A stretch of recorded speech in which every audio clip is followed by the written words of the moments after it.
for the national anthem.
You may be seated.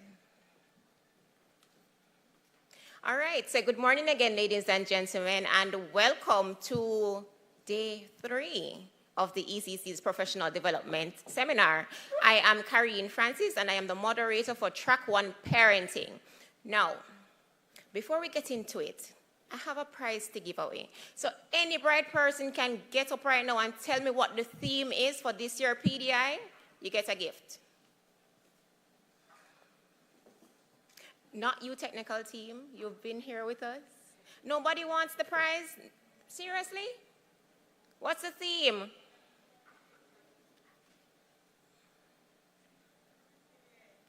You may stand.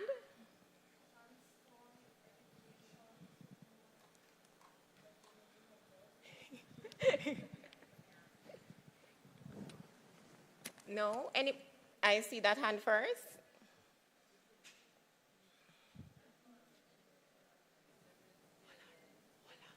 Awesome. So, Kay, that lady in the burgundy jacket. So it's transforming education through the resilient educator. And that is our theme for this week, because we are looking to transform the way we are in our classrooms, in our parenting, in our communities. And to kick off this morning, I have a lovely set of panelists with me, and they will be looking at the topic, what bullying look like, sound like, and feel like in the early childhood sector. Now, first I have with me Mrs. Fane Walker. She is a trained guidance counselor who is currently pursuing a Master's of Science degree in Trauma Studies and Integrative Counseling at the University of Technology. She serves as acting vice principal at the Drews Avenue Primary and Infant School in Kingston, where she also gives oversight to the infant department. Fane has been a dedicated member of the education community for over 13 years. With her passion for helping students reach their full potential, she has been instrumental in shaping the minds of countless young people. As a seasoned guidance counselor, Fane has a wealth of knowledge and experience in supporting students through personal, academic, emotional, and social challenges. Her dedication to students' success has earned her the respect. Her dedication to our students' success has earned her the respect and admiration of both her colleagues and families that she serves. Fane is a dedicated Christian, and she also serves as counselor at her church. She enjoys spending time with her family and gardening. Next, we have with us Mrs. Arlene Thomas. Mrs. Thomas is an educator who strongly believes that we can do all things afforded us by God, and as such, she has a passion for facilitating the teaching and learning experiences of all children, regardless of age, socioeconomic background, or abilities. It is her pleasure and honor as a servant of the Ministry of Education to be impactful in the lives of her staff, students, parents, and community. Mrs. Thomas started her teaching career in September 1993, and she later became principal in 2008. Her leadership has given rise to 3 of our teachers becoming school principals within the last 4 years. Our philosophy continues to be, if I can do it, so can you. And all our staff knows this.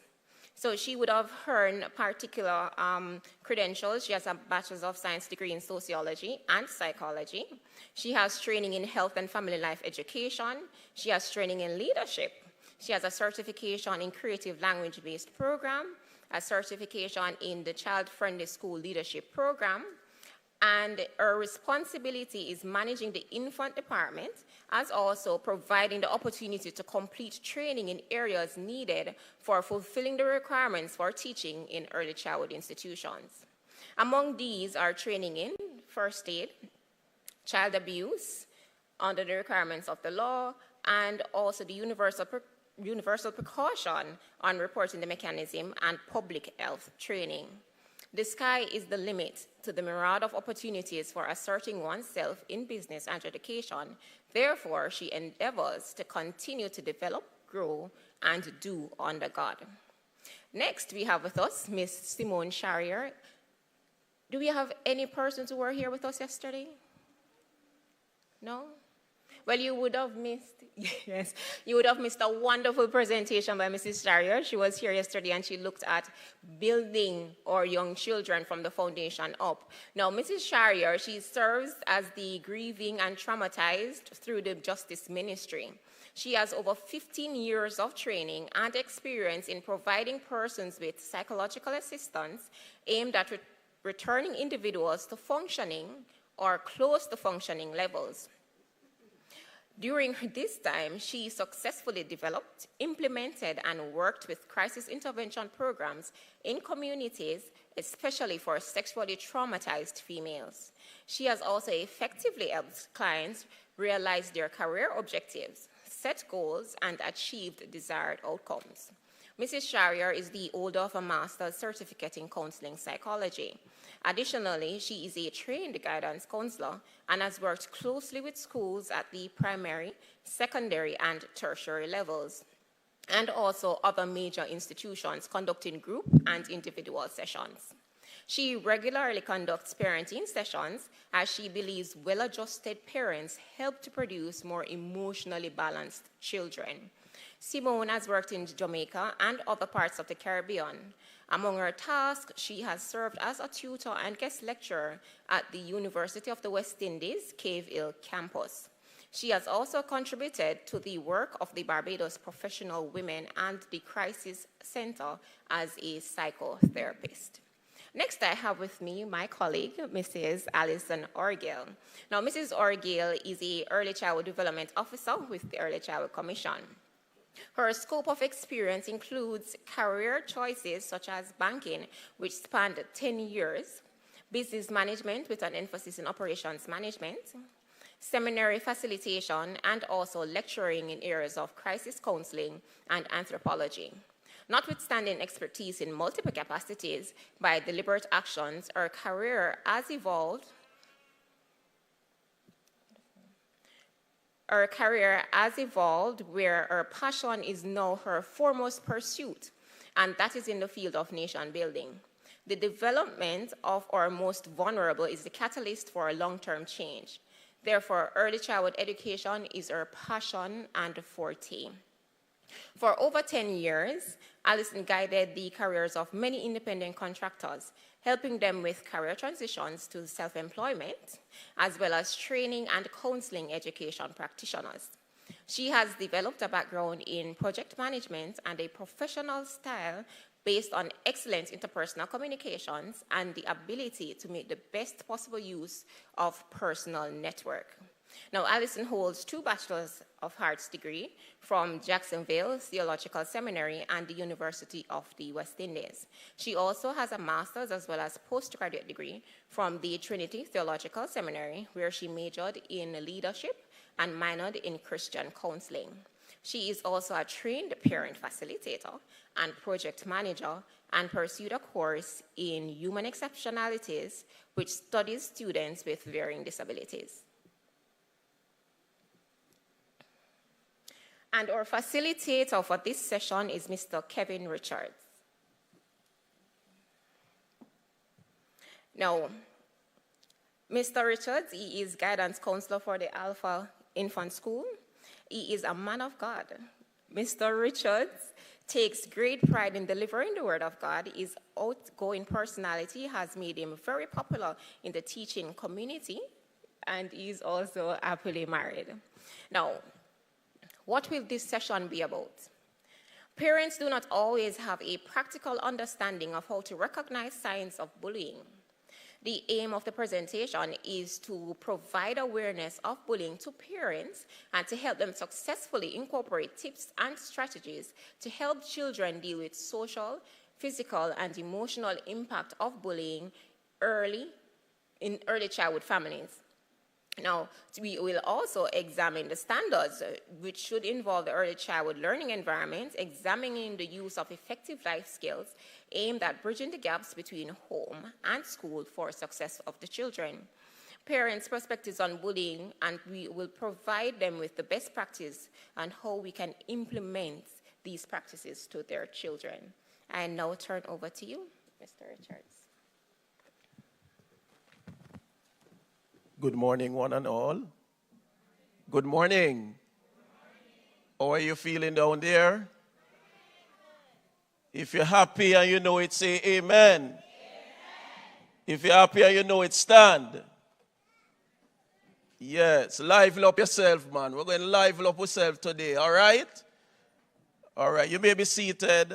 Let me thank our noble lady, Miss Francis, for such introduction of our lovely panelist this morning as we explore the theme. What is the theme for today? What's the theme for today? Today, not the main theme, but for this session.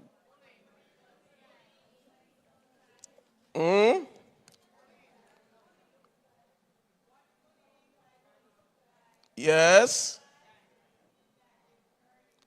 that is correct.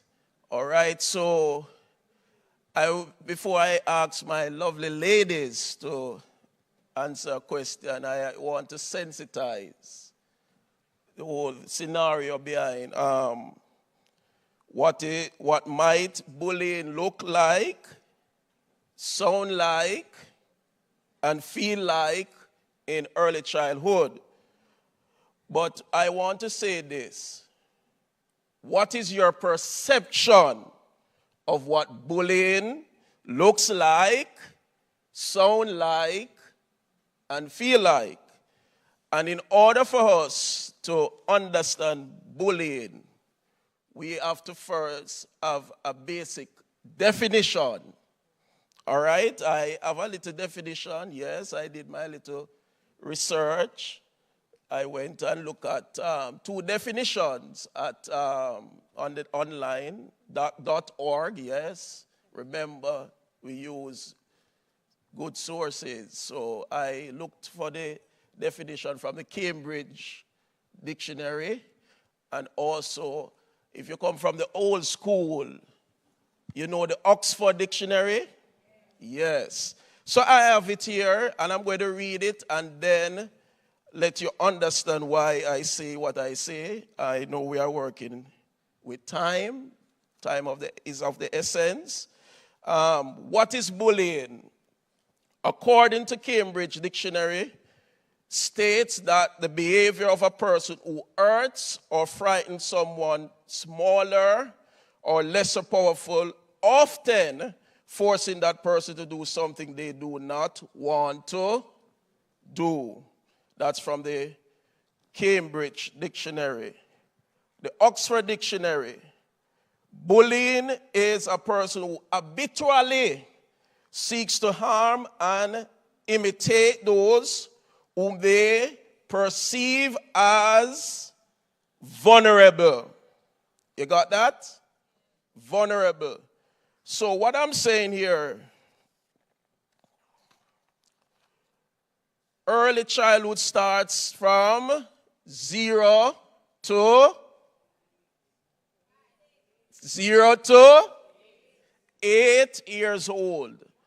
All right. And we go right up. And you need to know that early childhood goes up until grade.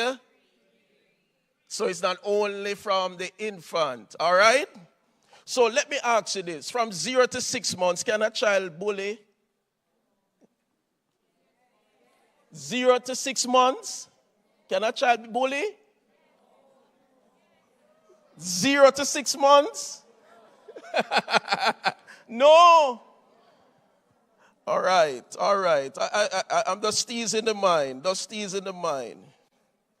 So, normally a child strikes out when they are normally upset, more of a tantrum. All right? Just sensitizing you.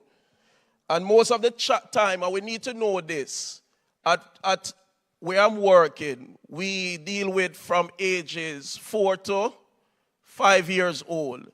And remember, at this age, children are like sponge. So they mimic what they see around them. And panelists, I see them shaking their head, so they agree with what I'm saying. So they don't just readily get up and bully. All right? They may see around them persons pushing somebody in the home, but not necessarily, that is not really bullying, because they come to school and they may play with their friends and push and them laugh. And they find it as fun or very friendly. But when they transit now to primary school, and I have it here. I have it here from 3 to 6 months, goes up to nursery, from 3 plus to 5, infant, basic, and preschool. And from 5 to 8, come on, 5 to 8 years old, primary, preparatory, and all age, and elementary. Thank you so much. And you see, that's why I have well-able persons on the panelist. All right, so I won't say much. I'm just sensitizing. We have some noble women among us who will take us to a next level or take it up to a notch. All right, so at this time, I will pose the question to our panelists. And let me say thank you for being a part of this, and it's a pleasure. So the question is, what is bullying in early childhood? What is bullying in early childhood? Anybody want to start? The lady who is the lovely lady, Argel, will start for us this morning. All right. Thank you, sir. Good morning, colleagues. So, Mr.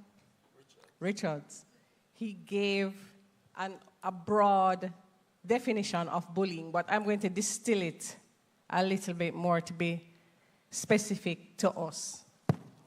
Because when he spoke about it, what I want you to understand with bullying, it is the intention and frequency. Yes. So we can have personal conflicts. That's not bullying. We can have disagreements. That's not bullying.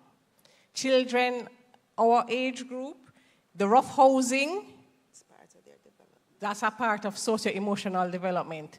That's not bullying. And the reason why I'm going through this, because bullying has become like a buzzword and people are using it in the wrong context. So I just want to clarify what bullying is. And so we need to, before we label anything, and the teachers that I supervise know how I feel about labeling. Before we label anything, we need to be able to distinguish what is happening. And so when we're distinguishing what is happening, we're looking for intention and frequency before we can make a determination. And it is said that if I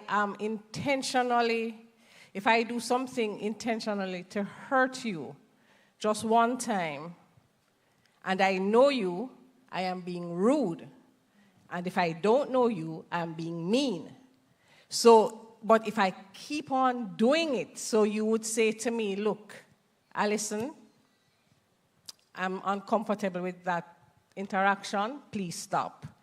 And you say that to me with your assertive voice, and I continue to do it, then that is when the power shifts into bullying. So that is my opening salvo to say we look at intention and frequency. Good morning, everyone. Good morning. I just want to add just a little bit to what Alison said about bullying just now. We tend to believe that bullying is usually physical attack. But the truth is, it also has verbal connotations. So somebody can be verbally bullied as well. Also, if someone is excluded and continue to be excluded, that also is bullying. So for example, students at school, for whatever reason, desire to exclude another student from an activity or play or whatever the case may be, even from a project being done in class, and continue to segregate and to cause that student to be feeling uncomfortable and constantly does it, that also is a form of bullying. All right. Good morning, everybody. All right, so just to also highlight or reiterate, Ms. Argyle would have said it, it is that power imbalance. So that is a characteristic of bullying that we must not ignore, and that is what sets it apart from the rough and tumble play, right? So there is frequency, there is an intention to harm, and there is also that power imbalance. So one person, child, as we are discussing, will feel that he or she is more powerful than the other child and exerts or abuse that power. And then there is fear and intimidation from the child or from the victim. Okay. Okay, good morning. There's hardly much to add after all of this, but just to highlight that for our females tend to be more verbally abusive. We tend to bully that way, as opposed to our boys or males, which is more a physical thing. So that's what I'll add for now. Thank you very much. And I really appreciate what you have said, all of you. And we need to know that if the behavior is not dealt with, all right, then it will become a tendency of bullying. You agree with me? Yes. So from age 3 to 5, all right, 3 to 5, we'll classify it as a learned behavior. It's a learned behavior. So bullying is not so much, as you rightly say, only physically, but verbally. Sometimes what we say, the expression, and as I use the word mimic, or at that age, children just don't come and just say things like that. They must get it from somewhere. So it's very important, colleagues and parents, those who are listening, we have to be very careful of what we do and what we say as educators and even parents, because as I said to you, they are like sponge. They absorb everything. And they come to school and behave behaves in such a manner, and you wonder why they behave the way they behave. So if we can address it from that level, it is easier for persons like from the primary school going up into high school and tertiary. So we have to bend the tree when it is young. All right. So I know that we are doing well so far. Anything more to add before we continue? All right. So we can continue. All right. Based on research, do you believe that bullying has implications in early childhood learning environment nationally, regionally, and internationally? Well, yes, definitely. There has been research at the national level. I think it was, CDC, before they became a part of the CPFSA, did a research, I think it was in 2015, and it did show that there are implications in the classroom. Children who are bullied withdraw. They do not readily want to engage in play. There is also reluctance to come to school. They don't want to come. They don't want to go to school at all. All right. So those are some of the things that we are going to find that bullying will cause at that age.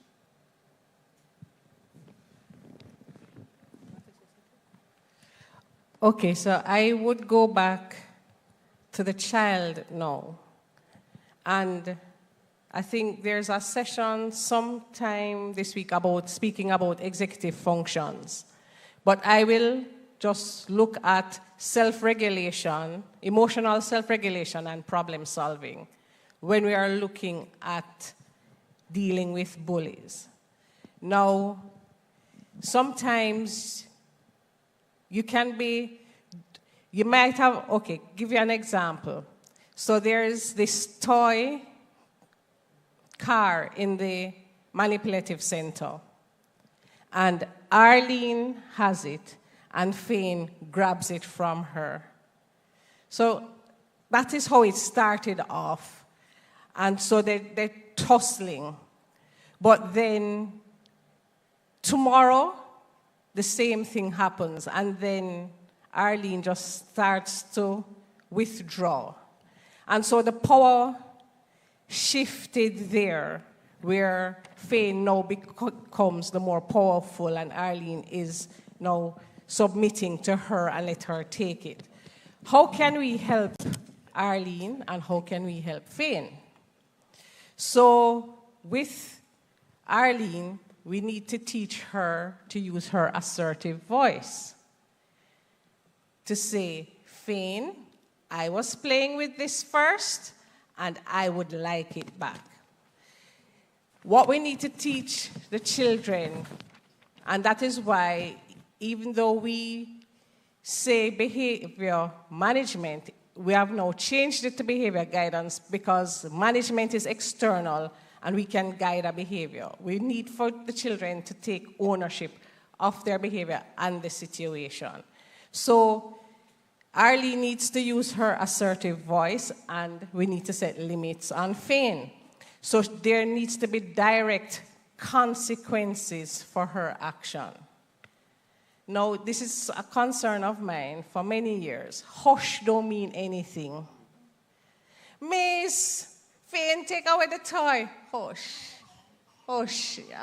No, because Arlene wants justice, right? So how we need to empower her, and we need to set limits for Fane. So true.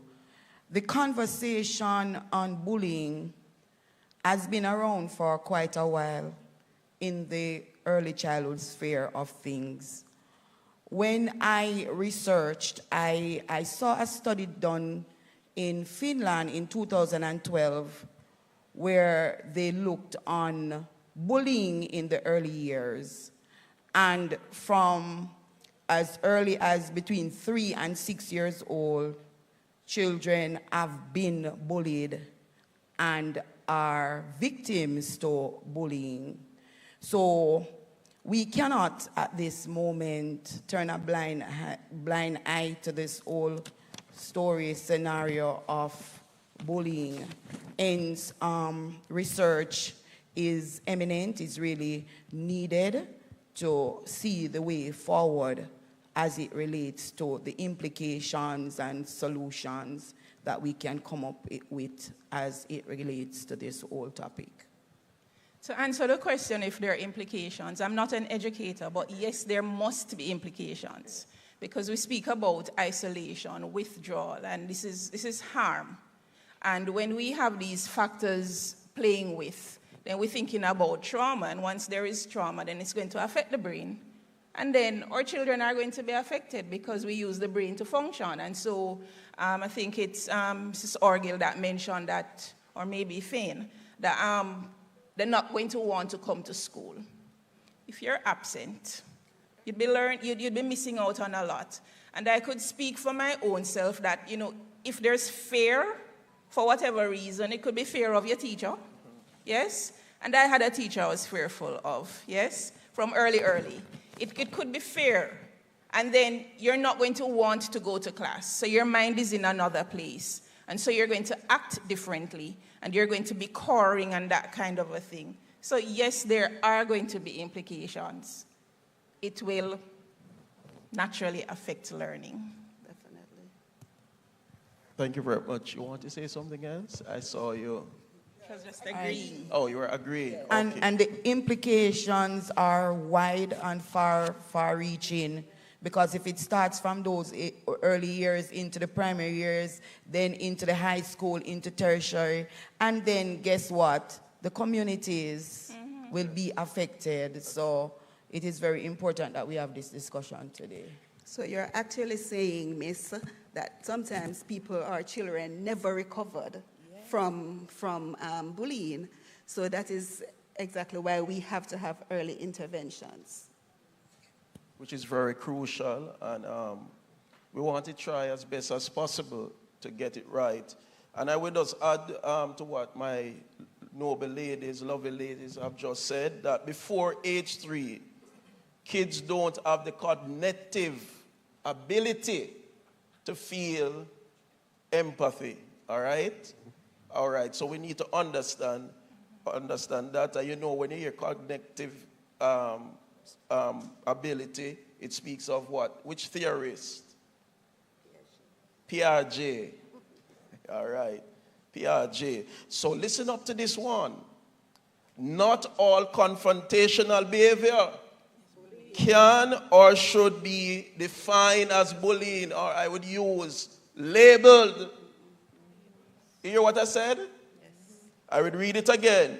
Not all confrontational behavior can be or should be defined as or labeled as bullying. I rest my case. You agree with me, panelists? Yes. All right. Yeah, man.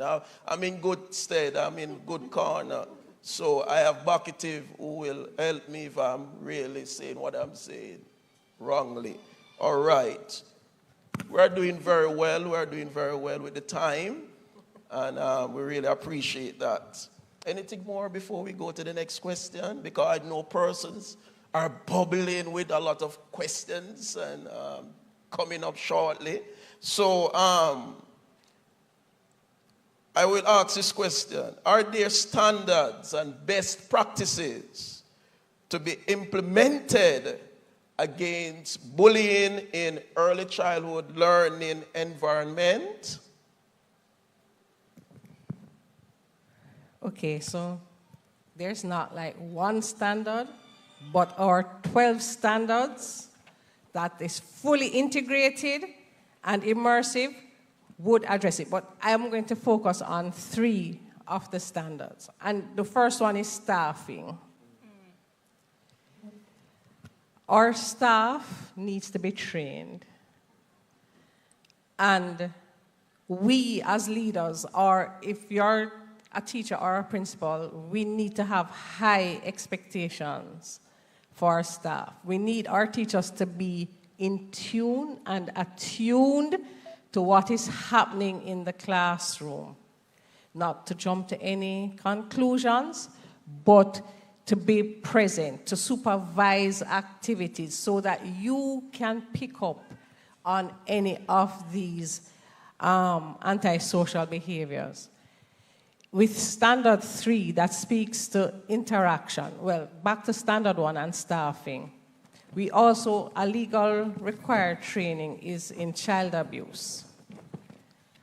And all teachers are required to be trained in that because it's a legal requirement. And we can do further studies. It doesn't stop there. We can also research. If we see a frequency in our classrooms, let us go check it out. Call somebody, do your own research, and get help. For standard 3, which speaks to interactions with the child, what we need is positive teachers with a positive attitude, and also it speaks to behavior guidance. So in the event, because as fallen man, you're going to have conflict and issues in the classroom, but how do we resolve it? And there's a clear policy stating how the teachers at this school will handle this situation if it occurs. So yes, it speaks to standard 3. Standard 9, that speaks to child rights, protection and inclusion. That says it all, because the child has a right to play. So if I'm afraid that every time I go outside, I am going to be bullied, if every time I go to this center, I'm going to be bullied, you're infringing on the child's right. We have the responsibility to protect that child in the space as the teachers. So we need to be implementing that. And leisure, the child has a right to leisure. So we need to protect the child's right. And then standard 10, that speaks to parental involvement. Now that is how we get the parents. Now if Fane keeps on bullying Arlene, and Simone is Arlene's mommy, and Simone comes to the school now to resolve the issue, you know. Not in a friendly manner, right? We need to now know how to handle that situation. How do we get our parents involved? We have parent places. We have CROs that have sessions with the schools. All I'm saying is that the framework exists. You can access what it is that the ECC is providing for you. We have had this PDI this week to empower you. So it is not just knowing, but doing. So we have the knowledge, so it's just not knowing, but we're also going to implement what it is that we have learned. And so I won't go into other standards, but I'm just touching on those 4 to say that they exist to create a safe environment for our children. All right, as Mrs. Orgill spoke, I said, Lord, she's saying all the ones that I wanted to say. So I really don't have too much more to say other than as it relates to equality and equity within the system, we as practitioners have to understand how to go about treating each child equally so as not to cause any to think that, oh, I'm better than the other, and therefore that would give rise to some amount of bullying in the long run, possibility thereof. And also, as it relates to interaction with the parents, we don't want it to start where something happens and then the parents have to come into the school for confrontation, maybe with the school or another teacher or another parent. We want to start working with our parents before it even reaches that stage where they can have a better understanding as how to look out for if their child is being bullied or if their child is developing bullying tendencies. So before my other panelist comes in, so based on, I do concur with what you have said, because we have to be aware of the signs. That is very crucial. The signs of bullying, very important, because parents don't have the level of understanding at times in terms of these signs. So that's why it's very important that we educate. That's why we have different workshops and parenting. And some parents, to be honest, some parents hardly come to PT, and even online. We have online platforms, and God bless the amount who are the number of parents participate. But I believe it is a crucial time, and if we can nip it in the bud, the next 10 to 20 years, we'll have a better society. You may go ahead, my lovely lady. All right, so definitely, as Ms. Orgil said, some standards do speak to, keeping the child safe and all of that in the learning environment. But I believe that we should explicitly teach these life skills to our babies, right? If we just leave it and say the standards speak to it, many times it's not done. So I think that we should really have a curriculum that speaks to the social skills and the norms that we want our children to adapt. And being the outsider here, not the educator, I'm looking on from a different perspective. Ms. Orgil started off by speaking about staffing. And I'm reminded of when I wanted one of my girls to enter a particular primary and infant school. And I saw a sign that said 50-1, no teacher assistant. I said, no, this can't work. Because I'm thinking that, well, not thinking, I know a teacher is a human being. I can't monitor my two, right? How is a teacher going to be monitoring 50 students from 50 backgrounds? So when she said staffing, that's what jumped out at me, that I can't speak to standards and that kind of a thing, because I'm not au fait with it. But staffing is important. It's, I wouldn't say impossible, because to our teachers in here, again, thank you, you're doing so well. How you do it, I don't know. We talk about control of class and that kind of a thing. I don't like the word control, but you guys are pretty able to do that. So when a teacher speaks, and, I know a teacher, because you have this commanding voice, and I'm like, I so love it. You command that kind of a respect when you enter the classroom. But staffing is very important. And so to the parents who are here, I'm imploring us, when the school asks for help, when the teacher asks for help, just comply now, please. Yes, because it's absolutely necessary, because we parents are the first educators. Okay? So it's a joint effort. I might have derailed a little bit, sir, but that's what... No. That's what jumped out at me when I heard staffing. Thank you very much. You're welcome. No problem, Ms. Orgil. All right, so, yes, I did speak to the standards, but I also said that it has to be operationalized. So we have the standards. You at the school, you have to put them into action. So it's not static, and it will look different at different schools. So it's not just their standard in isolation, but you as the teachers. So practically, you ensure that the teachers are trained. There are free ECE webinars now. Ongoing training, continuous training can be had. All right? And with the interactions as principals, as teachers, let me tell you, when my children were at prep school and everybody wanted their children to go in one teacher class, it's a two-stream school. Everybody wants to go in this class, and nobody wants to go in that class. And the principal said to me, this is one school, and the parents must feel comfortable in all classes. And she dealt with it, and she handled it. So I'm saying, as leaders, we also need to be aware of what is happening, And the parents will let us know if this teacher rough, she rough, is he? And so we tend towards. So we have to come to a place where we acknowledge what is happening and we make the adjustments. That's why we also ask and suggest that you have a suggestion box. And I keep the suggestion box even though it's outdated and not the WhatsApp chat group, because, you know, that can go down, that can go into a wrong direction very quickly.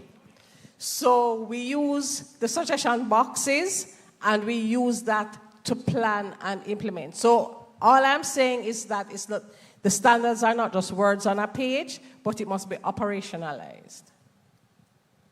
Thank you very much. And as I listen to my lovely ladies, you know, I reflect. It's very important not to wait until the problem occurs. So I'm talking in general, and for parents, those are here, and teachers. We try to integrate teaching and learning with various things from a perspective that they need to know negative from positives. So, like for example, at Alpha Infant School, we have taught the parents and also the students, even before we are aware of certain signs. I don't know if you're aware of Insights that we partner with UE, which is like it's basically a temperament session that we use with different characters. And we use vignettes, so we use that to empower not only the students, but our teacher. And the beauty of it, panelists, I am presently doing a course in play therapy, which will be coming on stream, which can be very helpful to help our students. So that is it, and I do agree with what the question is saying. Yes, as the question asks, are there standards, best practices to be applied against bullying in early childhood learning environment? Yes, I do agree. All right. 1 minute, Miss. Go ahead. Thomas. All right, and just to add to the Insights, which is a program that is available. I'm trained in Insights. I'm trained in IRA Classroom and IRA Homes, and we're having sessions there. And that's also a tool that the teachers can use. I'm also trained in conscious discipline. And so this is not an endorsement necessarily. I'm just saying there are avenues there for you to inform yourself and to better equip yourself to handling these situations. All right. I just want to add this on the note of standards. The standards are set as guidelines, and not only are they guidelines, but ECC also comes in to assist us in terms of meeting the criteria for those standards and to ensure that we are on target and on par with them. So they are not just there where we just use them just like that. We are giving help and ensuring that we are basically following the criteria and the whole thing with the standards. Thank you very much. Very important. Anything else before I move on to the next question? All right. What are the gaps in the implementation of anti-bullying strategies in early childhood learning environment? You want me to read it again? What are the gaps in the implementation of anti-bullying strategies in early childhood learning environment? Okay, so I'll start and I'll let the people at schools who actually experience, because we can look at it from a theoretical perspective, but then there's a practical perspective. And going back to what Simone said, staffing.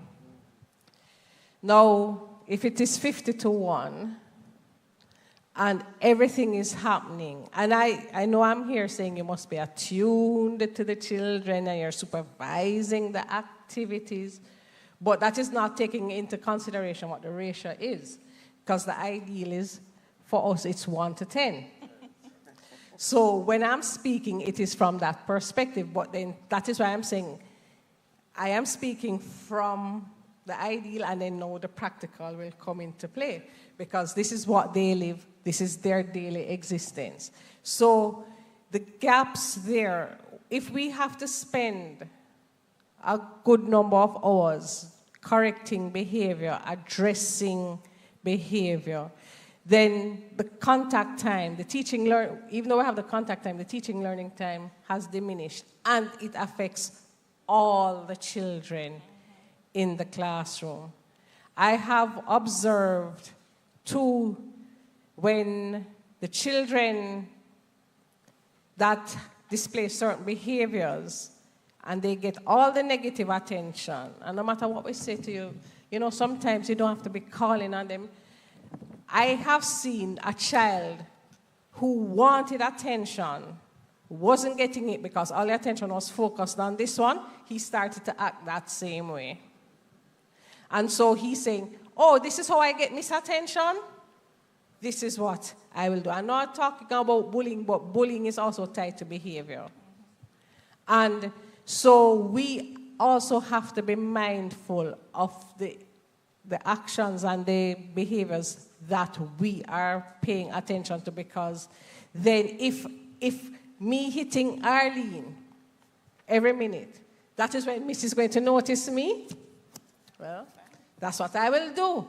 So sometimes we need to really consider, I know it's hard. I know it is hard, but sometimes you have to know the intention behind the behavior. And if it's just for attention, we will deal with it. Another thing, sorry, because I'm going to let you guys speak, but in the practical sense, I have seen where teachers are in the power balance here, they're the actual bullies. And it's something we maybe not want to talk about, but then like I go into a classroom and a child is crying. And I say, Miss, the child is crying, soothe the child. And the teacher says, Miss him bali bali. And the other children, his classmates, repeat that, Miss, no man, Miss him bali bali. And so that child is excluded from social interaction, because in bali bali. And it started from Miss. So we also have to be careful, and please do not label. And if a child is in distress, please soothe the child. Just like if you as an adult are in distress, you would like someone to hug you, to hold you, to comfort you. Consider the child. Oh, practical. I'm just here and thinking, practical.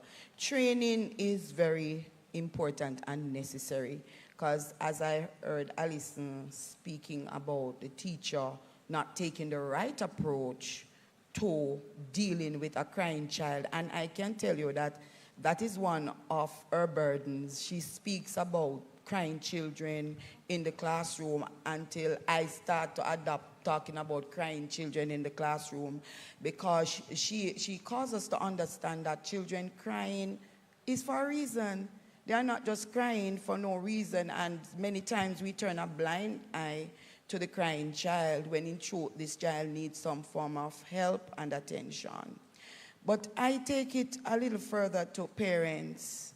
We know that there are socioeconomic challenges sometimes and cultural aspects that will mitigate against the whole effective role of the school or the classroom in terms of curtailing or minimizing or to eliminating bullying. And we find that the parents sometimes is a big challenge to that scenario. And many times, I believe it's not because they want to be the enemy to us, ensuring that the children are in a safe environment and the behavioral change takes place. But sometimes they don't know.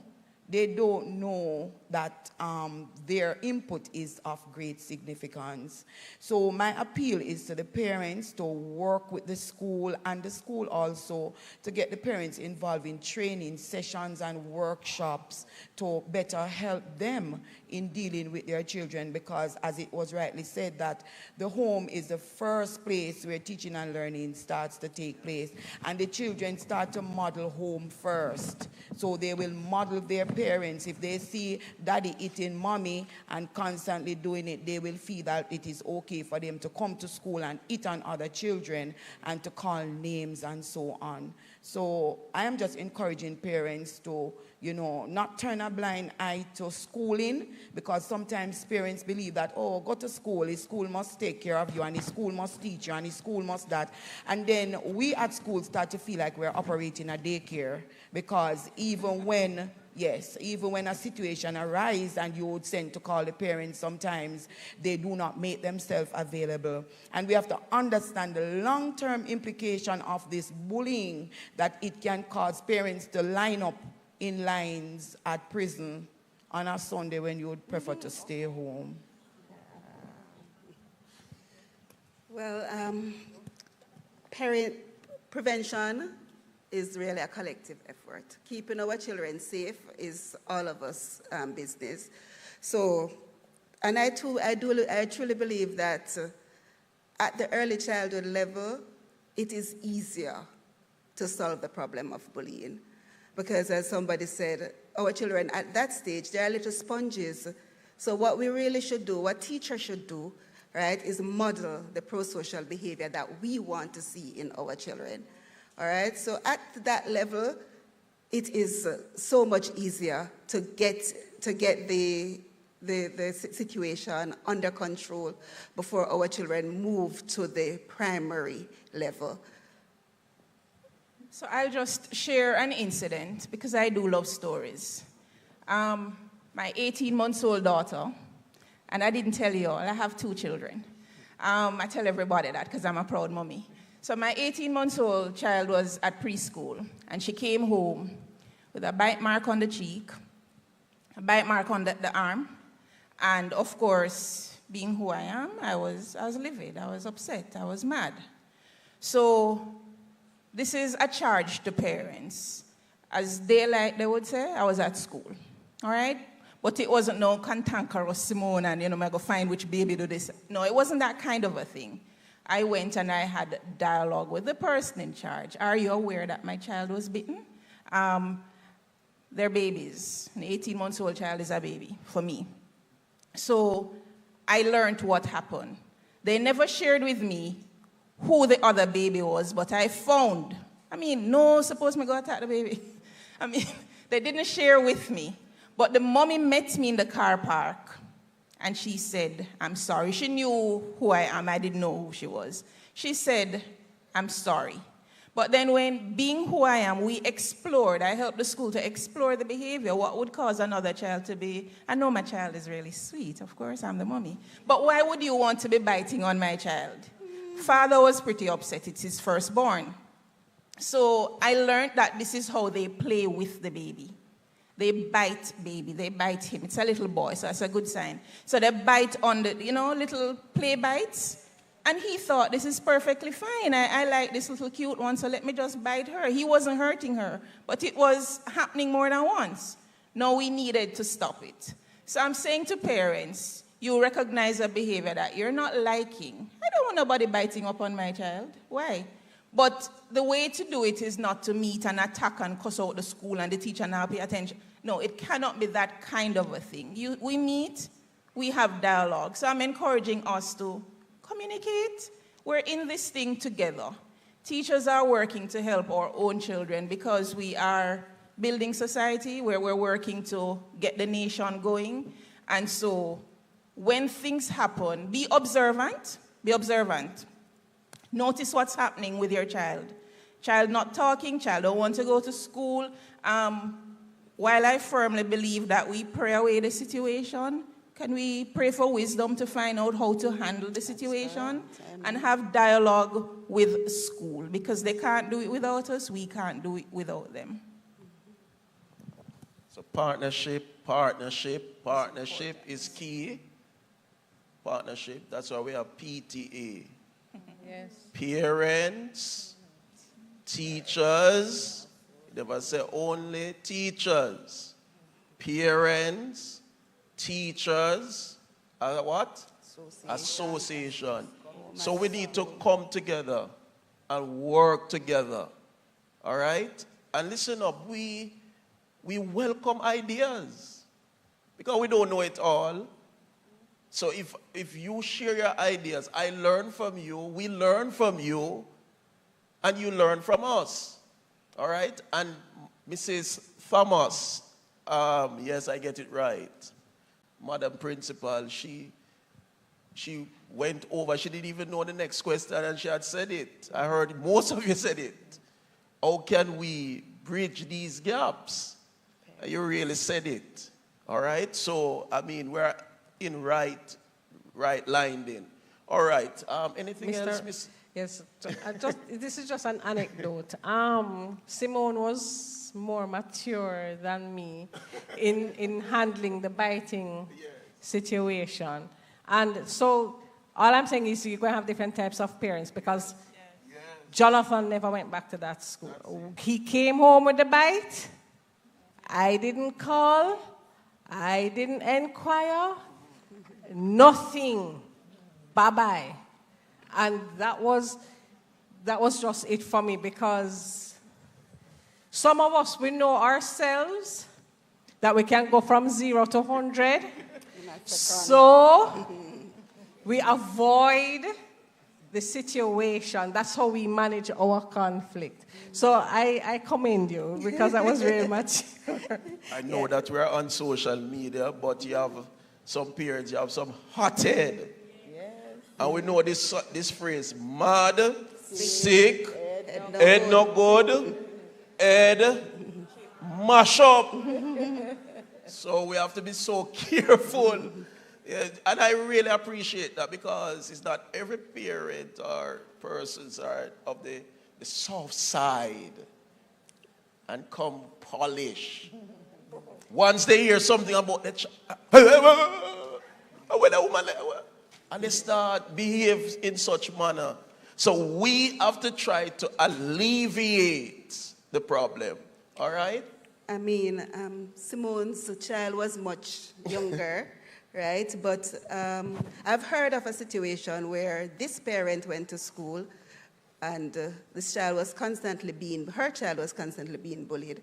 And what she did was that she found the bully and she just hugged him and said, why do you keep troubling my child? And it changed the whole situation because she was coming from the perspective that the bully needs help too. Right? And the child from then on called her auntie. So that definitely changed that situation. So sometimes it is our approach. All right. Thank you very much. We are running out of time, but not out of revelation. So we have to work with the time wisely. Miss Francis will be coming to us at this time. There will be some questions being asked at this time by our parents. You may go. Thank you, Mr. Richard. You're most welcome. All right, so participants, it's now your time. Are there any questions? She said many,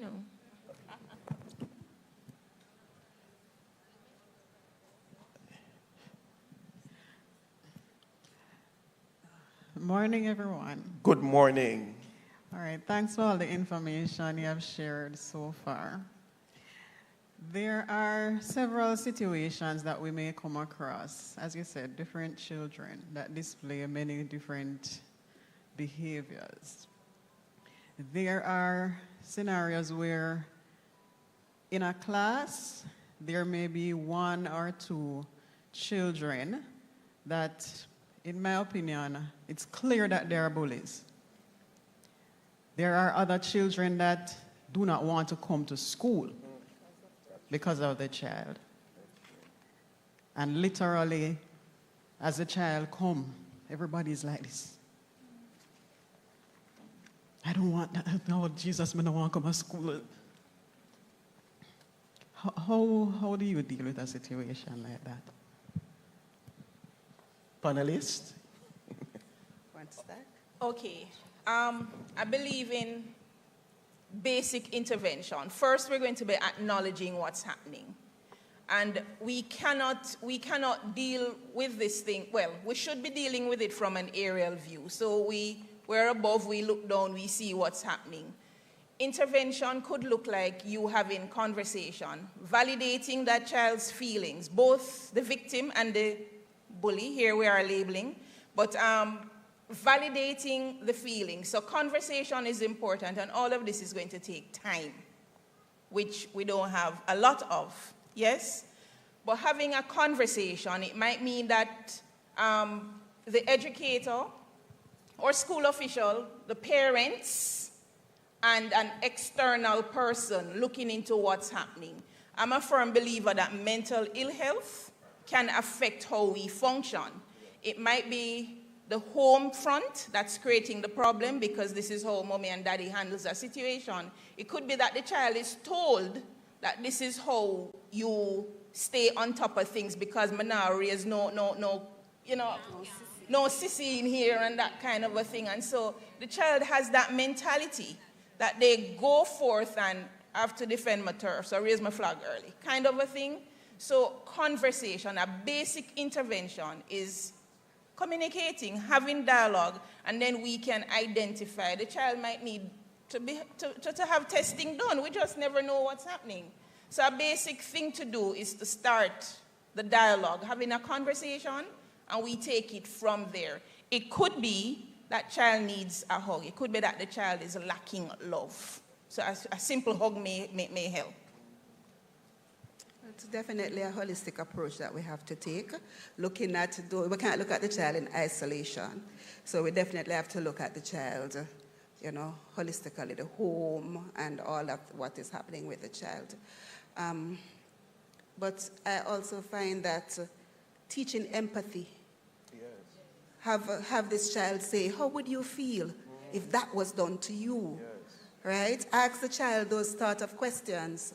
Right? They are not too young to teach, for you to teach empathy to them. Right? If this is happening to you, how would you feel? Would you like it if he did that to you? Right. So, you have those kind of conversations with these little children. As I said, it is easier to fix at this age. So we sensitize them that these children have feelings too, just like you. Yes, so you can go ahead. Because once we intervene and the preventative, we put less pressure on my lovely lady here. Yes. You hear what I'm saying? Yes. We put less pressure on the system. Yes. Because persons want us to correct the behavior. Because most of the time, the students are with the caregivers or the managers, and we must be managers of our class. All right? Sometimes we allow the students to empower us, but we have to let them know that here I'm the manager of our class. So we need to, as we said, I won't stop saying it, partnership. We need to work together. Thanks again. Right. I would just like to add that for story time, you can choose a story on looking on bullying. So in story time that you can be discussing it. You can role play the story. You don't only have to read the story. We can read it, then we role play it, then we discuss it. So that's also another way of bringing it to light. And the children, as Miss said, teaching empathy. So we would use our story time activities to instill that in the children. Thank you. Any more questions? Where's my noble lady? Oh. Okay, good morning, everyone. All right, question. One of you had touched the fact that it's good for us to have a better balance among our children. Instead of someone feeling better than someone else, they all respect each other. And you just touched on the fact of a child feeling loved. And one hug alone not gonna help. I'm sorry, not sorry. but it's a constant thing. So I'm asking, is it that our curriculum and our parents are open to utilizing a different aspect of teaching and incorporating work for your child, but also incorporating love at the same time? Do you understand what I mean? Okay, for example, if it is that instead of for a workbook, instead of it just being filled with things of work, it's also filled with things of love, in the sense where social development is now sitting in a workbook. So as a teacher is going through something with a child, they can simply say, okay, you see here where we're teaching about this, but you also see an example of it. So instead of it being a one-off training, it's a constant thing. So you're saying that we should use teachable moments. Whatever is happening in the environment that you can relate to something, use it to teach. Yes. Right? I do agree with you, right? Because we shouldn't wait. If a child did something or, pinch another child, you're not teaching anything about bullying, but use that, right? So but I'm also talking of in the curriculum itself. I can give an example. For myself, as a business owner, it's something that I've seen in Jamaica, growing up here, where different schools teach different things, right? You have Christian academies that really and truly incorporate God a whole lot. You have some other schools, yes, we do use God in our curriculum, but in our devotions, but it's not something that is constant. But I've seen where different students, where based on their school and how it is that a school might be talking to them and saying to them, okay, you need to be doing this, you need to be doing that, and they're learning more about God and His work and seeing that example among their teachers. It's really and truly something that is embedded in them. And then, of course, the home itself is very important. So they can't get it there and then they go home and it's something else. But when they go home, they see it as well within their parents. So it goes vice versa. We see different great young men and women coming out of society right now.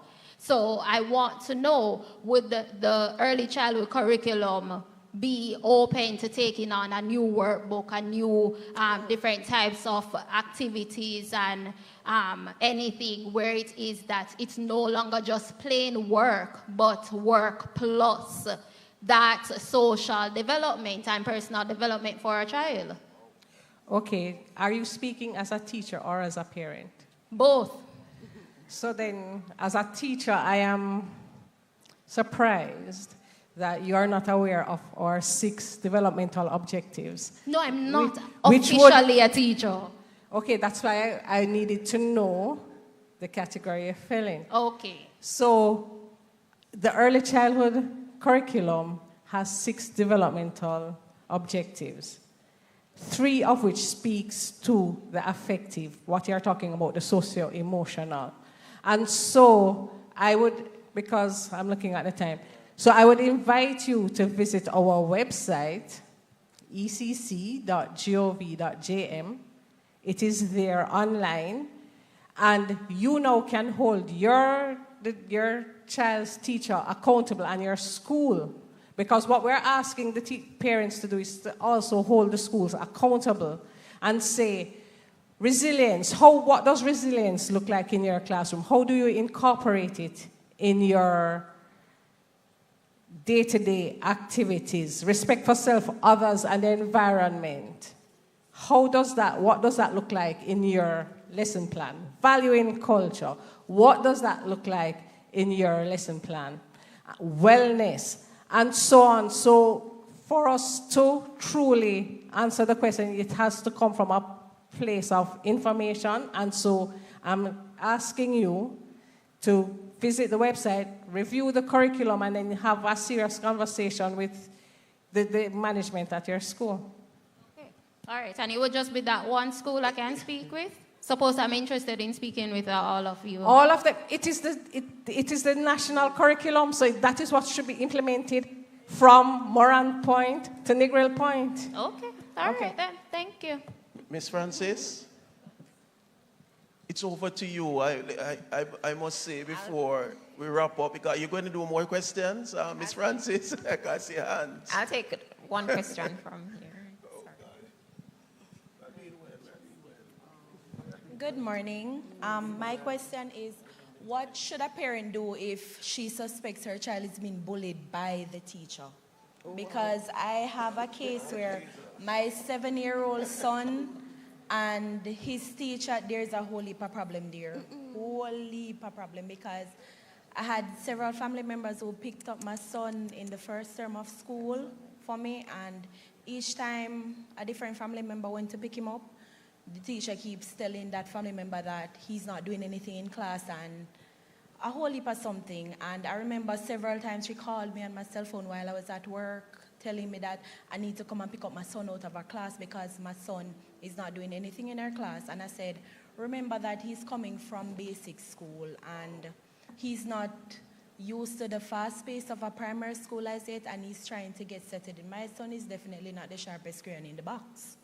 And I know he's slow, and I'm trying to help him. So I work with his space, and I try to help him as much as I can to be better and do better, and try to advance in whatever the teacher is teaching. But I'm not sure if it's a love-hate relationship him and him teacher or what, but the teacher has some serious issues with my son. And I tried taking it to the principal, the vice principal, and they schedule meetings, and the meetings I'm not going to. And as a parent, we know we can go from 0 to 100, and me and the parent them we can go to 100 in seconds. So I tried to do it through the right channels, however, I'm not getting anywhere. And I want to know what should I do, because if it continues, I go blow, I go flip. I'm really fed up with this teacher, although he's about to leave, but I need to know what to do. Mommy, I am really sorry that you're having this kind of experience, especially with a child at this age. Really very sorry. How old is you? 7, right? And you said that you spoke with school administrators? Yes, and they schedule meetings. When I turn up for the meetings, the principal said that she had some matters dealing with. I should hold on. Oh, no. I wait out of patience. Okay, no, but the principal needs to deal with it. This is something for the school administrator to treat with. Right, so she needs to do her investigation and find out what is really happening between child and teacher. Might I add, first, your child is not slow. He's going at his own pace, all right? So he's not slow. His pace is his pace, and we tend to measure up our children that at a particular age, the child needs to be doing that. Allow them to go at their own pace. This is not directed to you, but this is part of the problem I have that yesterday I shared that I have 2 girls and they're miles apart, as in they just function differently, they learn differently. And we have to appreciate that a child is an individual. So if at age 7, one was doing X, it doesn't mean you're 9 and you're not doing something wrong with you. No, it doesn't mean that. So with that said, there has to be a conversation. So if the principal is really, really busy and can't handle the meeting, ask for a convenient time, calmly. Don't go to 100 yet. Just calmly write. I like paper trail. Write and request a meeting. Schools normally have PTA. Talk to the head of the PTA. This is the problem I'm having. Could you guide me? So maybe the PTA president can have dialogue. And schools tend to have chairman kind of a thing. So there are different avenues to take, and keep taking it a step up. But I would suggest that you write to the principal first, something written, and allow it, because principals are really, really busy. I've never been one, but I've had to work with them. Just ask for a convenient time, because as a foundation builder for your child, it's your responsibility. So stay at 1 for now, all right? And don't make the head shake, just because it's not going to help nobody. And just remain calm. He's 7, he's going to get there, all right? So just remain calm, paper trail. But Auntie Simone, what if my child is being bullied for like 3-4 years. It's consistent and it's not changing. 3-4 years. Yes. Where were you all this time? Each time he changes class, it happens, right? And I would be talking to each teacher, and then they're saying, my son needs to stand up for himself. Okay, I'll share with you real life situations. So you did hear that I have guidance counselor training. So I was a guidance counselor at a school. A little boy who was labeled bad, and he wasn't performing academically. His mother had dialogue with me, not necessarily as a guidance counselor, but as a parent that she thought was handling it. Probably because of my quiet demeanor, I don't know, and perceived quiet demeanor, I should say. So I had dialogue with her. I asked her to seek external help. So the child was seen by a counselor, and a determination made. He wore a label. She changed him because there was a suggestion, change schools. He changed school. I saw where a post was made. He graduated the top of the next school. Sometimes the environment has to be changed. It is just what it is, because you've been growing with a label. Yes. The boy bad. The morning when I met with him, because he was crying uncontrollably, and I said, "No wrong with him, I said, stay." I had him, I sat down. He was fuming the morning because his father gave away his cat. No, that's a real thing. He's an only child. That was his friend. That was his company. So we have to validate our children. Yes, we have to let them know that it's okay to feel sad. Your cat was taken, but me not put it in my house. Yes, daddy doesn't want the cat at home, but who gave the child the cat in the first place? Why do we do this? But validate the child's feelings. And I can't help but saying conversation must happen. We have to remain at the foundation. We have to keep going. 3-4 years is heavy. Yes, very, very heavy. So as a parent, we have to be extremely vigilant, and we have to listen to what that child isn't saying. We have to watch what's happening with the child and hear what they're not saying, but this calls for relationship. This calls for quality time with your child. Not a KFC drive-through, hold this gun. No, not that. If it's KFC, we're going to sit down and eat it. And you're going to hear what the child is saying and not saying. Meet with the child's friends. Do you have birthday? We love to send them to birthday parties. Do you go and hang around? I hung around a birthday party when my child was moving to grade 1, and I recognized that she's not developmentally ready for grade 1. And I asked the school to hold her back. She's still upset with me, but she's doing fine. We're managers. As parents, as teachers, we manage our children. We guide them. I hope I answered you.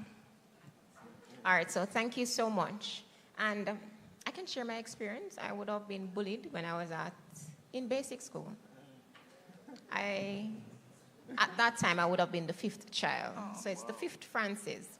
And I didn't get a lunch kit. I had brothers and sisters coming down to the gate with patty and sky juice, bun and cheese and sky juice. That wasn't accepted. So I was pushed off the little horse seat and I could tie in the ground. My sky juice was thrown out and everything. And I tell my brother, I don't want to carry no lunch for me. And mom is like, no. It's so much convenient for them to leave primary school, bring it a lunch. And my brother actually came there early one day and he saw what was happening. And I escaped because I didn't want to end up for full pitney, so I would not have communicated that with my parents. So it happens, and then we look at the consistency of the behavior, the intentionality, and that is what bullying is. And I would have been getting comments that, why are we labeling our children at this age? They're babies. How can they be bullies? But it's a learned behavior, as we would have seen.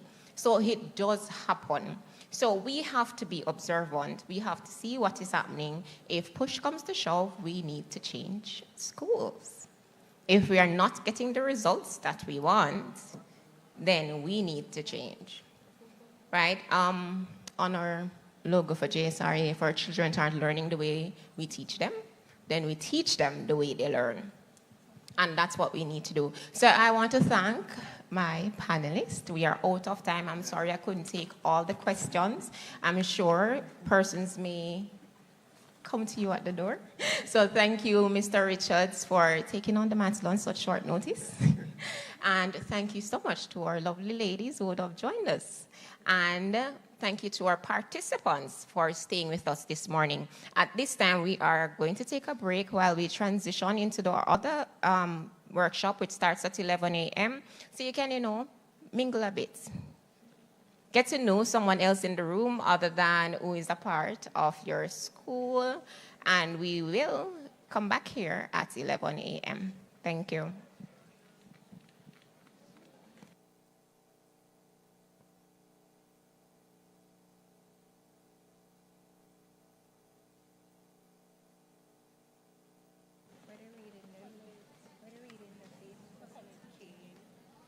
Oh, so at 11, we will be looking at the topic strategies to enhance executive functioning at home and at schools. And trust me, you don't want to miss that one. Because then when we look at executive functioning, we will see how our children learn and how we can better assist them.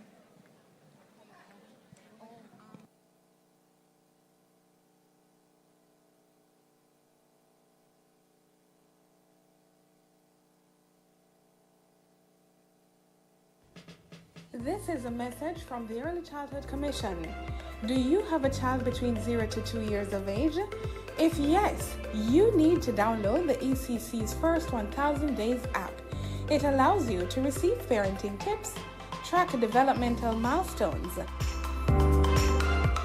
learn about the Brain Builder concept,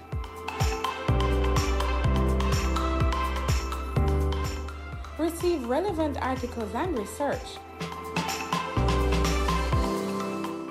plus interactive content. The First 1000 Days app, now available for download on the Google Play Store and the Apple App Store. Today's children will become tomorrow's citizens. If we fail to give them the proper foundation for healthy and productive lives, our future will be at risk. Remember, the first 1,000 days of a child's life matter. We must ensure they are loved, protected, stimulated, and have proper nutrition. Download the First 1000 Days app today.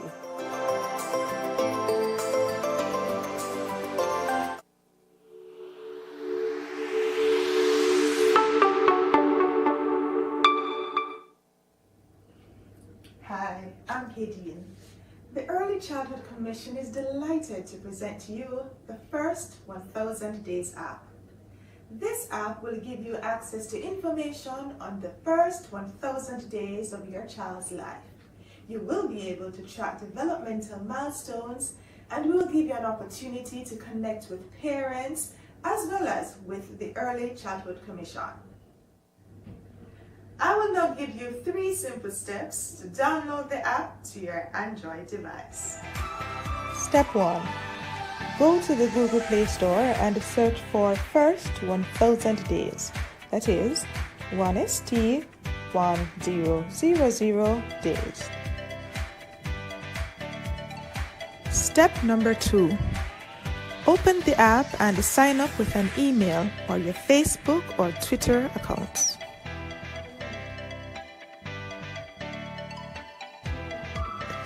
Step number 3 is the easiest of them all. Enjoy the features of this wonderful app.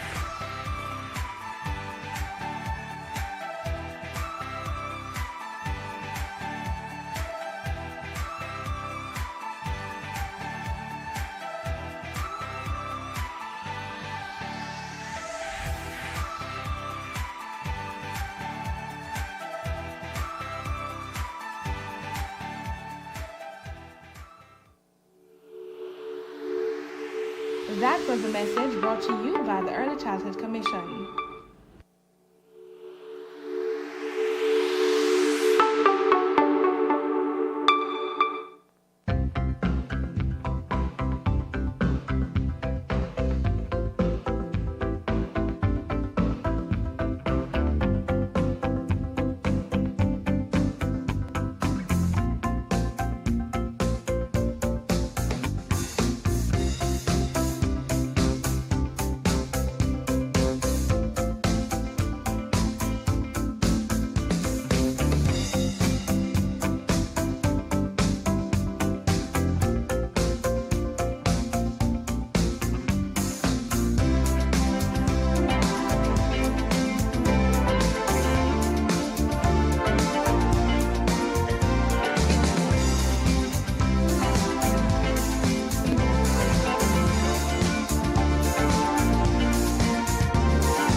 1,000 days, 24,000 hours, 1.44 million minutes.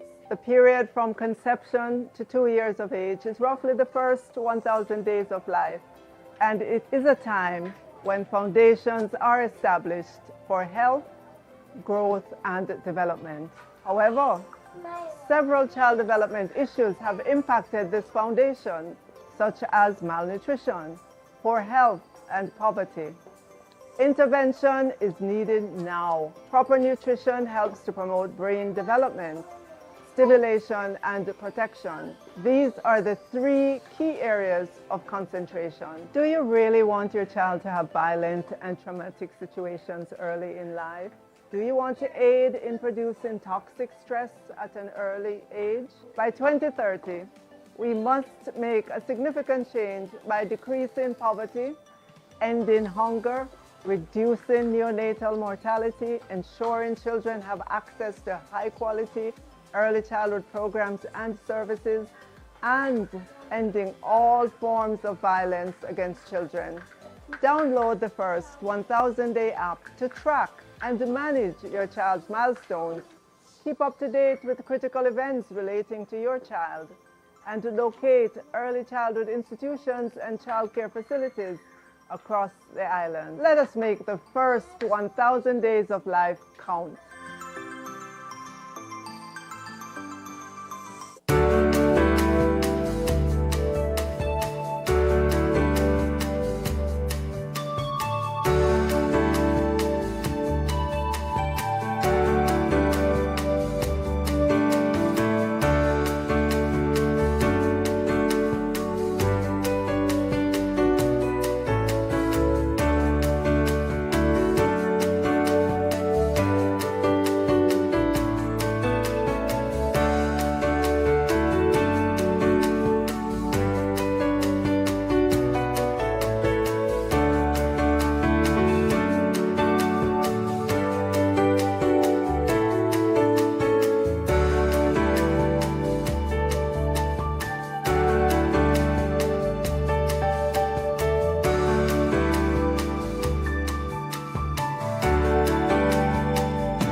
The following is a message from the Early Childhood Commission.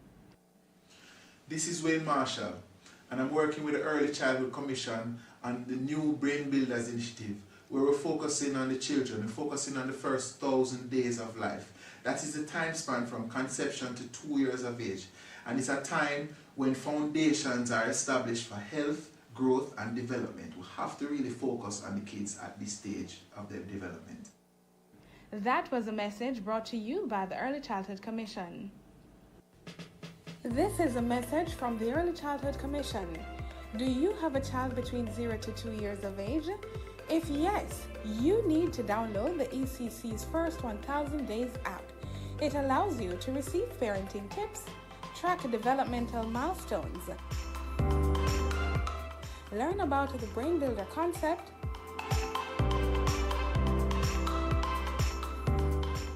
receive relevant articles and research, plus interactive content.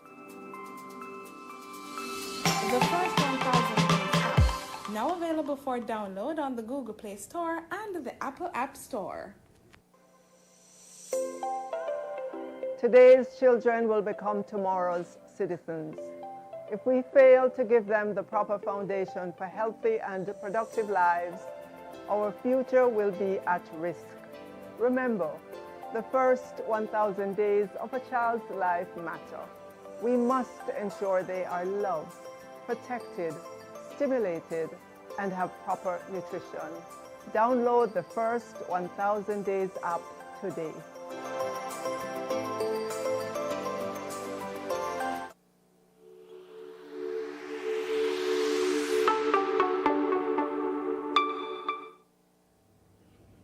Hi, I'm Kadian. The Early Early Childhood Commission is delighted to present to you the first 1000 Days app. This app will give you access to information on the first 1000 days of your child's life. You will be able to track developmental milestones, and we will give you an opportunity to connect with parents as well as with the Early Childhood Commission. I will now give you 3 simple steps to download the app to your Android device. Step 1. Go to the Google Play Store and search for First 1000 Days. That is 1ST1000 days. Step number 2. Open the app and sign up with an email or your Facebook or Twitter accounts.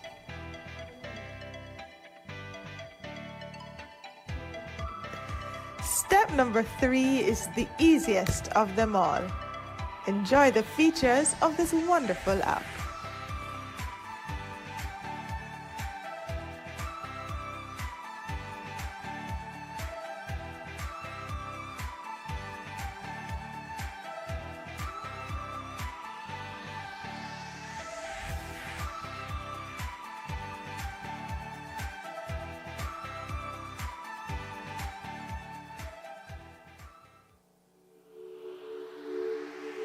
That was a message brought to you by the Early Childhood Commission.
1,000 days, 24,000 hours, 1.44 million minutes. The period from conception to 2 years of age is roughly the first 1,000 days of life, and it is a time when foundations are established for health, growth, and development.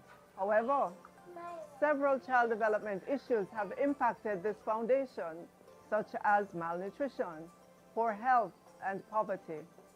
Intervention is needed now. Proper nutrition helps to promote brain development, stimulation, and protection. These are the 3 key areas of concentration. Do you really want your child to have violent and traumatic situations early in life? Do you want to aid in producing toxic stress at an early age? By 2030, we must make a significant change by decreasing poverty, ending hunger, reducing neonatal mortality, ensuring children have access to high-quality early childhood programs and services, and ending all forms of violence against children. Download the first 1,000-day app to track and manage your child's milestones. Keep up to date with critical events relating to your child, and to locate early childhood institutions and childcare facilities across the island. Let us make the first 1,000 days of life count.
The following is a message from the Early Childhood Commission. This is Wayne Marshall, and I'm working with the Early Childhood Commission on the new Brain Builders Initiative, where we're focusing on the children, we're focusing on the first 1,000 days of life. That is the time span from conception to 2 years of age, and it's a time when foundations are established for health, growth, and development. We have to really focus on the kids at this stage of their development. That was a message brought to you by the Early Childhood Commission. This is a message from the Early Childhood Commission. Do you have a child between 0 to 2 years of age? If yes, you need to download the ECC's First 1,000 Days app. It allows you to receive parenting tips, track developmental milestones, learn about the Brain Builder concept,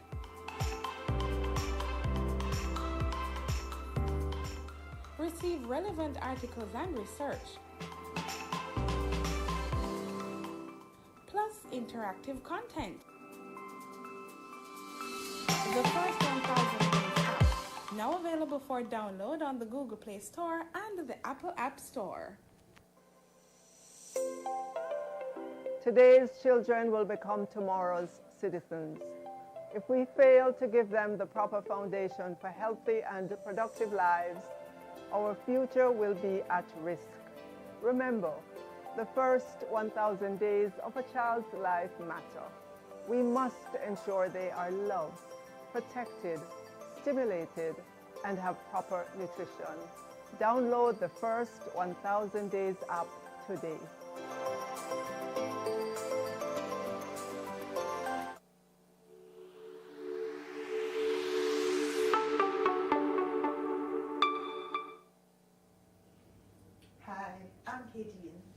The Early Childhood Commission is delighted to present to you the first 1000 Days app. This app will give you access to information on the first 1000 days of your child's life. You will be able to track developmental milestones, and we will give you an opportunity to connect with parents as well as with the Early Childhood Commission. I will now give you 3 simple steps to download the app to your Android device. Step 1. Go to the Google Play Store and search for First 1000 Days. That is 1ST 1000 days. Step number 2. Open the app and sign up with an email or your Facebook or Twitter accounts.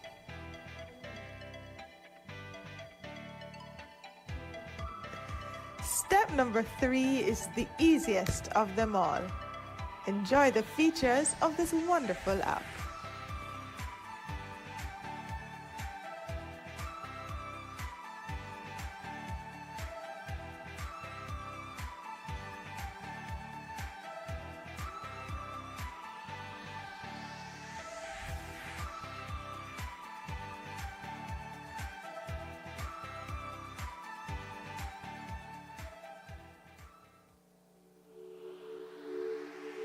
That was a message brought to you by the Early Childhood Commission.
All right, so good morning again, everyone. And at this time, we will be segueing into our workshops.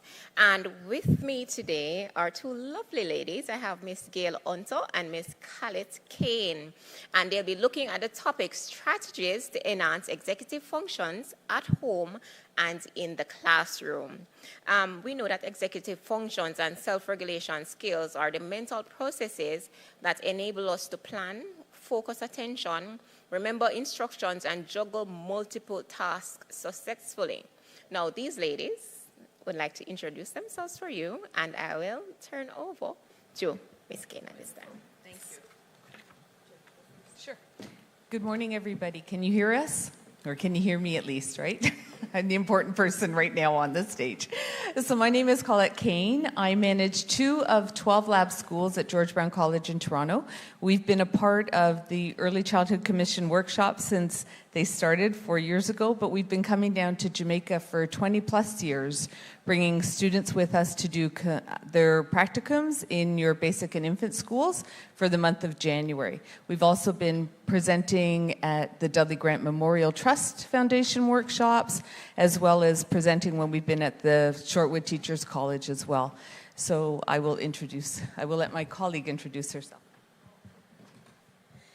Hello, I'm Professor Hunter, and I am a faculty at George Brown College in the Department of Early Childhood Leadership and Early Child Education. I've been in the field now for more than 33 years, teaching at George Brown and other institutions, and one of my areas is self-regulation, so supporting individuals in developing self-regulation. So I'm honored to be here working with my colleague Colette Kane, and we'll begin our presentation, and thank you for having us. Do you want to? Thank you. So we're looking at executive functions, and we have a very brief video that we're going to show you. It captures it in a nutshell. It should work when you click on it. It's not working. Is it possible for whoever's working the PowerPoints to go into it as an active slide rather than in the show slide and just click on it for us? Is it possible?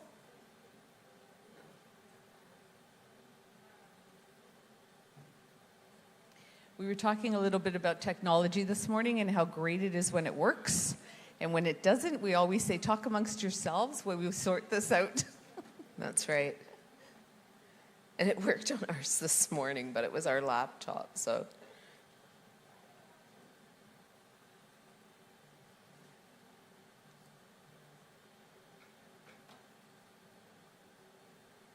The video is approximately 5 minutes, and it gives a wonderful example of the executive functions, as well as talking about in what region of the brain and what it looks like. So we would really like to show it. It's put out by Harvard University. So with fingers crossed. With executive functioning comes self-regulation. So the two go hand in hand, so we're all just going to take a deep breath and regulate ourselves in this moment.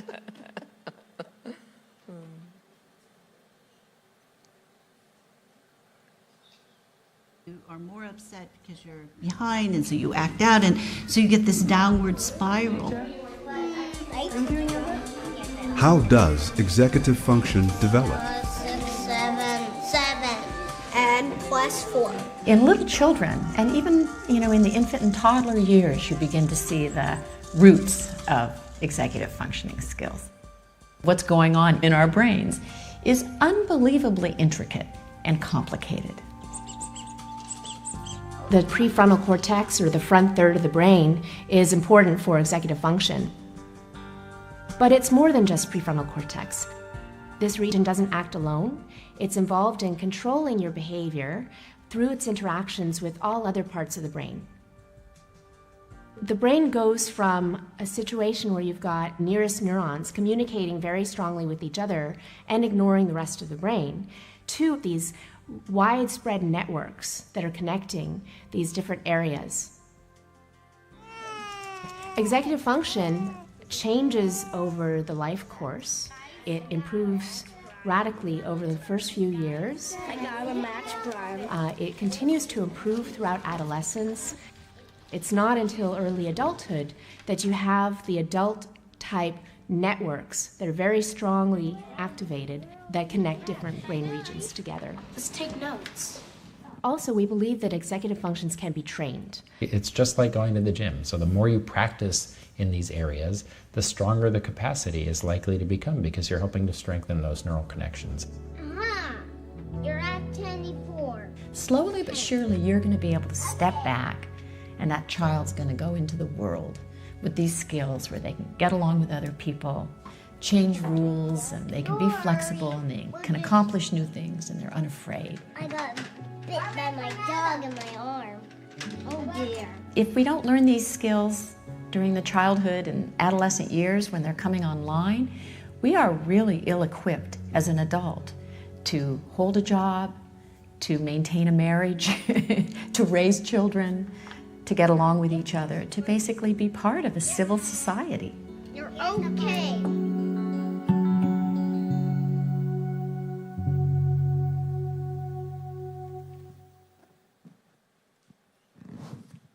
You are more upset because you're behind, and so you act out, and so you get this downward spiral.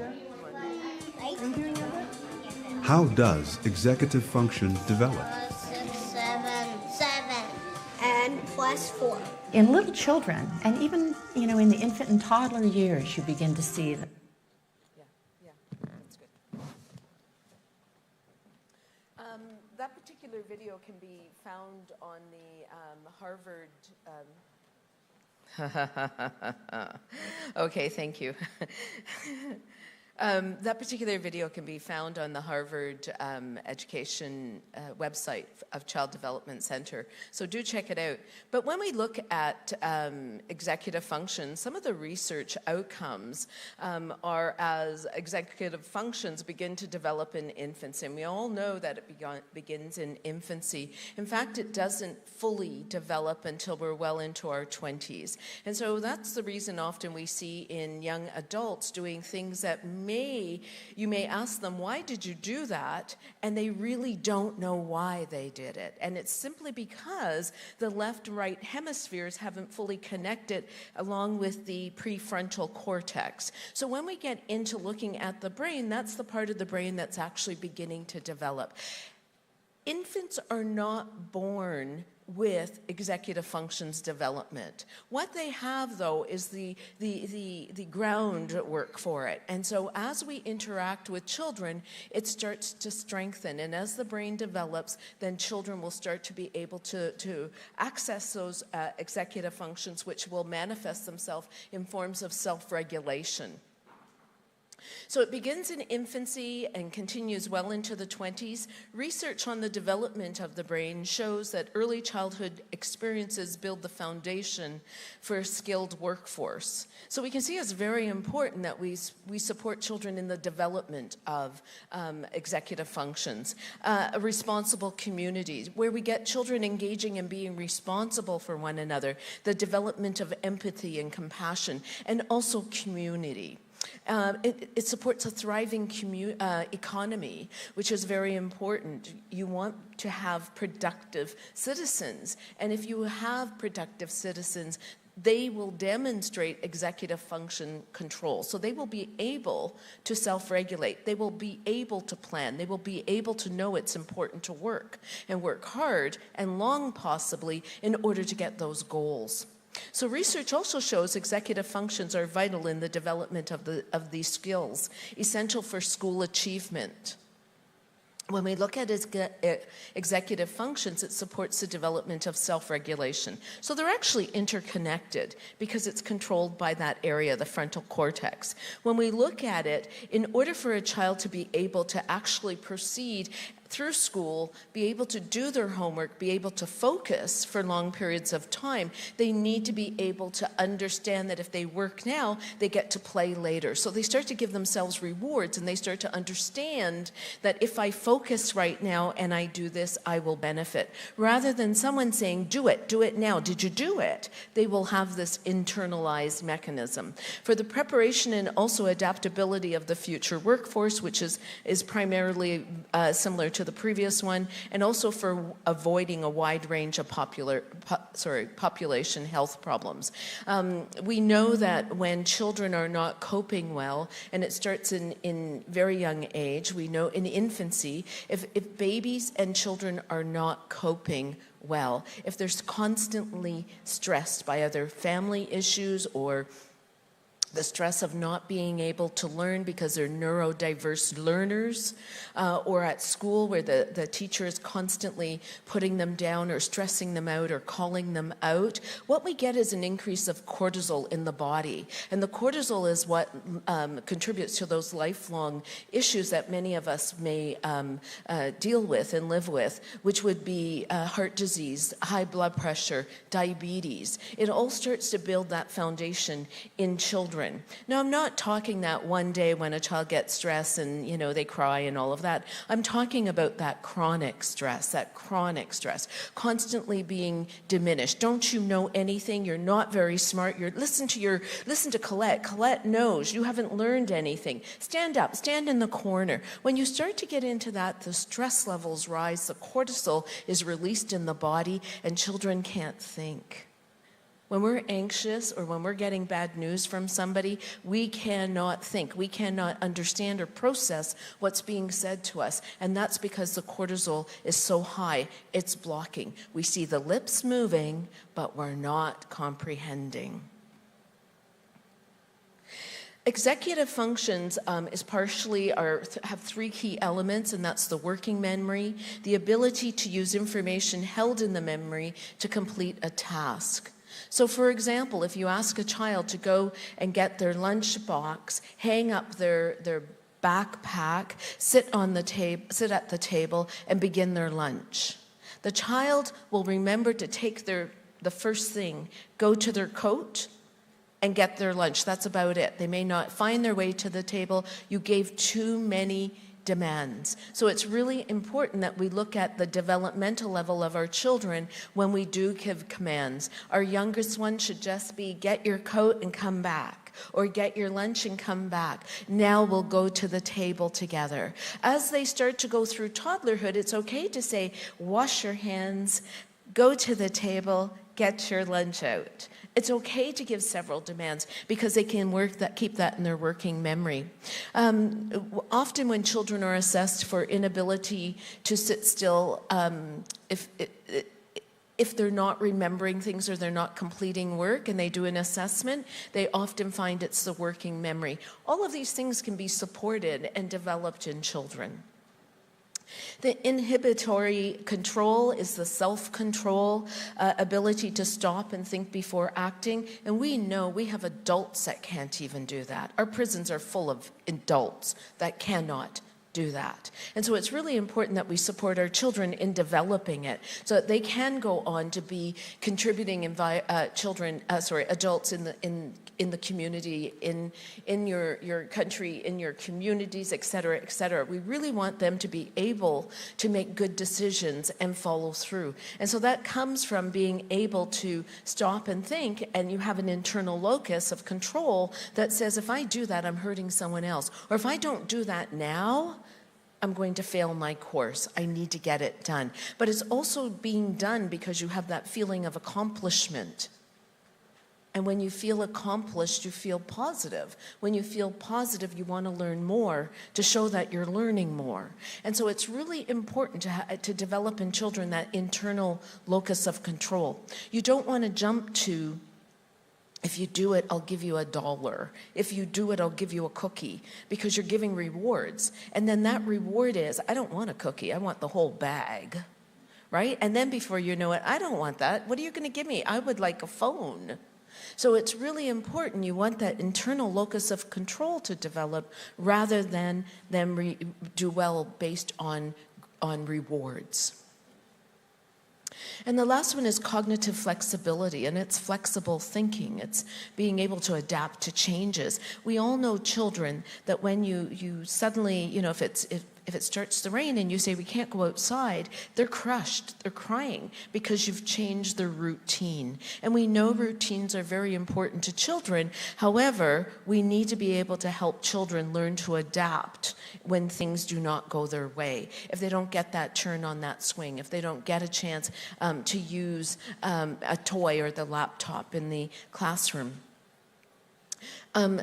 When we have flexible thinking and we are able to adapt to changes, we're able to revise plans and strategies. And so it's really important that we do help to support the working memory, the inhibitory control, and the cognitive flexibility. So we're looking at self-regulation right now. What I'm going to be doing is I'm going to give a snapshot of self-regulation in relation to executive functions. And I'm going to get my colleague, Colette, to give some examples, maybe because you have fabulous examples. So we're going to proceed in that manner. So when we look at self-regulation is important. And they're not born with it. But infants are, when you first do that soothing, that's the beginning of the self-regulation. And as they become toddlers, we often over-dramatize things. We will say, wash your hands, wash your hands. And then before you know it, you're just doing this motion, and they know it's time to wash hands. Or you might put signage up. They start to understand those routines, those rules, and what is expected of them as children. When we look at self-regulation, it's also relationships support the acquisition of regulations skills that are necessary for regulation of behavior, to manage the feelings, to interact and meet the demands of exploration. So when you're thinking about your group time with children, and you're saying, okay, I need everybody to come and sit down. We're all going to sit down. I'm going to share the story with you. We're going to talk about our day. We're going to talk about what you did yesterday. And Gail is on the outside. And I'm saying, Gail, come and sit down. Gail, come and sit down. Gail, come and sit down. And she continues to stand back. She's self-regulating herself for the bigger group, right? We all know that it's not comfortable for us to walk into a large room in an environment where we're uncomfortable. So the first thing we do as adults is we look for that friendly face, right? Somebody that's given us a smile, then we think, you know what? I think I'm okay to sit beside you. But in a large group with children, they're still developing that skill, right? And it's overwhelming for them. So Gail is regulating herself.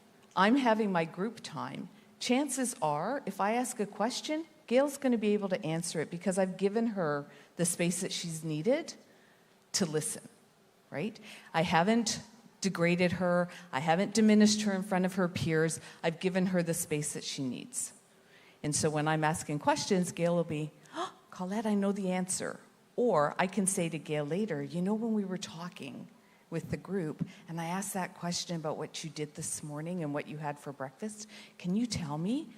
Gail will be more comfortable to do the one-on-one. So I'm recognizing the skills that are being developed and the space that's required for her without badgering you to come to the group.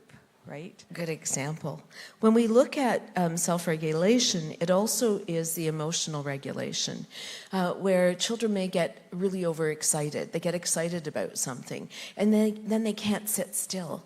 You know, it's their birthday, and when they get home, they're going to have a cake, and they're going to have KFC, and they're so excited, and they just don't focus. They're chatty, they're moving around, they're disrupting your class. That child cannot help it. It's not that they're saying, I want to really disrupt your class today.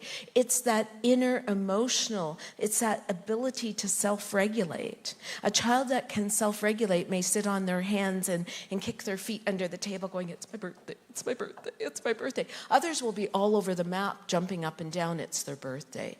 And so we need to recognize how our children, our individual children, may regulate. So we're looking at the emotional regulation. If Colette hits me and I'm not regulating very well, my chances I'm going to scream, ah, or I'm going to hit her back. What's happening is I'm not self-regulating. So what you want to see your 4-year-olds doing, stop, I don't like when you touch me. And it becomes very clear. And children will back away.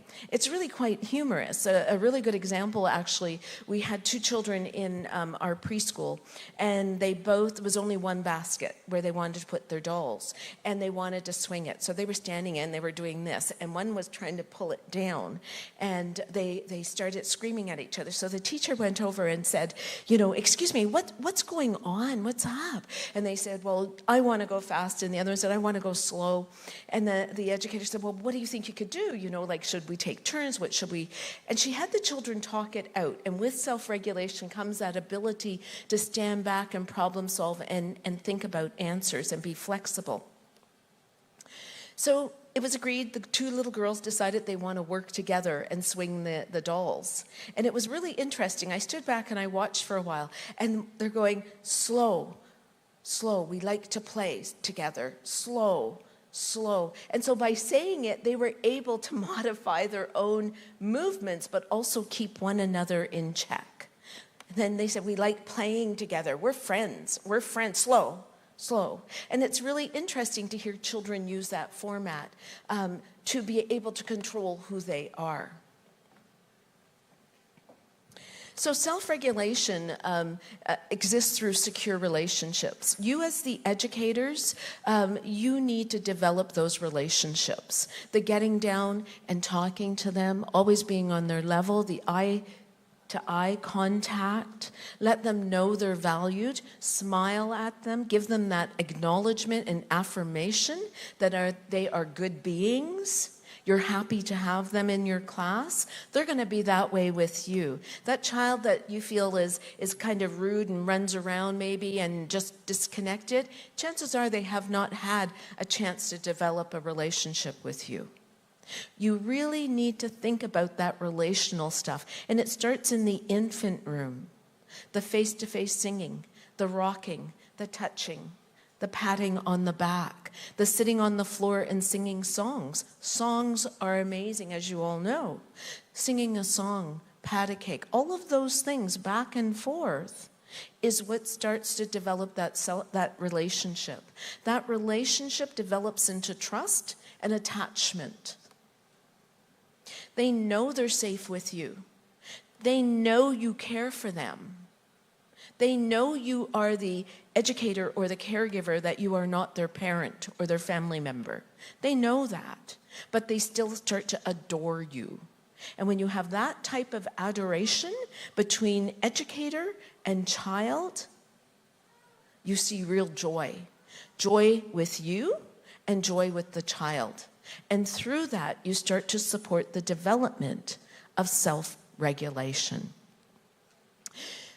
You know you've had the experience where a baby is crying and you can actually say, you're across the room, I'm here, I see you, I am here. And the baby will actually start to calm down because they'll listen to you. And so it is your voice a lot. If you're being harsh, I'm over here, stop crying.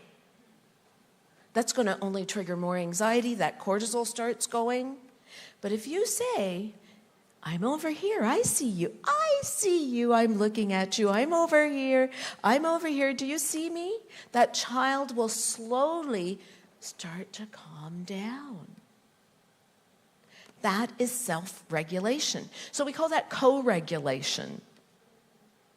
So I'm just going to add to it, Gail, thank you, that for educators, as we get older, our bodies start to get a little stiffer and it's harder to get down to their level and things like that, and I can appreciate that. But it's extremely important that we go to the child and not have the child come to us. If the child is upset and I'm sitting by my desk and my chair and I'm calling Gail over, one, again, I'm singling her out in front of everybody, right? But two, it's what she's doing for me, not what I'm doing for her. And I think as educators, it's really important that we put that thought in our brains. What are we giving the child rather than what is the child giving to us, right? Because a lot of times we'll go in and we'll say, we need a hug or I need a hug. But does the child need a hug? Not necessarily. So it's reading the cues, knowing the ages and stages of the children, knowing your body and what it's capable of doing. Take that chair, if you have to, over to where you're going. Or use the child's chair and get down on it. It may take you a little bit longer to get up. My knees crack every time, and you can hear them when I'm getting up. But the children will come and help me. If I say, oh, you know what, Colette's stuck on the chair. I really need your help now. They're running over to help, right? Because they want to be helpful. And so it's part of understanding them and respecting them as individuals. And I think that that's the key point, is realizing that they have so much to offer, but they're only going to know what they can offer based on what we're giving them, right? Well said, well said. And I think it is important when you mention, to go over, but you might be warming up a bottle and you want to get that bottle and that child is crying. And so it is important then to do the language rather than stopping what you're doing. But when you are with children, so often somebody may fall and they're crying because they are. And so in you would want to make sure that you go to them. It is interesting to watch students, our student teachers in the classroom, in the field placement doing their practicum. And I'll walk in and they'll say, the children love me, the children love me, look. And they run over and they hug, kiss the child. And the child's like, and they start to cry. That's when I start to recognize that that student is there to fill their own needs. They want that hug. They want that affirmation. And so it is important that we do give even our colleagues the affirmation. Hey, I saw you with the baby today and you were calming the baby and you were helping that baby soothe. You did a great job. That affirmation for my colleague is powerful because she's going to even do a better job, and then I have to do a better job because I want to make sure she doesn't do a better job than I do. So it's important that we always value and do affirmations for our families when families pick up children, but also when our colleagues do something as well as the children. So when we look at self-regulation, in infancy, it is co-regulating. So we pick them up, we soothe them, we sing to them. Sometimes we just distract them, and that's okay too. If children are arguing over a toy, they're not arguing, babies would be pulling and crying, then you quickly get another toy and go, look at this one. That's just redirecting. That supports them in self-regulating. That allows them to calm themselves. Toddlers are a little bit different. Toddlers do not regulate in the same way. We start to give hints. We still give some co-regulation, but we're now more apt to give the hints. So we role model washing hands, or we have pictures up on the wall with hands being washed. And so it's really important to use a lot of visual, but also language and gestures. So when we are supporting self-regulation, they do gain more confidence. By the time they're preschoolers, they can self-regulate to a degree. School agers are even better at it. And they use the power of language more often when they have the ability to self-regulate, rather than lashing out at somebody or hurting somebody. It is important that we remember that self-regulation is not a response to an emotion, but it's how the element of that emotion works. So it's not so much them responding to the emotion, but it's how they can control that emotion. Not control, sorry, manipulate and modify. So if a child is, even when a child is crying and you're not coming, and what do they do? When they're crying and you don't go to them, what do they do? Cry louder, right? They cry louder, kick a little harder, right? So for example, I've seen this happen where a child, actually he was a toddler, it was a young toddler, and he was crying. A parent dropped him off and he was crying, he wanted his mama, and the educator went on over to the child to comfort the child and bent down to rub the back. And the child kicked harder and screamed louder and just let it loose. Another educator came over, bent down and said, I know you're really sad, and started to rub the back. And the child, yeah, and then just started to slow down and get focused. And that's the importance also of that relationship. The first educator was from another room. Their educator came in and could calm them down so easily with their voice, with the eye contact. That child smells you. They feel the heat of your body when you pick them up. They know you. So it is really important to think about when children can modify the intensity. When they get louder, sometimes that's a form of self-regulation because they're really letting you know, I'm not well. This is not a good place to be right now, and I am not coping. And remember, the longer we let them cry, the longer we ignore them, that level of cortisol. When that child you put to bed, for nap, they're not ready, and you let them cry it out till they fall asleep, the amount of cortisol in that child, not only that, they go to bed feeling abandoned. So it's important that you find ways to be able to support the development of the children so that we don't have these high levels. And part of it is through supporting the self-regulation. Also, it's different from self-restraint. People often may say, oh, my child can self-regulate. They have great control. Control comes out of being able to self-regulate, but it's not self-regulation. Control and self-regulation are two different things. Self-regulation is being able to motivate yourself, knowing that if you do your homework, you're going to go out and you get to play with your friends. That's what self-regulation looks like. So we have a little boy who's 3, and he knows how to manipulate the system. For lack of a better way of putting it. He knows how to self-regulate. When mom drops off in the morning, he's calm. When dad drops off, it's not all the time, right? So it's like, I want to spend more time with dad. This is exciting. This is new for me. I don't want to come to daycare. I want to go with dad to work. Dad will say, I've got to go now, right? I'll pick you up at the end of the day. This little boy has enough control in him that he vomits every time his dad drops him off. He says, if I throw up, daddy will come back. The difference between self-regulation and self-control.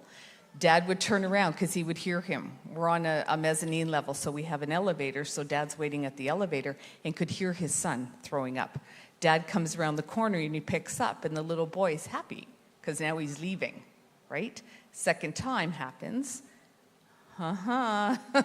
You're manipulating us now, right? So when dad drops off, we say, if you're going to throw up, you're going to help us clean it. And that's the end of the conversation. He doesn't throw up anymore. He's cleaned up once with us, and that was it. And dad was always like, I just felt so bad leaving him with you if he's throwing up. And we're like, no, it's okay. We've got this under control. He's not controlling us. We're controlling the situation with him. So it was a totally different outcome between self-regulation and self-control. And the beauty of it, though, is what you were doing was you were also demonstrating self-regulation. And so I think that also when I was there, I remember hearing something about after the child had done that and cleaned up, the educator said, oh, well, I hope you're feeling better now. You know what? We have so many new toys in the classroom. We need to get to the classroom. The child went in, and then the educator said, I'm so glad that you're with us today. And that little boy just grinned as if nothing ever happened out there. And so it is really important to give that type of feedback after the child rebalances. The same as if you have a child that's doing a temper tantrum, don't leave them, don't abandon them, just let them know that this is not acceptable. If you have something to say, you need to say it. And when I'm speaking to them, what I usually do is,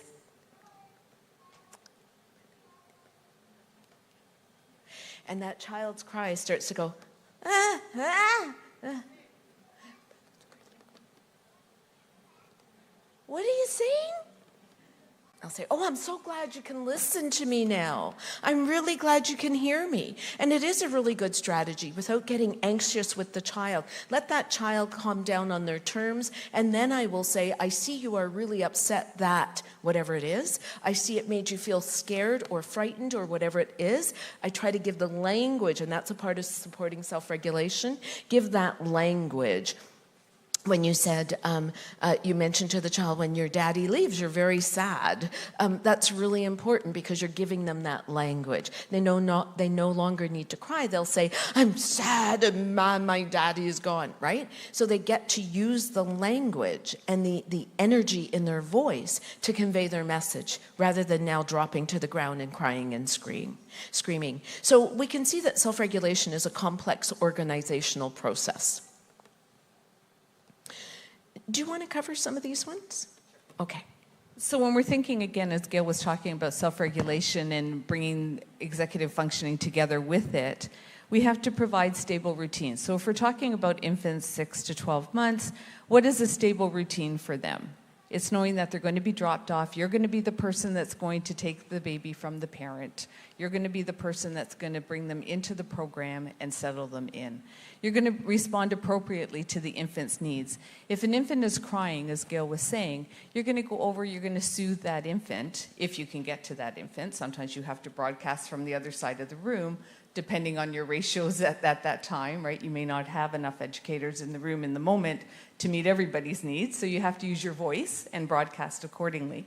But you want to be able to say, okay, if I'm holding that baby and I'm trying to regulate them and I'm singing and they're looking at me, and then all of a sudden they've turned away, I'm not saying come back, like I'm not bringing my face back over. I'm recognizing that that baby is regulating. The baby's come away and it's going to come back. So I need to remember that. Again, it's not about me, it's about the baby. Protecting the infants from over-arousal. Is your environment overstimulating? Right? If there's loud music playing, if there's a number of babies that are crying all at once, it becomes overstimulating. It's overstimulating for us as an adult, right? So it's double that for an infant. We want to, again, respond to their signals. We want to have appropriate games. So we're doing, depending on the age, we could be doing clapping our hands, patty cake. We could be doing rowing your boat, action songs as well, to get them to start to come in and do meaningful little tasks and listening to what's taking place. Playing peekaboo. And as they get older, it's that spatial awareness, it's that object permanence. Do they remember where we've put that object and we've got a scarf over it? Those skills will develop over time. With 13 to 24-month-olds, we're playing more one-to-one, right? Face-to-face interactions, being predictable again in the environment, remaining emotionally available. If I've had a bad morning, the worst thing I can do is bring that energy, that negative energy, into the environment. Doesn't matter what age, stage of development it is. I'm bringing negativity into the room, and we know that people feed off negative energy. So you want to come in, and it's easy to say, leave it at the door. We've all heard it. Sometimes you can, sometimes you can't. If you can't, then it's always best to say, you know what, Gail, I need to step out for a moment. I just need to recollect myself, and then I'll come back. Because I need to make sure that the environment for the babies, for the toddlers, for the preschoolers, is a safer environment for them, rather than a negative one. Again, the imitative games that are age appropriate. We want to make sure that we're doing something that is at their developmental stage, rather than trying to do something that's older for them or even younger for them, right? Pointing games, paying attention, I spy. They like looking for balls, or you're blowing bubbles, and where are the bubbles? And they get so excited for things like that. Simple directions on doing tasks, as you were saying. So now I'm going to go take you and I'm going to change your diaper, right? Oh, can you help me find your diaper? And they'll want to do that. As they get older, and we all know that toddlers that are 2 years of age, everything's mine, mine, mine, and I do it myself, right? So you want to give them those little tasks to help them develop their coping skills and the creative processes that go through it as well. I just want to add one point to what you were saying. Around the diaper changing, it is really important to, when you are helping a child change the diaper or an infant, it is important to just let them know what you're planning to do. We're going to go change your diaper now. Would you like to help me find your cubby, to find your diapers? And they'll run to their cubby, and that's really good because they will go back and look for it. They will be able to find it. But what you're doing is you're broadcasting to them, and they know what's going to happen. If you come in and pick them up and you just move with them, they don't know what's happening. Many of them don't even know they've done a dump in their diaper. So how do they know that's where you're taking them? But the more you say, I'm taking you to change your diaper, then what happens is they start to understand that pattern. And that actually helps and supports that challenge of teaching toileting skills. And note I say teaching toileting skills because we don't train them. We only train animals. We do not train them. We teach them toileting habits and toileting skills so that they remember to wash their hands and wipe themselves. Don't I talk about wonderful things? I'll turn it back to my colleague. So, as you've noticed from the infants right up, you'll see the continuity of the caregiver relationship and how positive it needs to be and how attentive you are to the children's needs as well as your own. Providing clear direction, again, that's age and developmentally appropriate. A lot of times they'll say, well, they're 3 years old, they should know that. Developmentally, they may be at a 2-year-old level, or maybe they're at a 4-year-old level. So you don't want to just stick with the ages and stages, you want to look at the development that's happening as well. Singing songs, you guys are great at singing songs continuously throughout your program. So continue to do that. Put in the rhymes. Leave out a word and let them put the word in for you, right? Those are exciting moments for the children. If you're doing your ABCs or you're counting 1, 2, 3 and you leave out something, Miss, you forgot this, right? So it's so exciting for them to be able to add that in. And again, that's just going back to self-regulation and their functioning skills of knowing the tasks that are on hand and following the routines.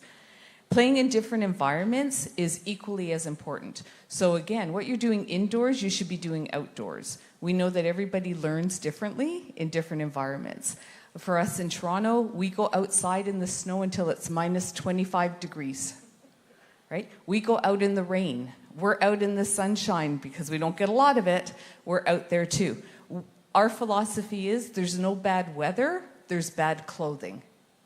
So if you're not dressed appropriately, then you're going to feel the cold. And then you're going to be miserable, but the children want to stay outside because they've got their snowsuits on and they're having a great time. They've got their rain jackets on and their boots. Nothing better than jumping in puddles, right? And the learning that takes place through that process as well. The children are just so excited, so you want to focus on that. For 3 to 4-year-olds, now we're really getting them into different tasks, meaningful tasks, doing chores, helping with tidy up time, getting them to follow the leader. Everybody in this room has somebody in the room who wants to be the leader all the time, right? Miss, sir, I want to do this, right? You have to share the wealth. There's some children that you think, oh, there's no way they could be a leader. Those are the ones that you really want to focus on because they will show you that they too can be a leader, right? Because they're the ones that are always standing at the back. Oh, they're the ones that you're always like, Gail, stand still. Gail, I need you to focus, right? But if I say, Gail, can you be the leader today and you do the clicker or you carry out the balls? All of a sudden I have different attention from Gail. So that's what we want to focus on. For the 5+, it's getting them ready for school readiness, right? Being able to problem solve, being able to have those peer-to-peer interactions and okay, I'm not going to be the leader this time, but maybe next time. And so the negotiation skills start to come out. And that's really important that we see that. With Simon Says, again, following direction. Because as adults, like it or not, we're always directed to do something, right? And so we need to make sure that we're making that learning fun for the children. And so by doing that, it's through your games, it's through singing, it's through meaningful interactions in the room, and task-oriented. So ways to promote executive functions would be by encouraging them to complete chores and errands, finishing projects. So once you start something, we need to finish it. Maybe you do let it sit by the side and then they come back to it, but give them time to finish that project. Getting to school on time or home on time. And that's really important in the sense of taking responsibility for themselves. So helping them to lay the clothing out at night or putting it away when they come home because they see it as a routine. And then before you know it, they're doing it on their own. Playing with friends and having control over emotions. When they're with their friends and another child takes the toy or wants to watch something on television or decides they're not going to play together. We often see with little girls, birthdays 364 days away, and they turn and say, you didn't give me your cookie and you're not coming to my birthday party. And the child that's just been told that is crying now because they're not invited to the birthday party. Party's still a year away. So helping that child, your child, taking them aside and saying, well, you know, we can have a party and your friend is saying this because of this, and helping them understand it rather than saying, don't play with her, she's no good. She's not a good friend. Don't play with her. Because you want children to start to make that good judgment. As Colette said, predictable routines, and also some unstructured playtime is really important. So executive function supports our cognitive thoughts, our emotions, our actions, how we work as a team. We need to be able to self-regulate. We need to know it's your turn and then my turn. Decision-making, problem-solving. And if we as adults and educators continually do for children, they cannot figure out even what socks to put on. We need to encourage them to do the problem solving, making choices. From infants, we start to get them to make a choice. You want me to wipe your face, or do you want to wipe your face? Do you want me to pick you up, or do you want to lay there? So we give choices. Adaptability, we want them to be adaptable. You want to say the thank you? So on behalf of Gail and myself, we want to say thank you for taking the time to join us this morning. We've been enjoying the conference so far, as we hope you have as well. And if you have any questions for us, we'll be here. So thank you.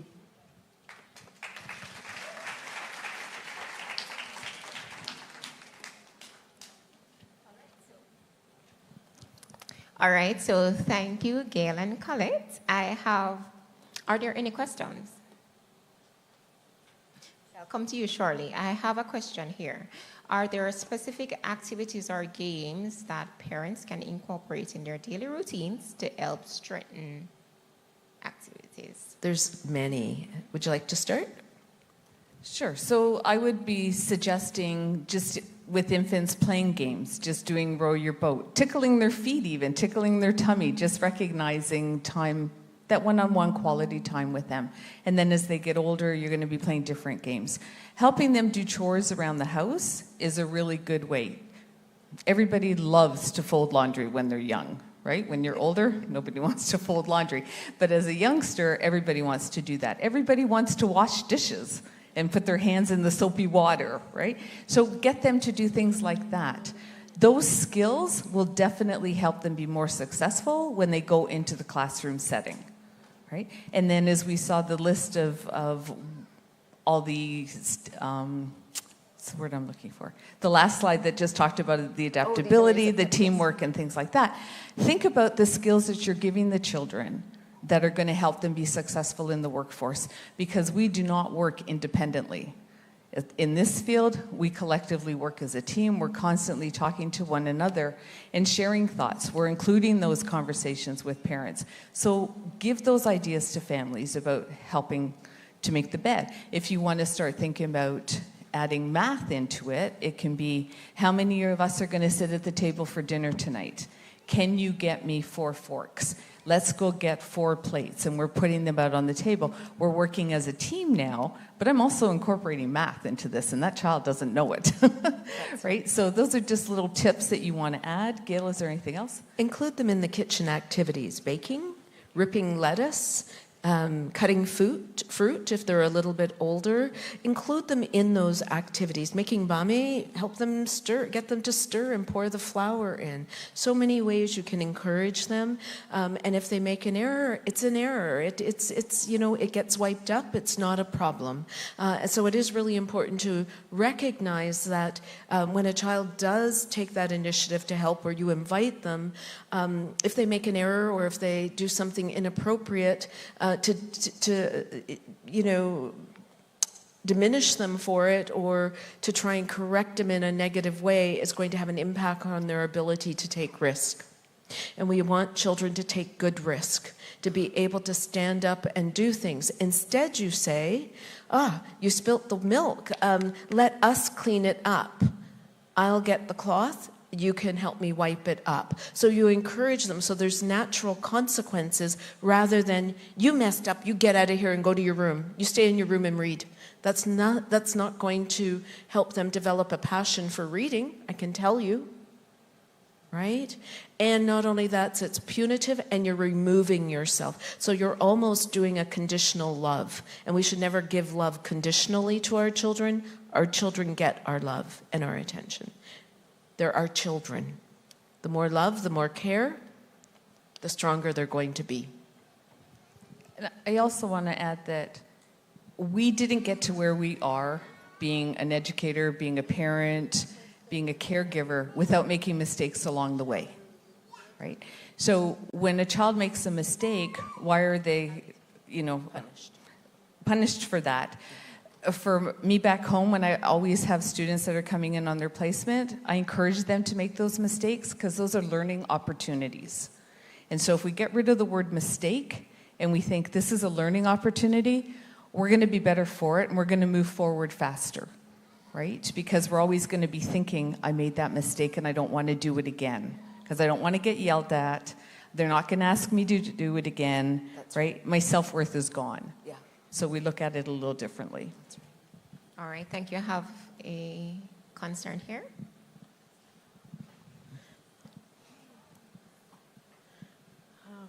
Earlier on, I heard a talk about a child which cannot help themselves in preference, for instance, like disabilities and mental ability and so forth. I even have a son which is 11 years old who has mental disability and he cannot write, but he can talk and everything else for himself.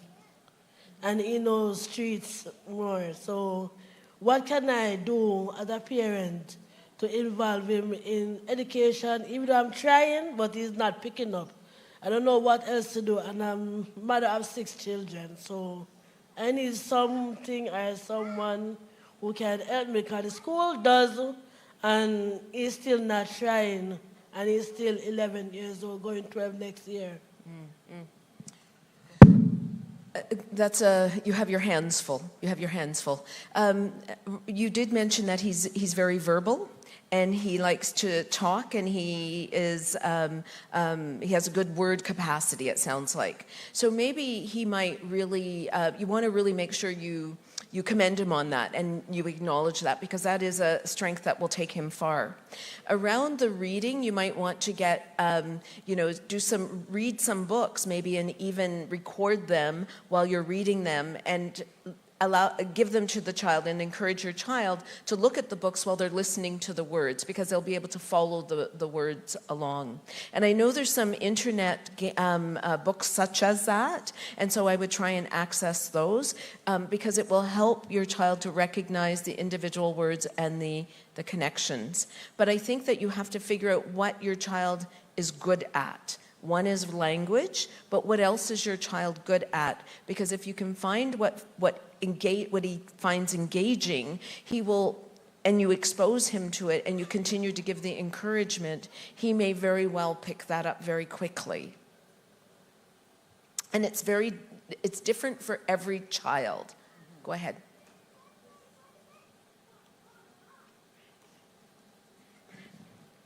Well, what he really likes to know is about singing and dancing. He loves that very much.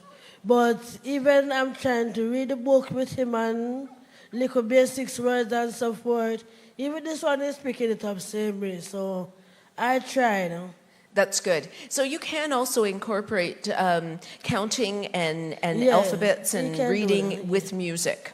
And movement. So even if you want to, get him enrolled in music, or you want to teach music or dance, just doing the count 5, 6, 7, 8, and then you do the movements and you show the counts and the beats, and you can't do the beats, you can't do the moves unless you say the beats or the counts. And so there's many ways you can incorporate it, but you do want to try and get someone that is really knowledgeable about your child in order to move forward. It's really difficult for me to really say what your child would need, because I haven't met your child, and every child is so diverse, and we talk about intersectionality, and intersectionality means the complexity of who we are and what we bring to the table, basically.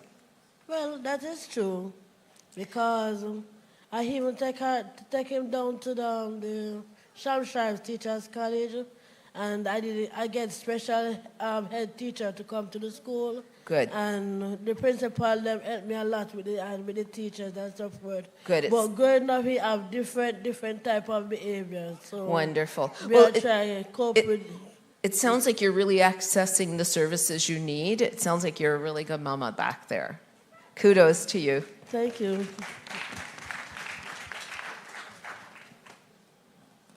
So we'll take one last question. Are there any other questions? No? So I have a question. Do we have any parents here with us? You're not a practitioner, you're just a parent. Oh, we have a hand at the back. Your hand. How old is your child, sir? 5? All right, so my question to you, because Kay has lots of gifts and she wants to give you one, can you tell me, well, name a strategy that you can use for your 5-year-old? You are in the kitchen, you're cooking, you don't want your 5-year-old in the kitchen. However, she's not playing nice or he's not playing nice with his sibling. Give me a strategy you would use in a situation like that. Oh.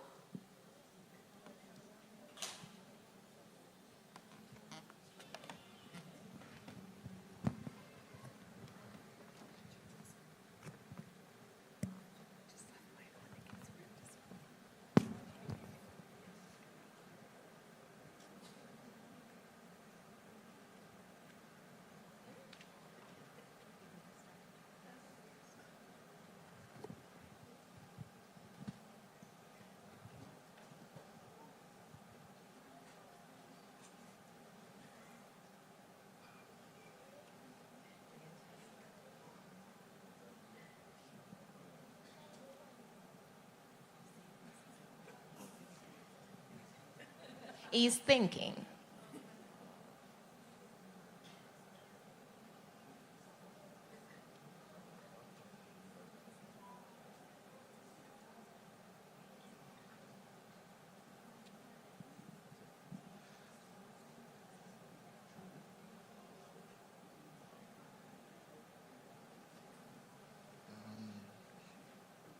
Morning. In a situation like that, I can invite her into the kitchen with me to help cook, as you suggested. Give her something small to do, maybe cut up something with a little dull knife, but it keeps her occupied and it keeps her mind away from throwing a tantrum. She's an only child, so she doesn't have any siblings to argue with. And aside from that, I could probably take a break from the kitchen with her also. Give her some time, talk to her, discuss something, maybe let her go career on a book or color or something like that. But that's how I would approach it.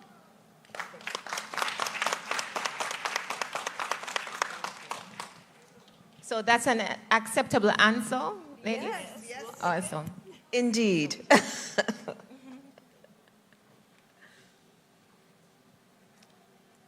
So you ladies can do a 2-minute wrap-up. Well, we thank you. Oh, we have a hand over here. Go ahead.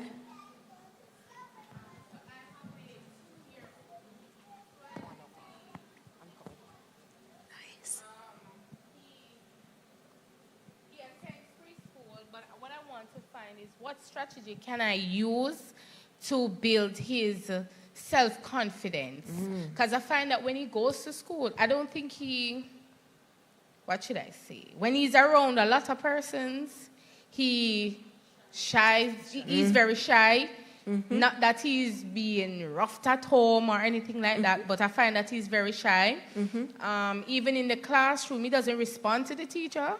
However, if you ask him on a one-away, he can answer. So how do I build his self-confidence at 26 months old?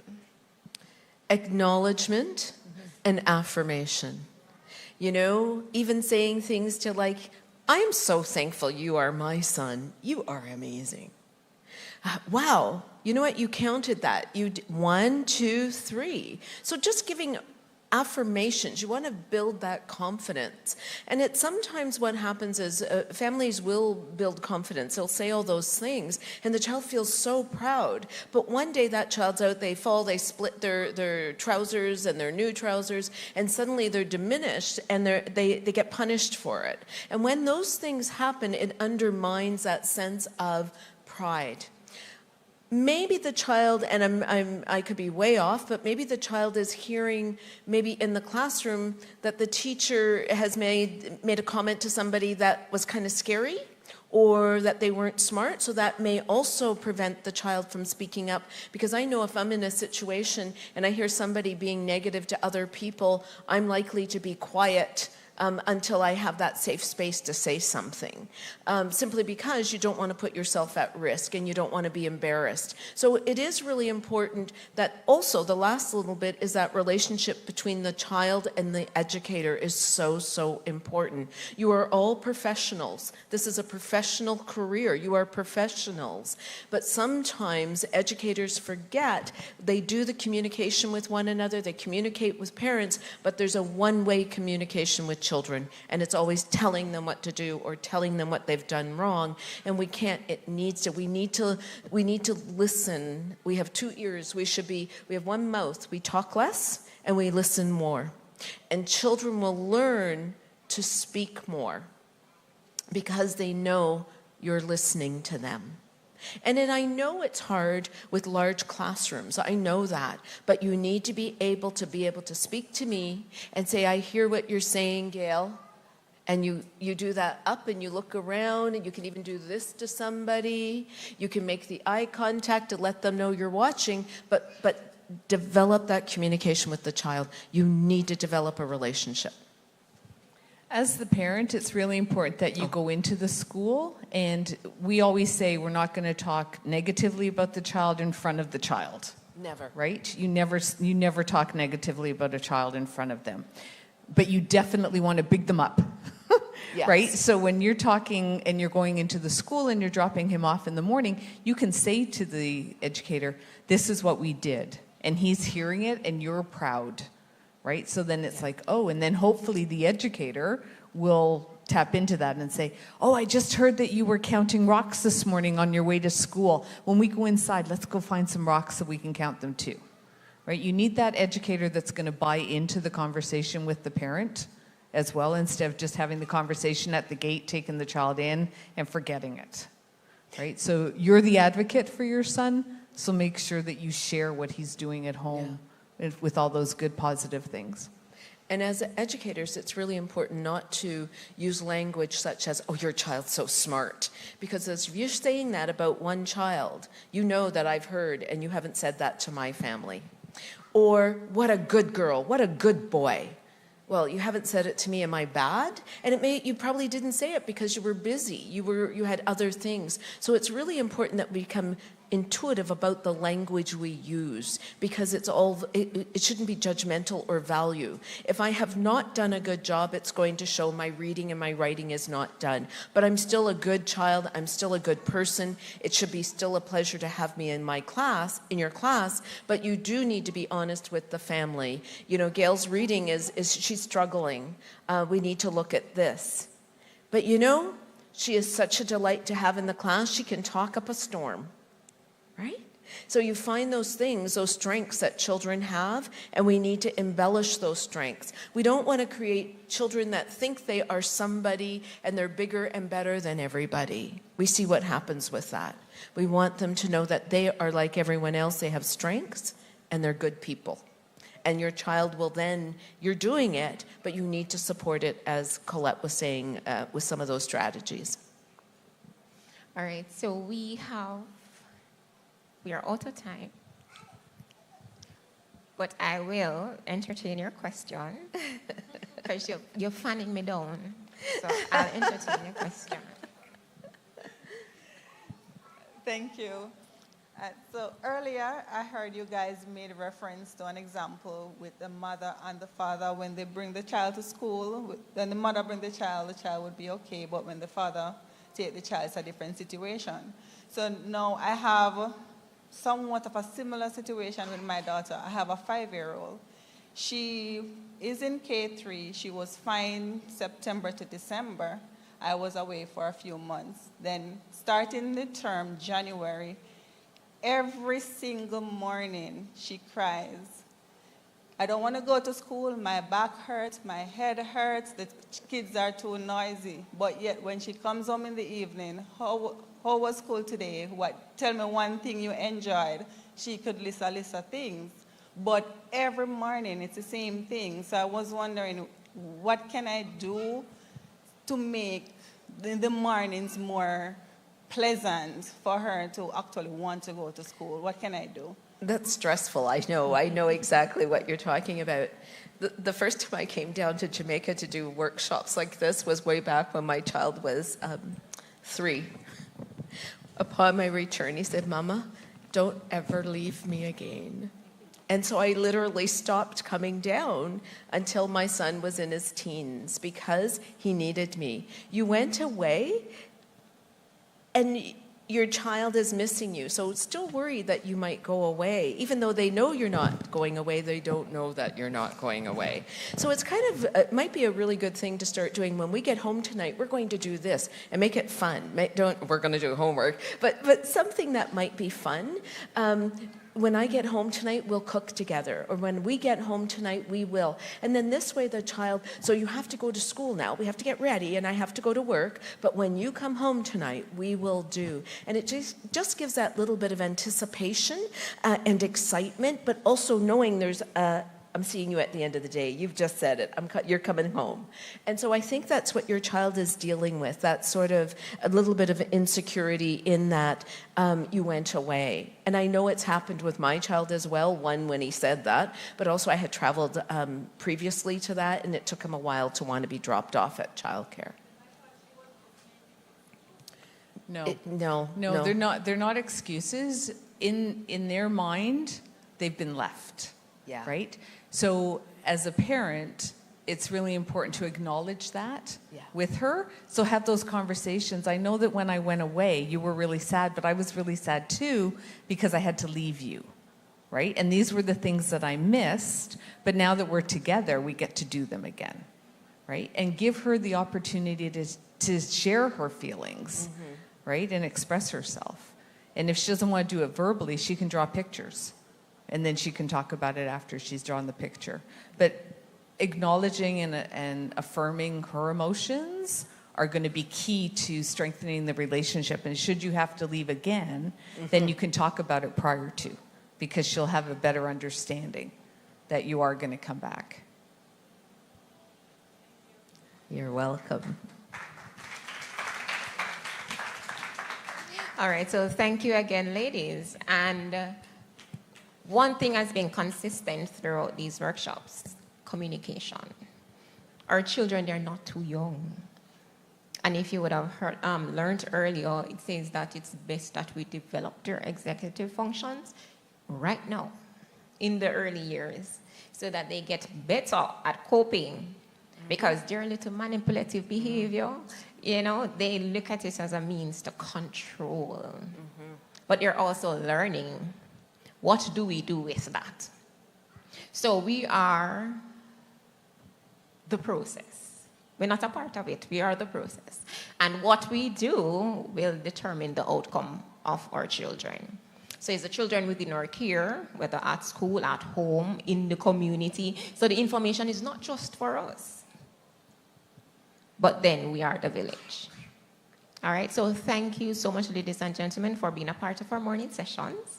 We are now at the end, at the end of the morning session. We will take a break for lunch, and we begin again at 1 p.m.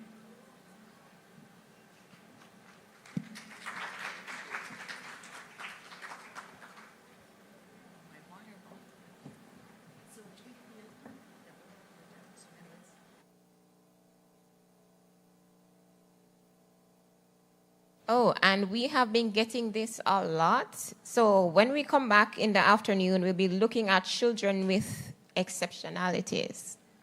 So we don't want you to miss that one. Good job.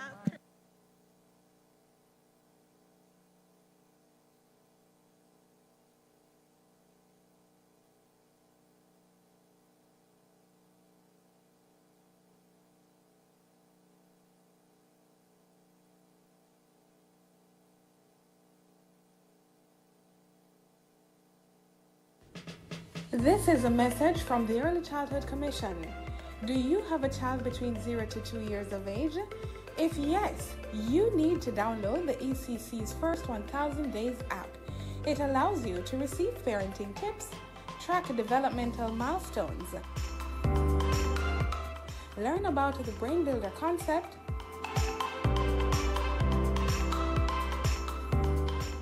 receive relevant articles and research, plus interactive content. The first 1,000 Days app, now available for download on the Google Play Store and the Apple App Store.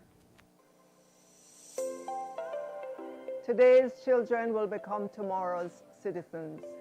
If we fail to give them the proper foundation for healthy and productive lives, our future will be at risk. Remember, the first 1,000 days of a child's life matter.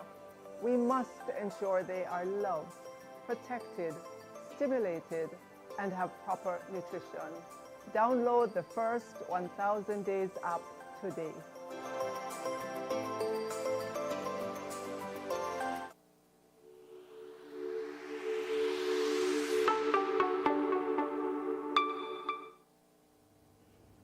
Hi, I'm Katie. The Early Childhood Commission is delighted to present to you the first 1,000 Days app. This app will give you access to information on the first 1,000 days of your child's life. You will be able to track developmental milestones, and we will give you an opportunity to connect with parents as well as with the Early Childhood Commission. I will now give you 3 simple steps to download the app to your Android device. Step 1. Go to the Google Play Store and search for First 1,000 Days. That is 1ST 1000 days. Step number 2. Open the app and sign up with an email or your Facebook or Twitter accounts.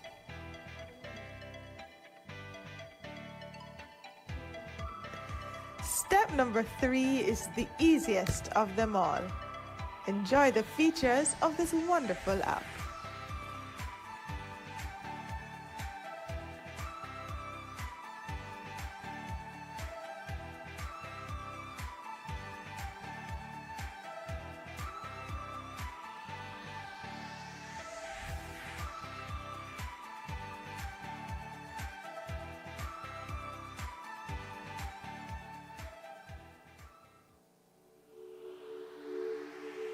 That was a message brought to you by the Early Childhood Commission.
Thank you for the present.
1,000 days, 24,000 hours, 1.44 million minutes. The period from conception to 2 years of age is roughly the first 1,000 days of life, and it is a time when foundations are established for health, growth, and development.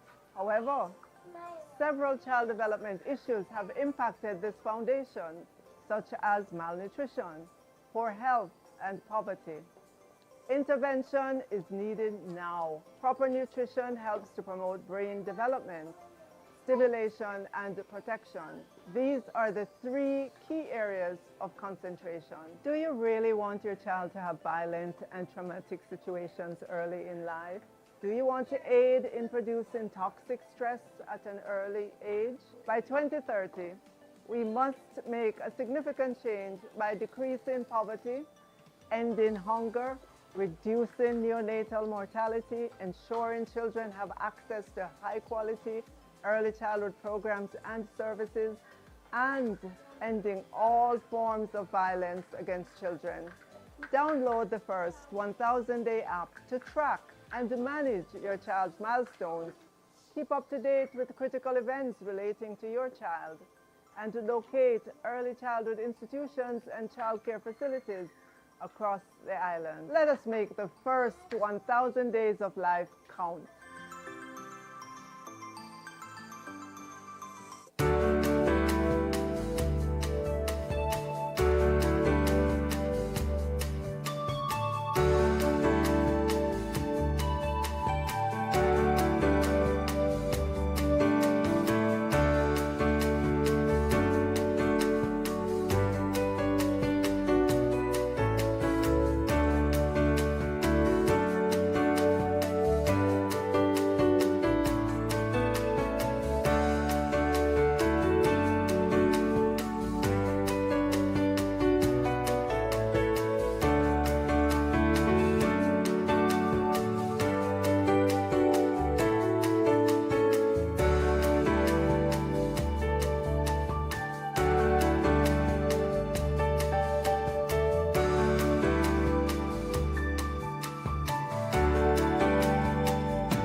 The following is a message from the Early Childhood Commission.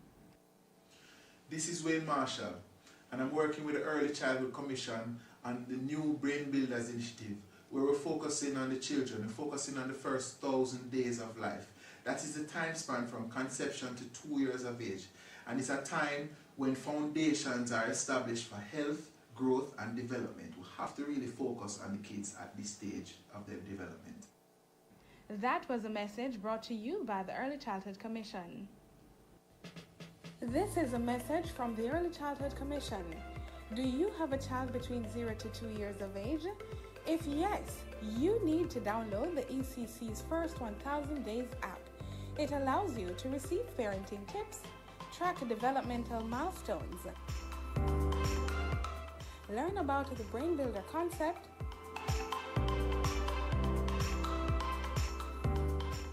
receive relevant articles and research, plus interactive content. The First 1,000 Days app, now available for download on the Google Play Store and the Apple App Store. Today's children will become tomorrow's citizens. If we fail to give them the proper foundation for healthy and productive lives, our future will be at risk. Remember, the first 1,000 days of a child's life matter. We must ensure they are loved, protected, stimulated, and have proper nutrition. Download the First 1,000 Days app today.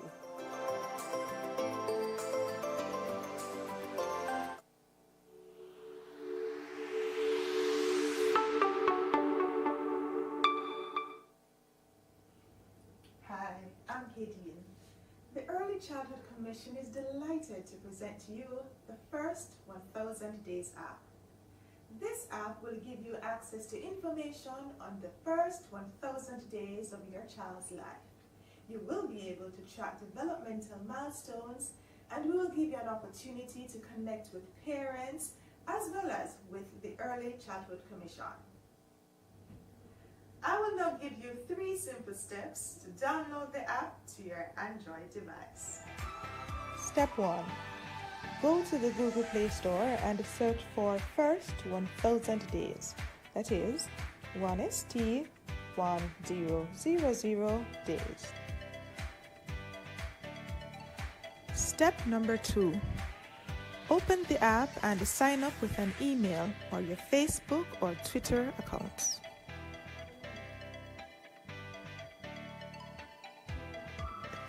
Step number 3 is the easiest of them all. Enjoy the features of this wonderful app.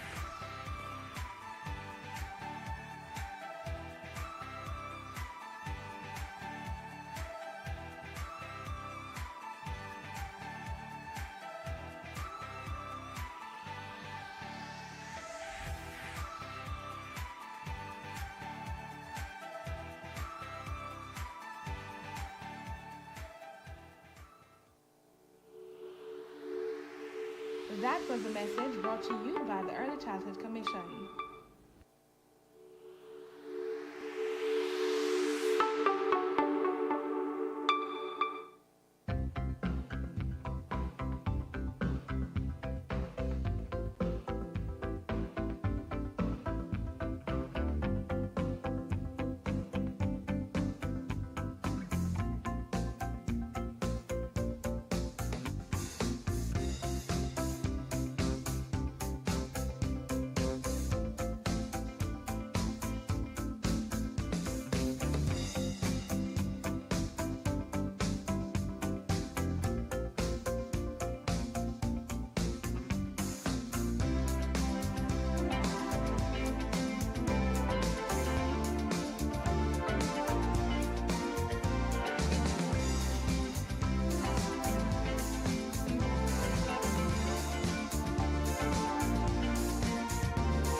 1,000 days, 24,000 hours, 1.44 million minutes. The period from conception to 2 years of age is roughly the first 1,000 days of life, and it is a time when foundations are established for health, growth, and development.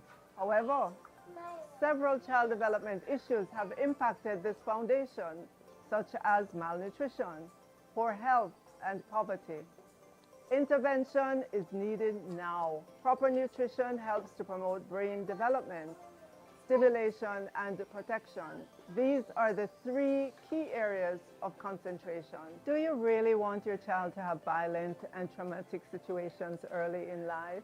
Do you want to aid in producing toxic stress at an early age? By 2030, we must make a significant change by decreasing poverty, ending hunger, reducing neonatal mortality, ensuring children have access to high-quality early childhood programs and services, and ending all forms of violence against children. Download the first 1,000-day app to track and manage your child's milestones. Keep up to date with critical events relating to your child, and to locate early childhood institutions and childcare facilities across the island. Let us make the first 1,000 days of life count.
The following is a message from the Early Childhood Commission. This is Wayne Marshall, and I'm working with the Early Childhood Commission on the new Brain Builders Initiative, where we're focusing on the children, we're focusing on the first 1,000 days of life. That is the time span from conception to 2 years of age. And it's a time when foundations are established for health, growth, and development. We have to really focus on the kids at this stage of their development. That was a message brought to you by the Early Childhood Commission. This is a message from the Early Childhood Commission. Do you have a child between 0 to 2 years of age? If yes, you need to download the ECC's First 1,000 Days app.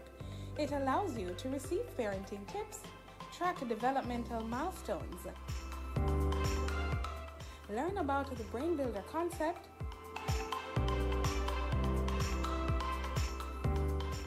receive relevant articles and research,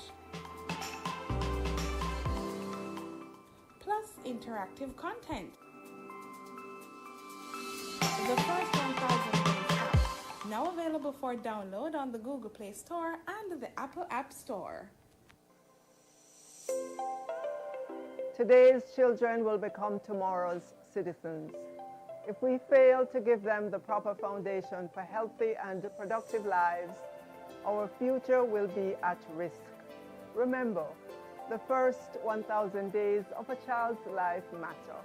We must ensure they are loved, protected, stimulated, and have proper nutrition. Download the First 1,000 Days app today.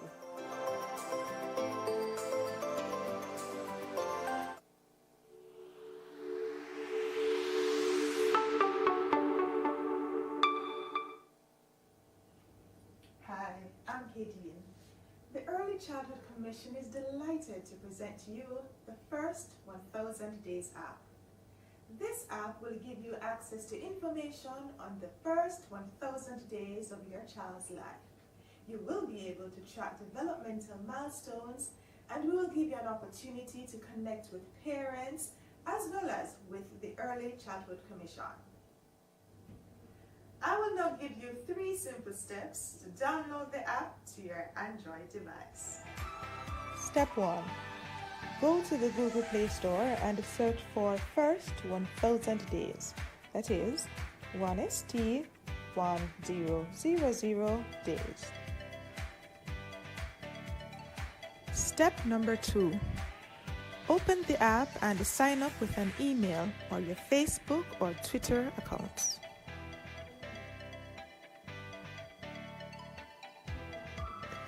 Step number 3 is the easiest of them all.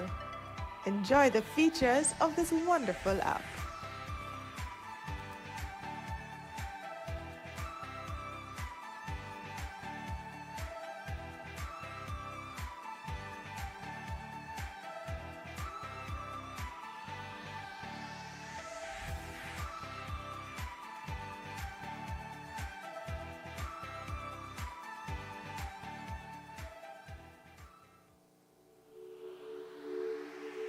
That was a message brought to you by the Early Childhood Commission.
1,000 days, 24,000 hours, 1.44 million minutes. The period from conception to 2 years of age is roughly the first 1,000 days of life, and it is a time when foundations are established for health, growth, and development.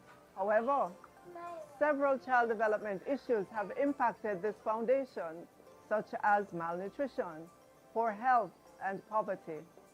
Intervention is needed now. Proper nutrition helps to promote brain development, stimulation, and protection. These are the 3 key areas of concentration. Do you really want your child to have violent and traumatic situations early in life? Do you want to aid in producing toxic stress at an early age? By 2030, we must make a significant change by decreasing poverty, ending hunger, reducing neonatal mortality, ensuring children have access to high-quality early childhood programs and services, and ending all forms of violence against children. Download the first 1,000-day app to track and manage your child's milestones. Keep up to date with critical events relating to your child, and to locate early childhood institutions and childcare facilities across the island. Let us make the first 1,000 days of life count.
The following is a message from the Early Childhood Commission. This is Wayne Marshall, and I'm working with the Early Childhood Commission on the new Brain Builders Initiative, where we're focusing on the children, we're focusing on the first 1,000 days of life. That is the time span from conception to 2 years of age, and it's a time when foundations are established for health, growth, and development. We have to really focus on the kids at this stage of their development. That was a message brought to you by the Early Childhood Commission. This is a message from the Early Childhood Commission. Do you have a child between 0 to 2 years of age? If yes, you need to download the ECC's First 1,000 Days app. It allows you to receive parenting tips, track developmental milestones, learn about the Brain Builder concept,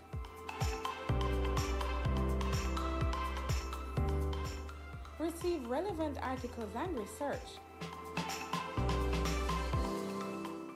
plus interactive content. The First 1,000 Days app, now available for download on the Google Play Store and the Apple App Store. Today's children will become tomorrow's citizens. If we fail to give them the proper foundation for healthy and productive lives, our future will be at risk. Remember, the first 1,000 days of a child's life matter. We must ensure they are loved, protected, stimulated, and have proper nutrition. Download the First 1,000 Days app today.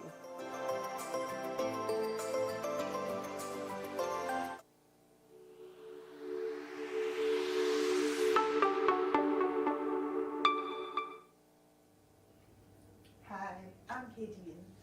The Early Early Childhood Commission is delighted to present to you the first 1000 Days app. This app will give you access to information on the first 1000 days of your child's life. You will be able to track developmental milestones, and we will give you an opportunity to connect with parents as well as with the Early Childhood Commission. I will now give you 3 simple steps to download the app to your Android device. Step 1. Go to the Google Play Store and search for First 1000 Days. That is 1ST 1000 days. Step number 2. Open the app and sign up with an email or your Facebook or Twitter accounts.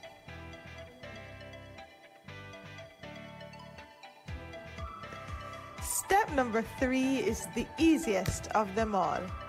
Enjoy the features of this wonderful app.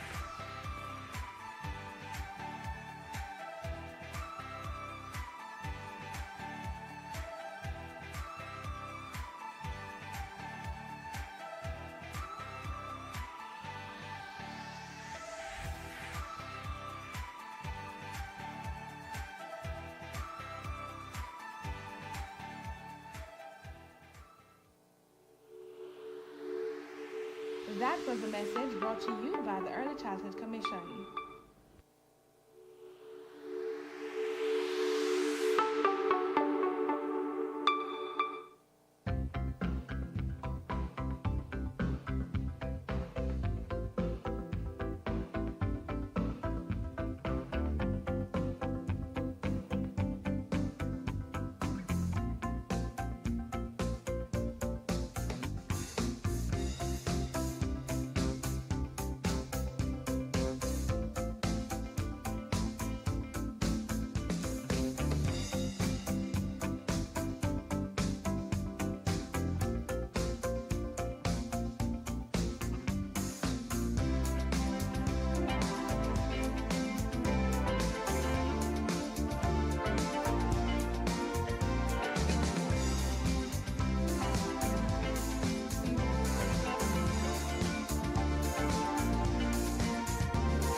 1,000 days, 24,000 hours, 1.44 million minutes. The period from conception to 2 years of age is roughly the first 1,000 days of life, and it is a time when foundations are established for health, growth, and development. However, several child development issues have impacted this foundation, such as malnutrition, poor health, and poverty. Intervention is needed now. Proper nutrition helps to promote brain development, stimulation, and protection. These are the 3 key areas of concentration. Do you really want your child to have violent and traumatic situations early in life? Do you want to aid in producing toxic stress at an early age? By 2030, we must make a significant change by decreasing poverty, ending hunger, reducing neonatal mortality, ensuring children have access to high-quality early childhood programs and services, and ending all forms of violence against children. Download the first 1,000-day app to track and manage your child's milestones. Keep up to date with critical events relating to your child, and to locate early childhood institutions and childcare facilities across the island. Let us make the first 1,000 days of life count.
The following is a message from the Early Childhood Commission. This is Wayne Marshall, and I'm working with the Early Childhood Commission on the new Brain Builders Initiative, where we're focusing on the children, we're focusing on the first 1,000 days of life. That is the time span from conception to 2 years of age. And it's a time when foundations are established for health, growth, and development. We have to really focus on the kids at this stage of their development. That was a message brought to you by the Early Childhood Commission. This is a message from the Early Childhood Commission. Do you have a child between 0 to 2 years of age?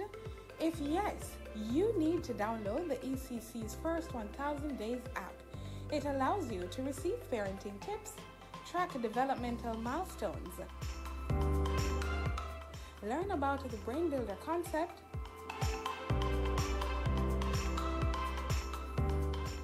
receive relevant articles and research, plus interactive content. The First 1,000 Days app, now available for download on the Google Play Store and the Apple App Store.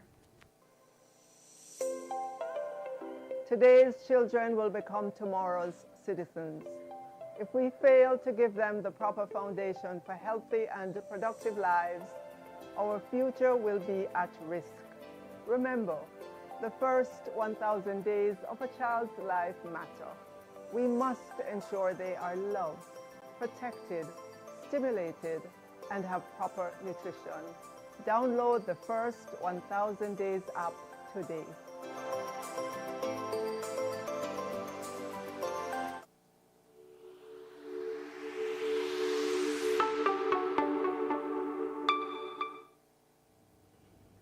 Hi, I'm Kadeen.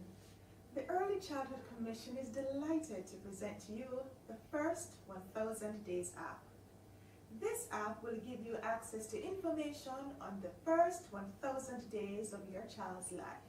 You will be able to track developmental milestones, and we will give you an opportunity to connect with parents as well as with the Early Childhood Commission. I will now give you 3 simple steps to download the app to your Android device. Step 1. Go to the Google Play Store and search for First 1000 Days. That is 1ST 1000 days. Step number 2. Open the app and sign up with an email or your Facebook or Twitter accounts.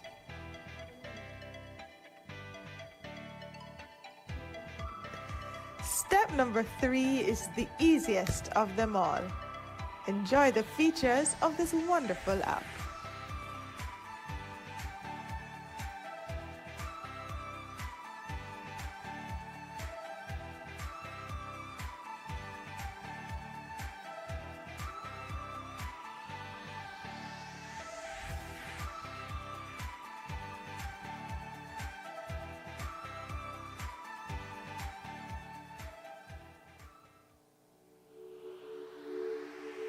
That was a message brought to you by the Early Childhood Commission.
1,000 days, 24,000 hours, 1.44 million minutes. The period from conception to 2 years of age is roughly the first 1,000 days of life, and it is a time when foundations are established for health, growth, and development.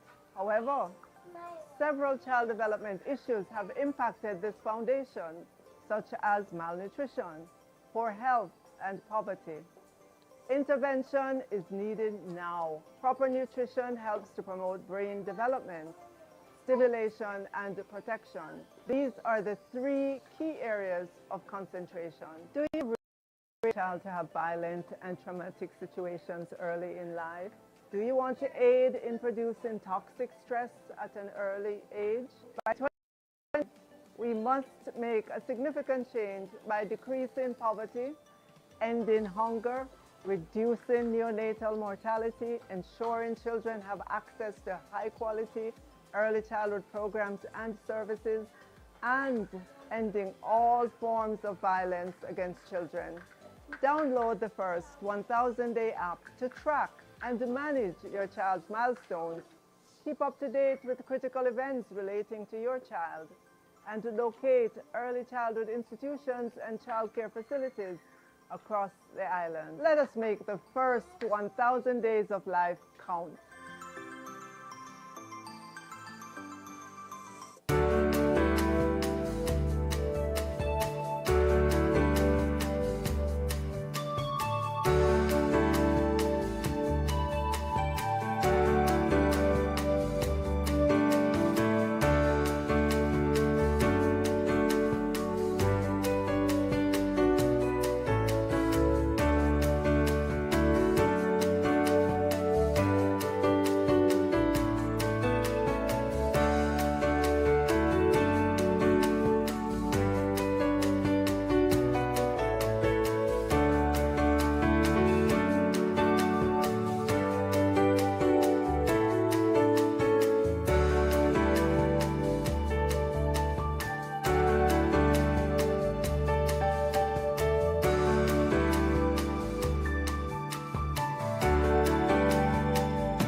The following is a message from the Early Childhood Commission.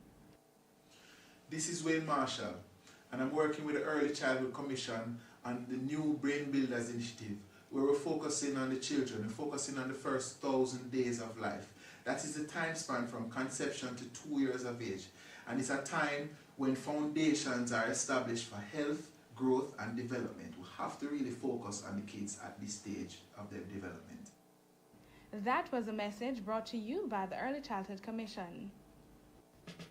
This is a message from the Early Childhood Commission. Do you have a child between 0 to 2 years of age? If yes, you need to download the ECC's First 1,000 Days app. It allows you to receive parenting tips, track developmental milestones, learn about the Brain Builder concept,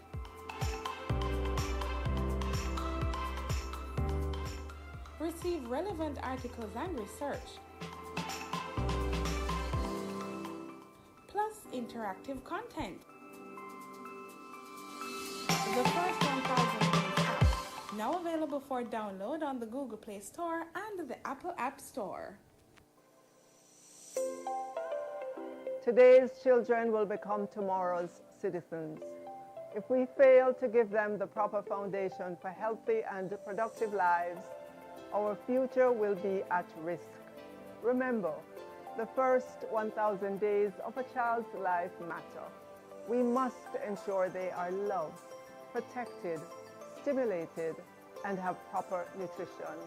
Download the First 1,000 Days app today.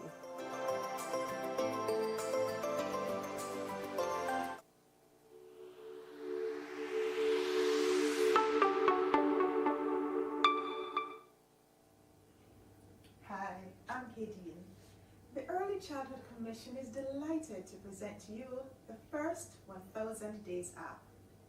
This app will give you access to information on the first 1000 days of your child's life. You will be able to track developmental milestones, and we will give you an opportunity to connect with parents as well as with the Early Childhood Commission. I will now give you 3 simple steps to download the app to your Android device. Step 1. Go to the Google Play Store and search for First 1000 Days. That is 1ST 1000 days. Step number 2. Open the app and sign up with an email or your Facebook or Twitter accounts.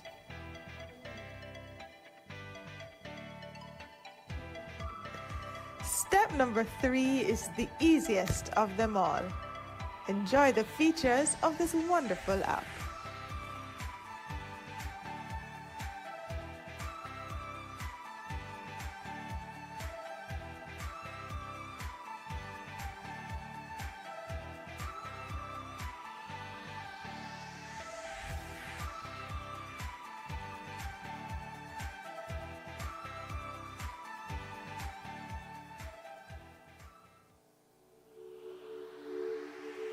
That was a message brought to you by the Early Childhood Commission.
1,000 days, 24,000 hours, 1.44 million minutes.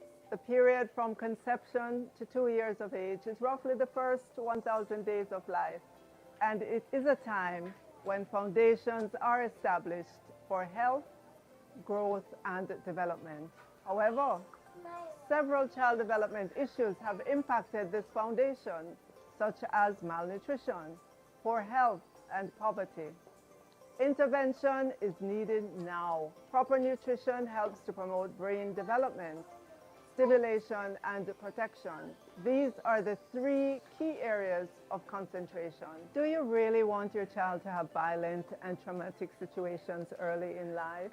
Do you want to aid in producing toxic stress at an early age? By 2030, we must make a significant change by decreasing poverty, ending hunger, reducing neonatal mortality, ensuring children have access to high-quality early childhood programs and services, and ending all forms of violence against children. Download the first 1,000-day app to track and manage your child's milestones. Keep up to date with critical events relating to your child, and to locate early childhood and childcare facilities across the island. Let us make the first 1,000 days of life count.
The following is a message from the Early Childhood Commission.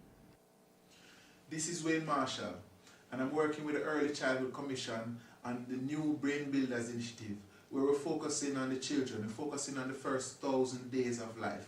That is the time span from conception to 2 years of age, and it's a time when foundations are established for health, growth, and development. We have to really focus on the kids at this stage of their development. That was a message brought to you by the Early Childhood Commission. This is a message from the Early Childhood Commission.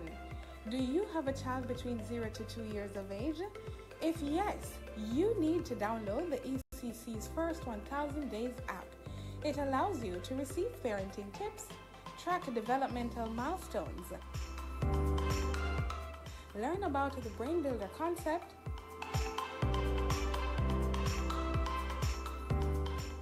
receive relevant articles and research, plus interactive content. The First 1,000 Days app, now available for download on the Google Play Store and the Apple App Store. Today's children will become tomorrow's citizens. If we fail to give them the proper foundation for healthy and productive lives, our future will be at risk. Remember, the first 1,000 days of a child's life matter. We must ensure they are loved, protected, stimulated, and have proper nutrition. Download the First 1,000 Days app today.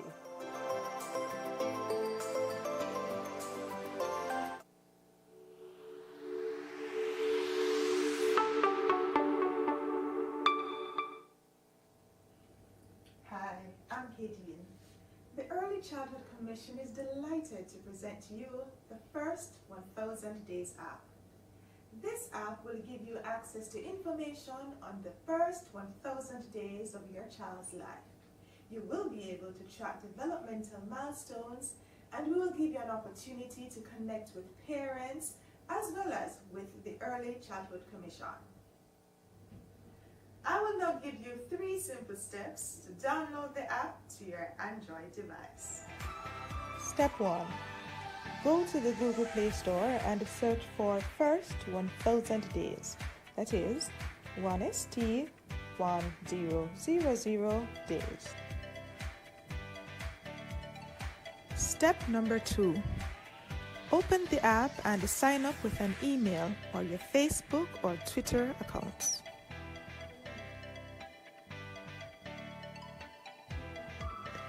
Step number 3 is the easiest of them all.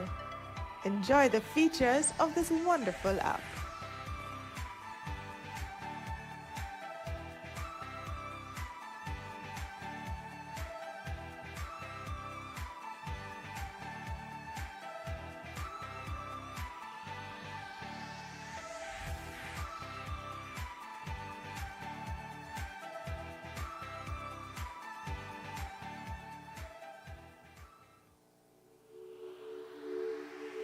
That was a message brought to you by the Early Childhood Commission.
1,000 days, 24,000 hours, 1.44 million minutes. The period from conception to 2 years of age is roughly the first 1,000 days of life.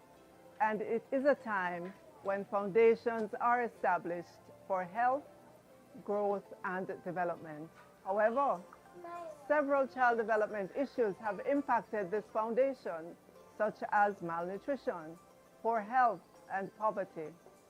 Intervention is needed now. Proper nutrition helps to promote brain development, stimulation, and protection. These are the 3 key areas of concentration. Do you really want your child to have violent and traumatic situations early in life?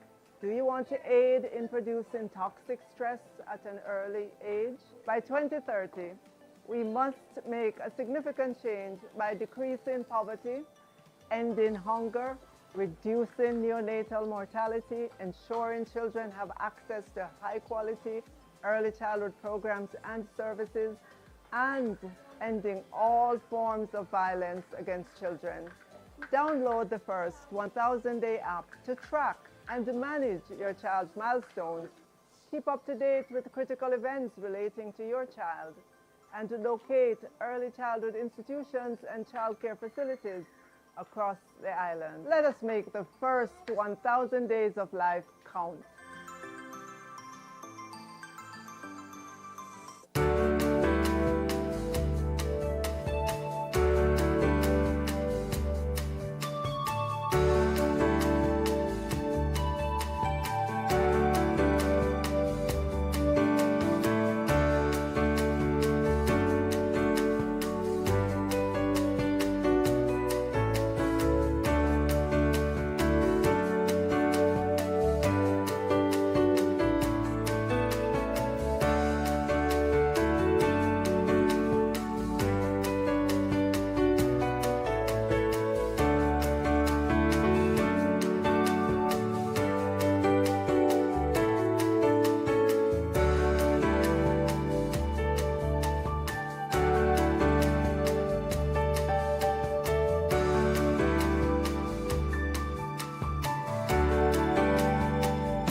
The following is a message from the Early Childhood Commission.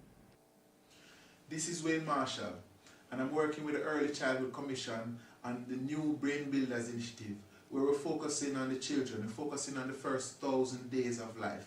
That is the time span from conception to 2 years of age. And it's a time when foundations are established for health, growth, and development. We have to really focus on the kids at this stage of their development.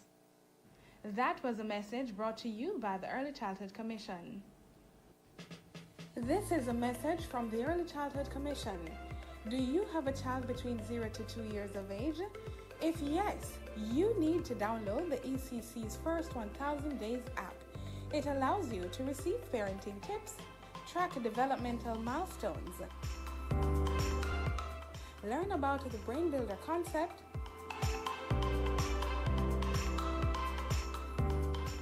receive relevant articles and research, plus interactive content. The First 1,000 Days app, now available for download on the Google Play Store and the Apple App Store. Today's children will become tomorrow's citizens. If we fail to give them the proper foundation for healthy and productive lives, our future will be at risk. Remember, the first 1,000 days of a child's life matter.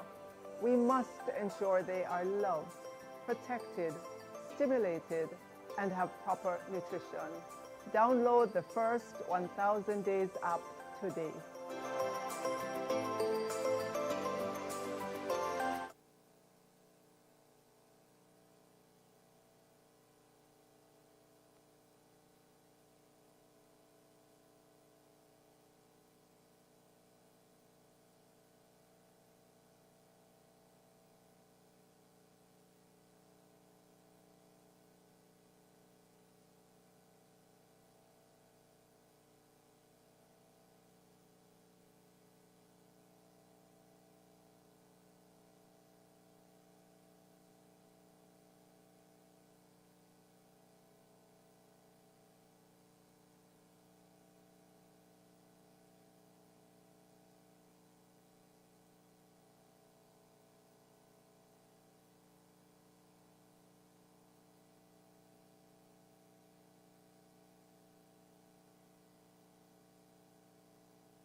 Good afternoon, ladies and gentlemen, and welcome back. I hope that we had spent the lunch hour productively, and now we are ready to get started. And this afternoon, we'll be looking at the topic, parenting children with exceptionalities. And I have with me Mrs. Ruthlyn James. Now, when we talk about exceptionalities, we look at inclusion and the importance and benefits to the child. And we are looking at the neurodivergent and the neurotypical. Now, about Mrs. James. Ruthlyn James is a special educator, motivational speaker, adjunct lecturer at the Michael University College, founding director of Adonai Group Intervention and Assessment Center. She is a consultant and certified counselor for behavior change in children. Mrs. James is an advocate for persons with mental illness who values education, service, and excellence. As a neurodivergent, a proud bipolar warrior, Ruthlyn brings unique perspectives gained from her professional and personal experience to organizations, empowering educators and parents to unleash the untapped potential of their children and themselves. Ruthlyn sheds light on the true care needed for our diverse children and the invaluable talent each brings to their lives and how it can positively impact humanity. Mrs. James learned the value of education as the unsung hero in 2008 when she gave up her home to service and the care of children with special needs. Ruthlyn's current focus for 2023 is assessment and treatment programs aiding differently abled children for inclusion, training educators and parents for ongoing therapeutic care for holistic development. Ladies and gentlemen, I turn over to you, Mrs. James. Thank you. I hope that I can live up to that introduction. Well, I'm Ruthlyn James, and it's a small group, and I would really like it to be a discussion. I would love for it to be more intimate, and I am open for questions. Now, you will see supporting children with exceptionalities. I do not like the word disability, and we will quite often say, don't diss my ability. Well, we want to say that persons, neurodivergent individuals like myself, quite often, many persons diss our ability, and I want to explore that today. So you see the word neurodivergence, and every day it seems like there's a new word, a new politically correct word.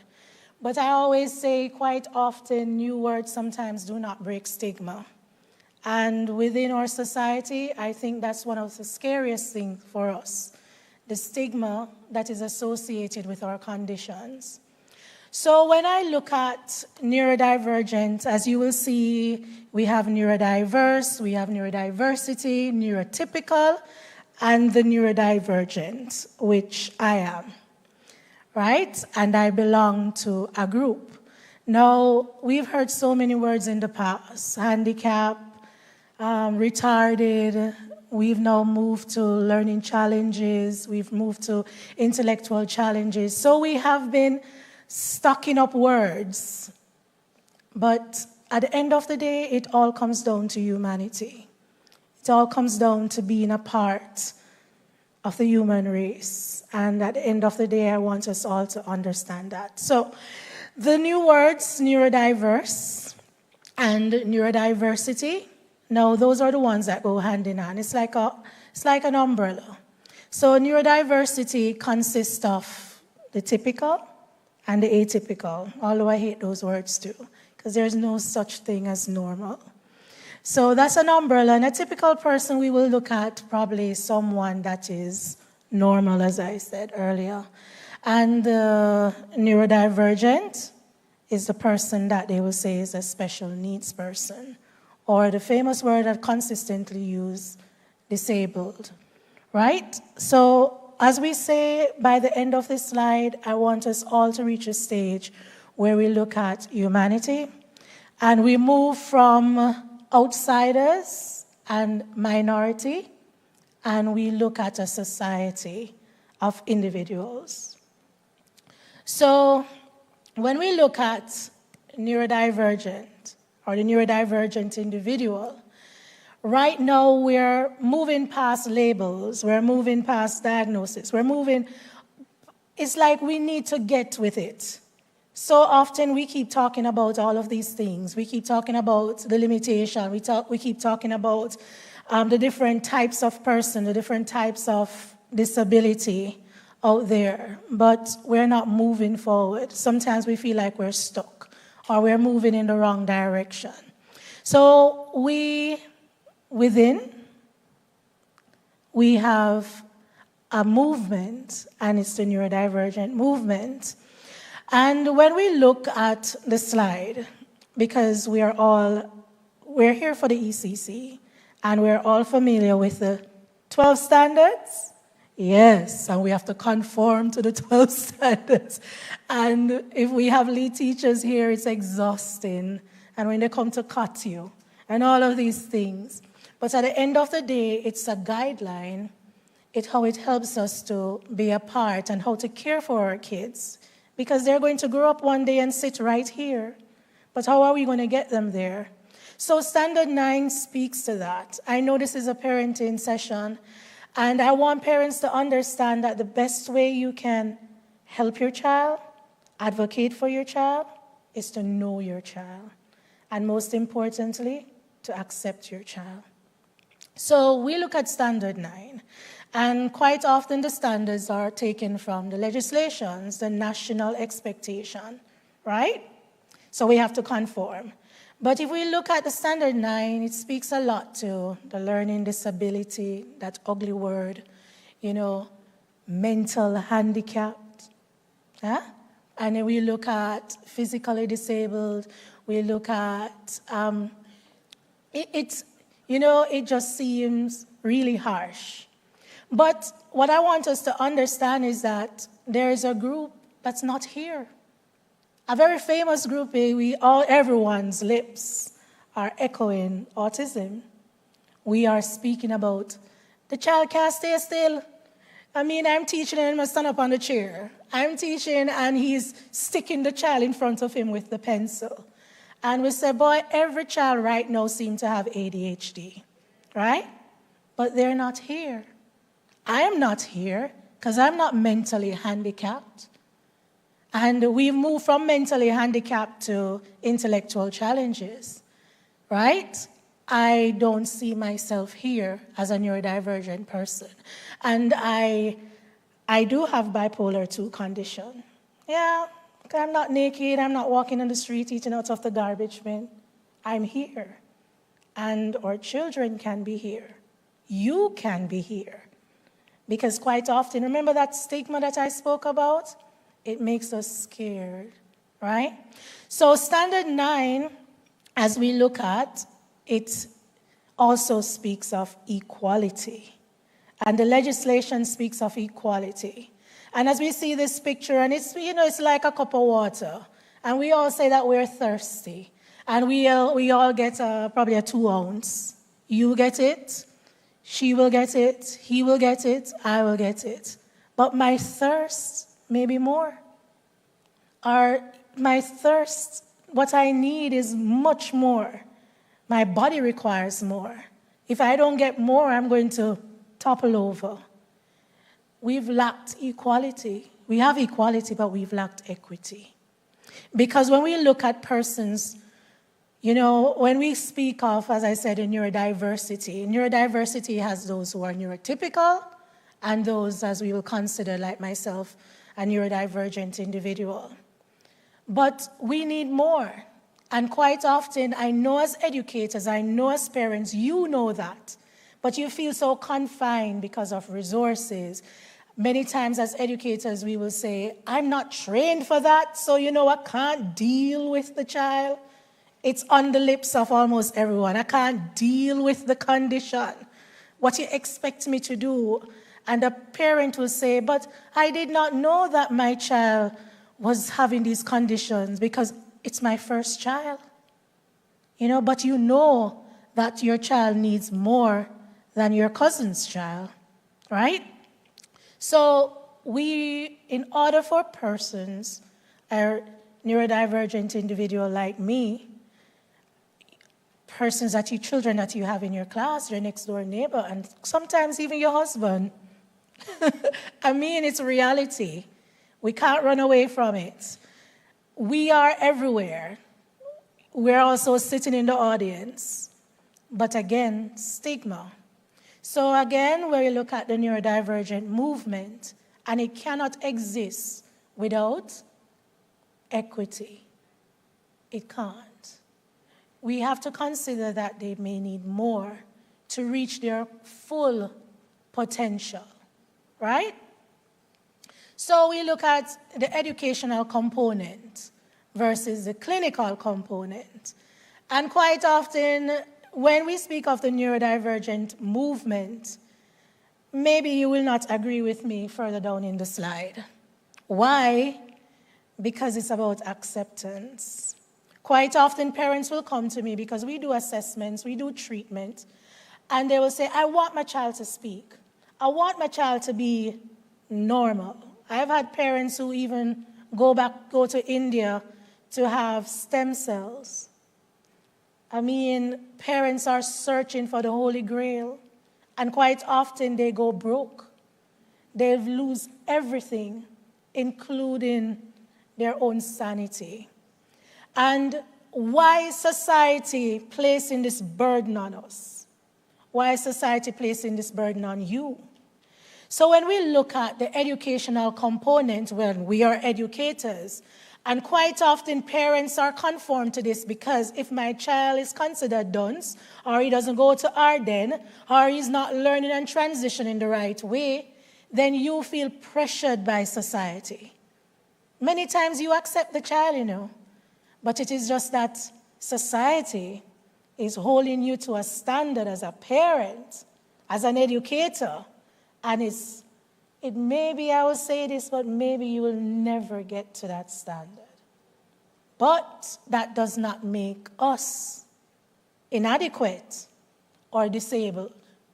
So we look at the 3 domains of learning. We look at the cognitive, the affective, and the psychomotor.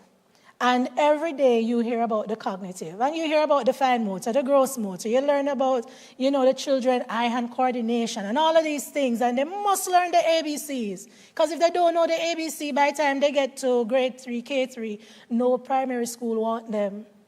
So cognitively, my child is delayed. And quite often they say, cognitively, my child is disabled. Huh? And then, as I said, we look at the psychomotor. But there's one important one that often we neglect. And I must praise the ECC because they're fighting with it. They're fighting to get it, and it is the emotional aspect of the child.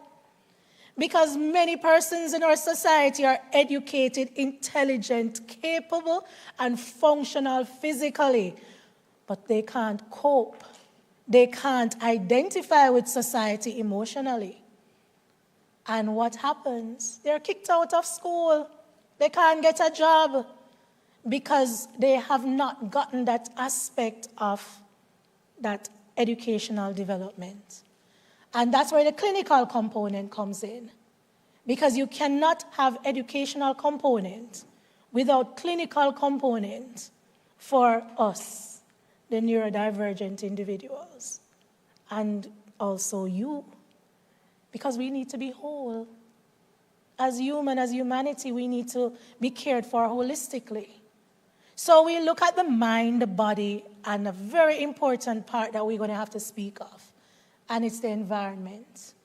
We need to regulate. We need to process. Very important, because you couldn't teach till your throat dry. You teach till you don't know what else to do. You turn the letter A left, right, and center, and the child not getting it. So what next? The child may just not be processing the way you are teaching them, because you may only have the chalkboard, and you have the freeze and the charts, but maybe the child is a different learner. And we speak about the tactile, we speak about all of these things. But, they say we have 5 senses. I'm going to explain that we have more. And they're very important. So we need to regulate, process, and we need to cope. And we need to be, we talk about integration and inclusion, but we need to be a part, right? So, is special education enough? And as a neurodivergent individual, it's not. And this is where I want to really dive into and share with you, because it's not. Because when we spoke earlier about the cognitive, you are working on that. We speak about the fine motor development, the gross motor development, you're working on that. But guess what? You need help. And there cannot be inclusion without these 2 special words beside it. You see, pushing, you need somebody to nuff up themselves in the child's development. And these are the persons who can give the clinical support, like my therapist. We need to cope. Occupational therapists, behavioral therapists, speech and language pathologists, they're limited. And this is where I want the ECC now to push. We can get persons who are not necessarily occupational therapists, but they can be trained as paraprofessionals to push in. So when we look at our kindergarten levels 1 to 3, we look at our primary level, we look at our secondary level, and we also have our tertiary level, because we are accommodating persons who are visually impaired. We're accommodating all these persons. Dr. Shetty gives himself to UTEC because there are many persons, neurodivergent individuals, who are there. Not because I have schizophrenia mean that I'm not a contributor to society. When we look at sometimes how our politicians behave, we wonder, That one look like him have bipolar, and that one definitely look like he has ADHD. We are convinced, right? They were once small. I was once small, and I struggle up to this day, but I'm coping better because I've had the opportunity where I've learned to process, and I've learned to regulate. And it comes through many things. It comes through good environment, and it comes through positive people. So in order for you to have a balance, a holistic, early childhood children who are thriving, because you cannot turn them back. You can't turn us back. I'm sure within your institution, I'm sure within your home, there is something going on. You probably have a child, you probably have a neighbor, you go to church, you have your cousins' kids, so you must help. And quite often, you must help yourself. Because many times we see the limitations in ourselves. So we look at push-in services. And push-in services, this is where I want all of the DOs in here to look at when they go in. We need persons within the educational system that will go in the classroom, sit in the classroom, help the child to regulate, cope. And I'm going to look at some of these things because these things are needed for the push-in services. And we have the pull-out. So the pull-out is where some of you may have your resource room, or your lead teacher may have an office, and when you can't get the child to learn, or as the parent you can't do these things, you take the child to therapy. You find a therapy center, or find a speech pathologist. And these persons often come with the pull-out services, where you pull the child out of their typical environment that may be limited, because quite often what do you have? Your desk, your chair, your mat, with your little sensory and art corner. You will have your charts, but quite often you need a whole lot more. So there cannot be inclusion. Jamaica is breaking the law when it comes down to inclusion. There cannot be legal inclusion without pushing and pull-out services. There must be clinical support to facilitate inclusion. And we can't say we're embracing autism. We're in the month. We can't say that we're embracing children with dyslexia. children with specific learning disorder, because there are so many more. There's auditory processing disorder. There is ADHD. There is CDD. There is so many. Sometimes I don't think I know all of them. We can't help them. We can't educate them without helping their mind, body, and soul. We must help them. And as I go back, there cannot be legal understanding of inclusion without clinical support. And that's why I always believe that there cannot be an education system without a medical system, especially when it comes down to neurodivergent individuals. Ministry of Health should be tied to Ministry of Education, and then we're also tied to Ministry of Labor, who is responsible for persons like us. But quite often they focus on those who need to ramp it up, the wheelchair, the braille, and they don't even realize that there are persons out there who need modified environment more than a ramp. Sometimes we need rooms that we need to go into and cope, like a sensory deprivation room. We need tactile input. We need so many things. We need our furniture in our classroom to be modified. And I'm not even speaking about the fact that I can't walk. I'm talking about other ways that things must be modified within our environment for us to cope. So, this is just a little brief. I will use autism because it's so saturated within our system. So I will look at one that is very much familiar. And we look at, the easier ones with the point. The need for solitude, the need for sameness. I don't like changes. Like for me, I'm so uncomfortable because persons didn't recognize me this morning because I'm a Crocs and scrub person. And you don't even know how hard it is for me. I'm wearing a mask. I'm not myself today because this is not me, But, Ms. James, no, you can't go into your Crocs. Why? So, so for us, we thrive off sameness. Quite often persons will say they're picky eaters, but sometimes it's not that we don't want to eat the food. It's just that it is comfortable to us to stay with what we know.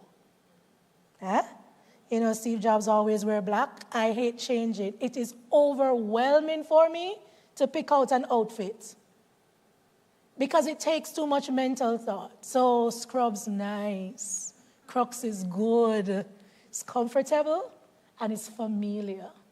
And that's what our children also need. So we look at, they quite often persons will say, persons with autism, they feel like they're stuck in a box, they're stuck in a whirl. And, persons sometimes will want to say you're being disrespectful when you say an autistic person. They say person first, person with autism. And when they do that, it's like you're separating me from who I am. Because I couldn't sit up here if I did not have bipolar. It's like my superpower, but it's also my kryptonite. And quite often, this is what we face. Being someone with autism, being an autistic person, gives me this level of uniqueness where my senses are more strong. I can remember things. Have you ever seen some kids that just reeling off things and you're saying, but them know all them something and them can't write. Or they know all of these things and them not talk. And quite often we limit them and we put them in a classroom and they're not progressing. And you're wasting time teaching them how to trace and write. Them can't type. What's wrong with that? We're moving away. But at the end of the day, again, why special education is a fraud here is because we, as special educators and persons that offer all of these clinical support, are working so hard, giving them alternative ways of learning and producing. But where do the children end up? At a crossroad where they all have to do a standardized test. So I feel like a fraud because I'm prompting, I'm accommodating, I'm doing all of these things. But when my child gets to PEP, come on.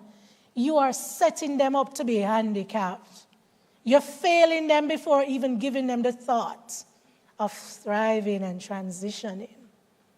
So I want them to stop making me feel like a fraud. There has to be various vehicles of getting a job, of getting to Michael, of getting to UA, of getting to Calabar, of getting to Halfway Tree Primary.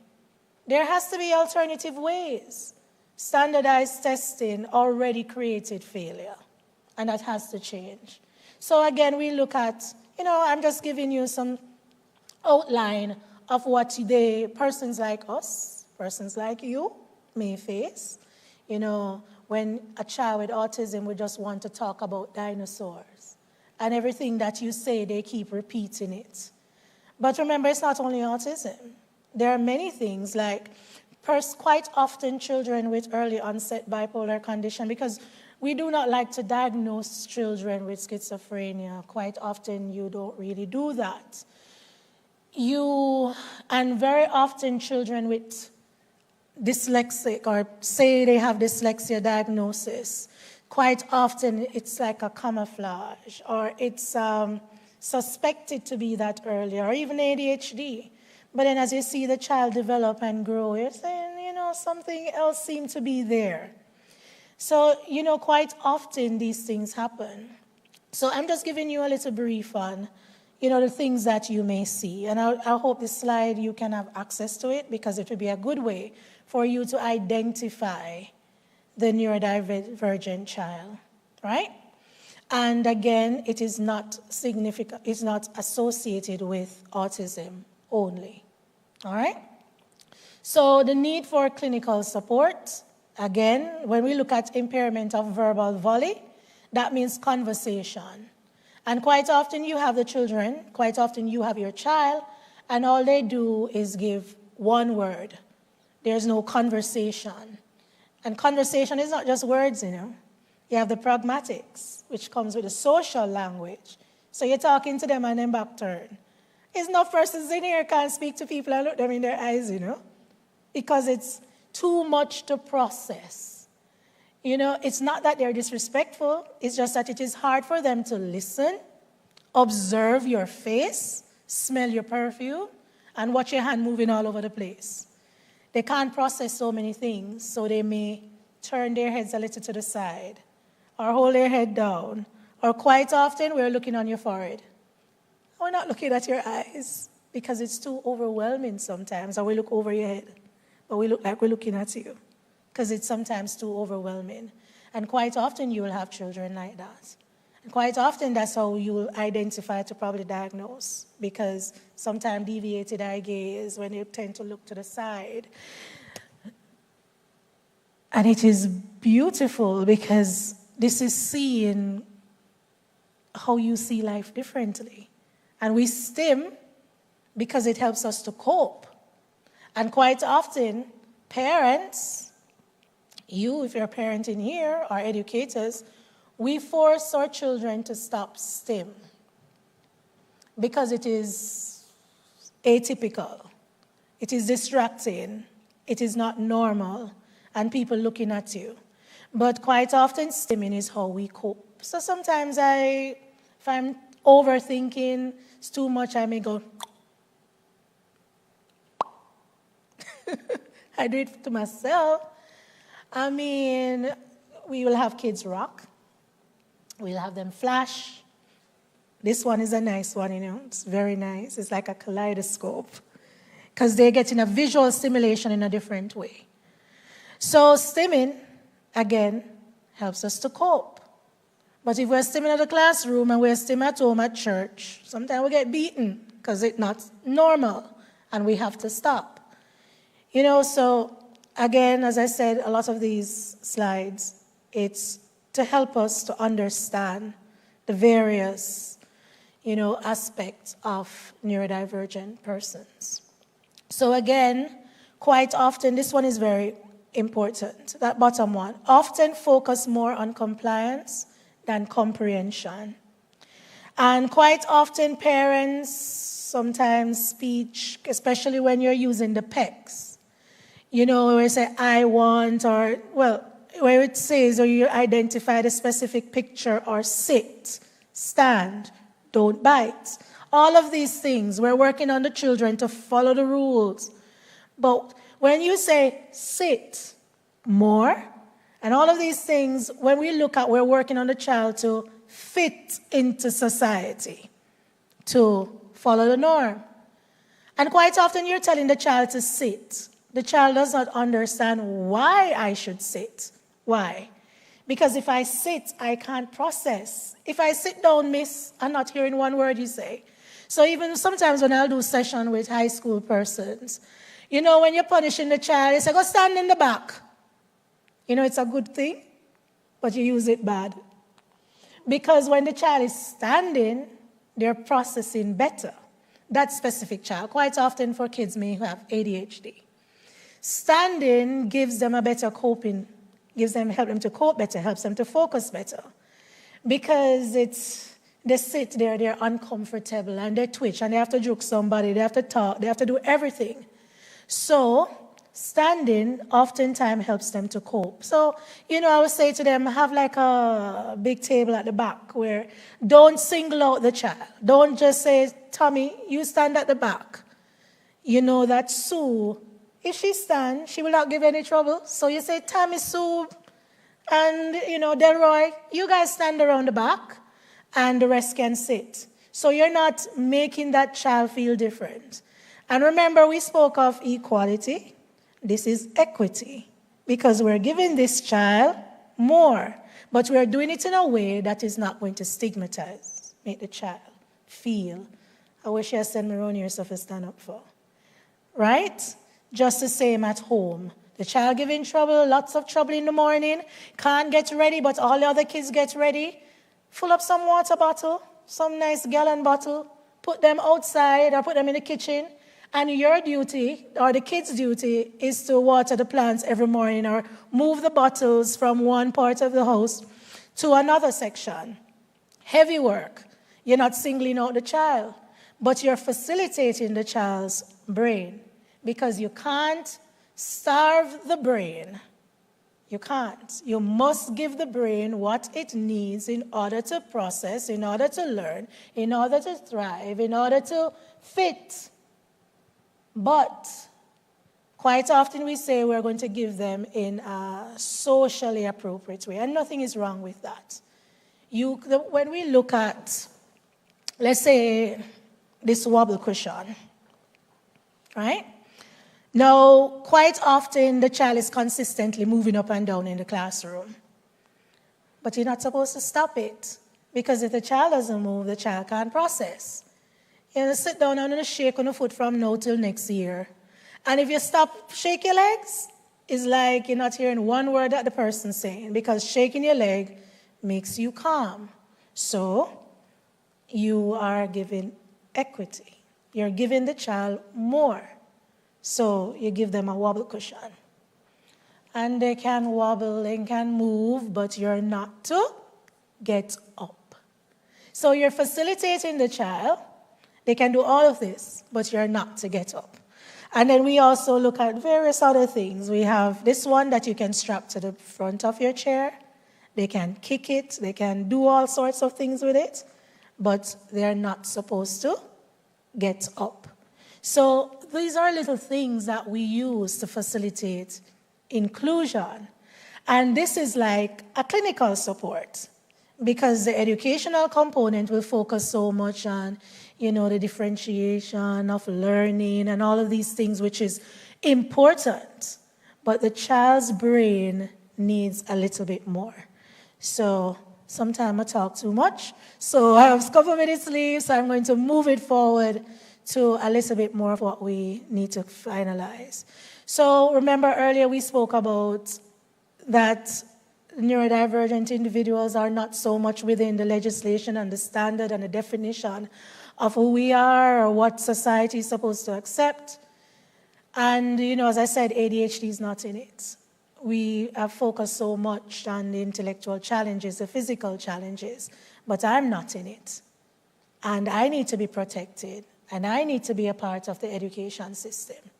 So, you know, when we look at ADHD, again, they're not in it.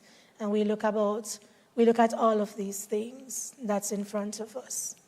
And there's a video. You could do the video now.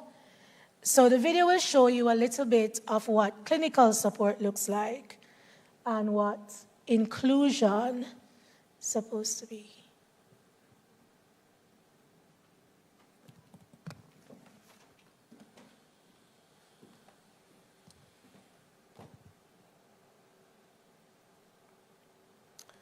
So the first one is animal therapy.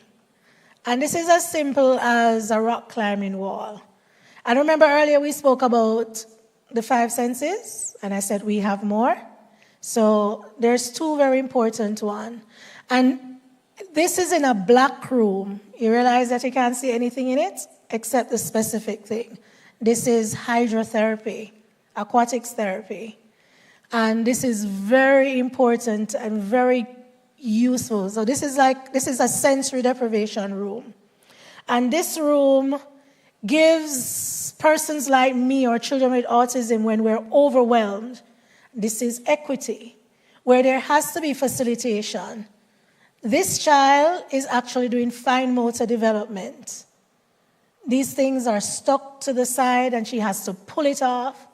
And you, God bless if you can get her to sit down in the classroom. It is so difficult. This is a sensory swing, and he will want me to push him to touch the roof. And he's obsessed with planes. Again, this can be in the classroom. This can be in the lead teacher's office. And these are the things that helps them to cope. So when we look at this room is used as a pull-out session. But when we look at these things, we look at these things to use in pushing, right? So meaning that the facilitator would go into the classroom with all of these things. Sensory stimulation. Now, sensory stimulation is extremely important. Quite often when you have your kids and you say that they're too hyperactive or they're disruptive or they're rude, it's actually sensory seeking. So we look at, the typical ones that that we discussed, the tactile, or you feel, or what you see, what you smell, what you taste.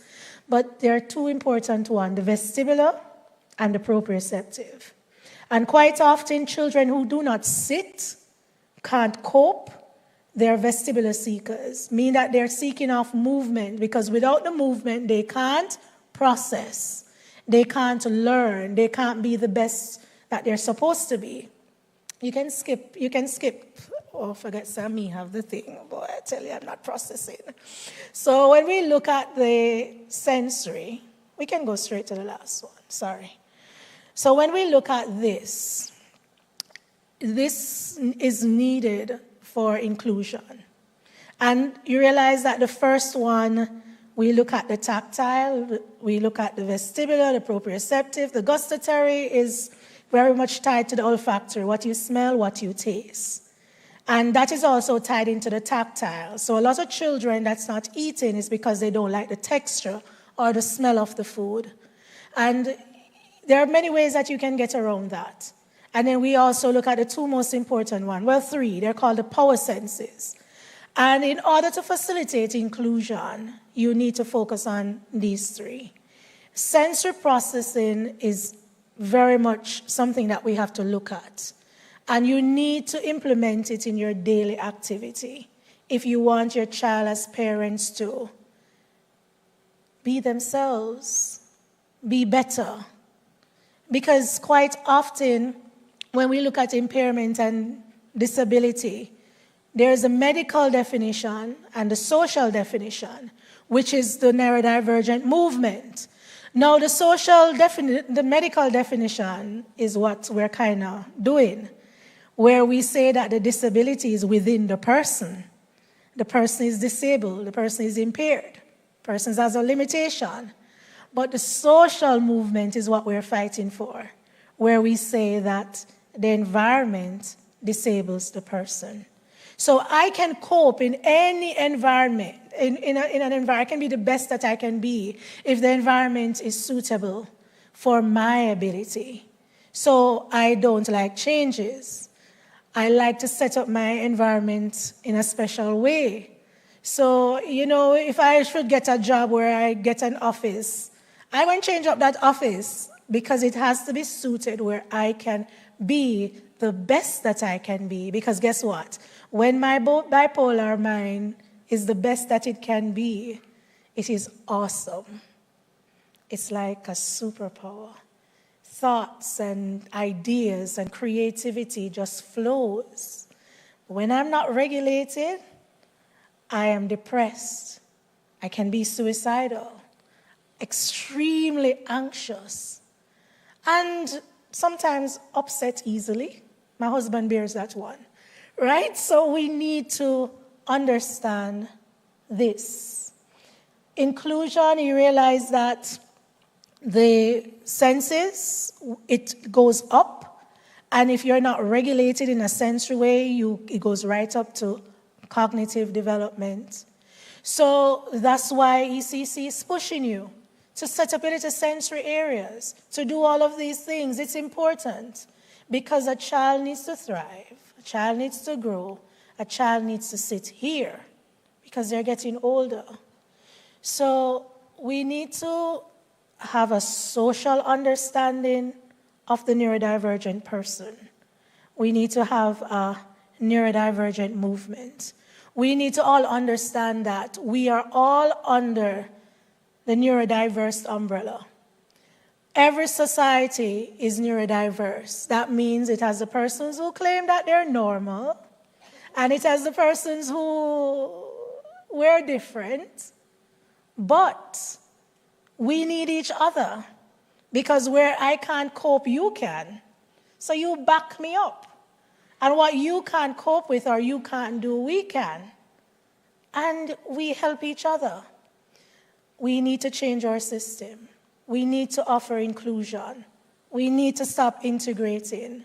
We need to understand that there must be clinical support. We need more clinical facilitators. We need to train our teachers to be give them more access to all of these things. We need to give them the equipment.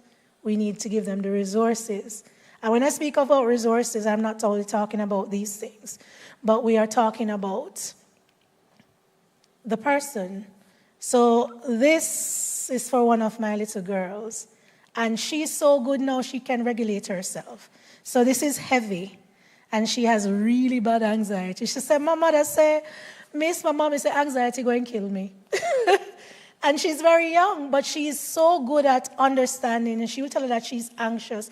And she will say to her teacher, Miss, can I go for my sensory, this one is like a sensory shawl or, you know, like a one you can throw around your neck. It's very much weighted. I don't know, Mr. Cousins, you can probably make persons feel it.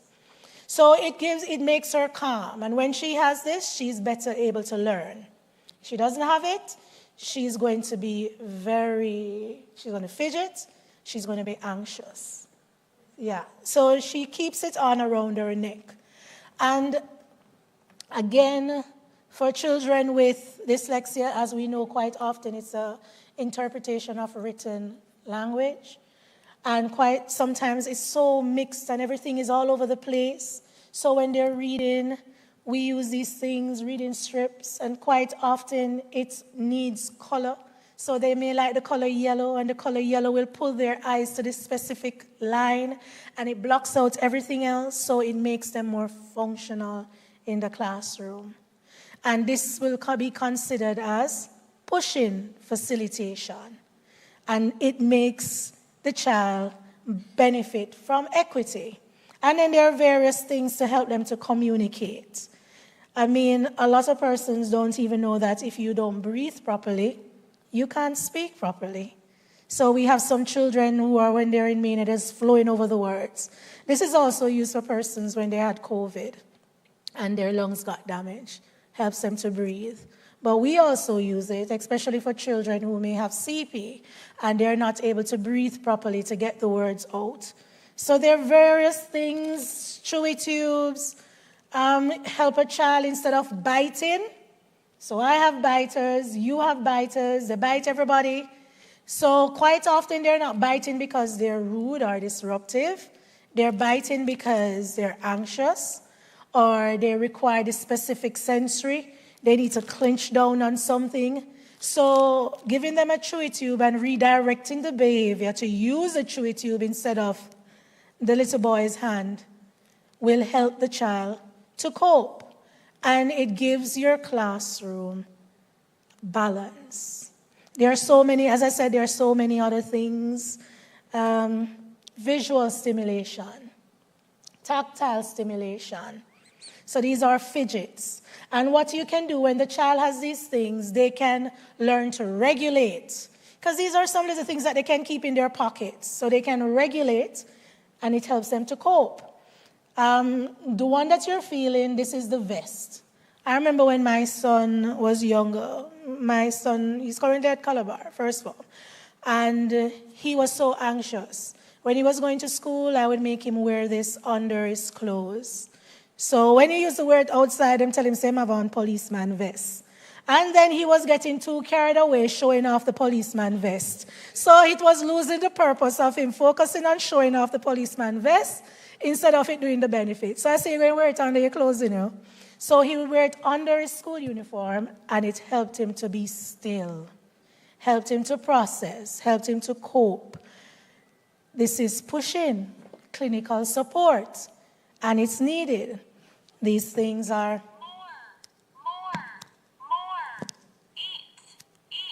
So the child may not be able to communicate with you. I like PECs, but I don't like PECs. Because sometimes I want more. So the PECs is so cumbersome walking up and down with these things. And quite often when they have a voice to mimic, you know. And as I said, communication quite often has nothing to do with the child. The child understands you. The child wants to express, but you don't understand the child's way of expressing. Did you know that tantrum is a language? Yeah. And the child tantrums, it's a language. Guess why?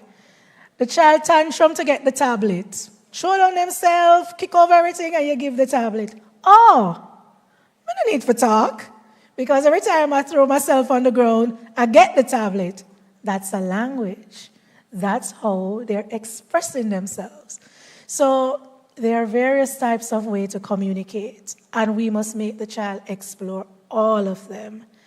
You know, so fidgets, but also helps to strengthen the fingers.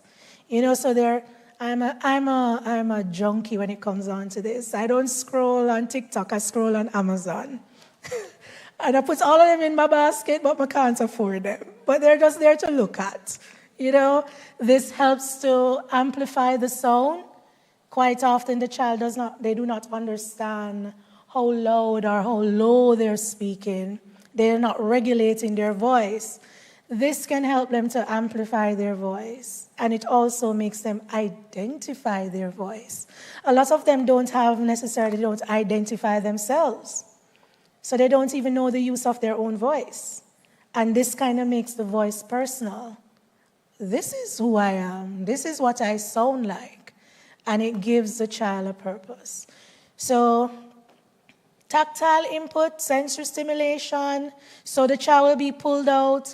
At one time, I used to have a room where everyone in the room had one, all the adults. And guess what?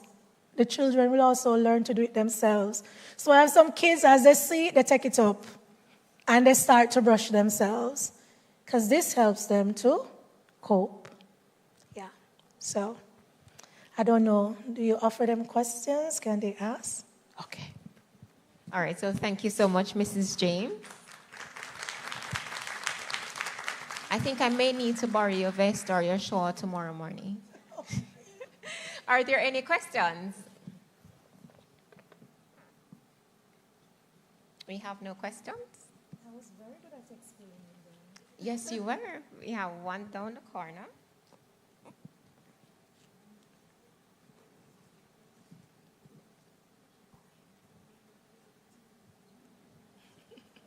I can see that you like that.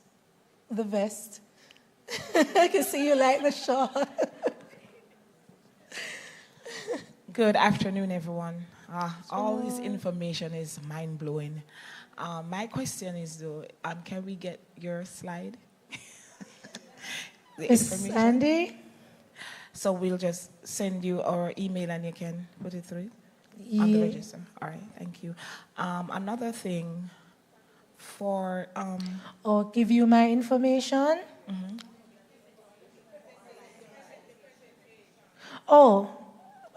Will the ECC, or I can give it out? I can give my information? Sure. So I love WhatsApp, 498-5762.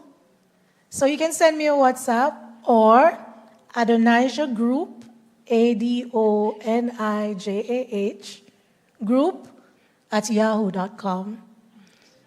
498-5762. Since COVID, I learned my number. So it's 498-5762. And finally, oh, yes, we're on Instagram. And on Instagram, we show our videos and we also give instructions of what we do. So you can watch it, and even as parents, you can watch it and you can use some of the intervention strategies at home. It's very important. Oh, Adonijah _ group. Just type in Adonijah Group, yeah. And we're at 102A, Waltham Park Road. So we're a gem in the inner city. We're close to Malines Road. And you can pop in if you want. If you have a child, if you have a sister, if it's you. So if you need help, we can help. And if you have a child, if you're an educator and you want to offer your kids more, we can help. And we also have resources. And there is Growing Minds. So I am very close with Growing Minds. When I'm not Googling and buying on Amazon, I can get them from Growing Minds. So they do have some of the stuff there for visual stimulation. So you can go, but at Adonijah, we also sell resources. So you can also contact us and we will help you with resources, especially the more clinical one, like the vest and all of these things. Miss, okay, that was a question, another question I was planning on asking.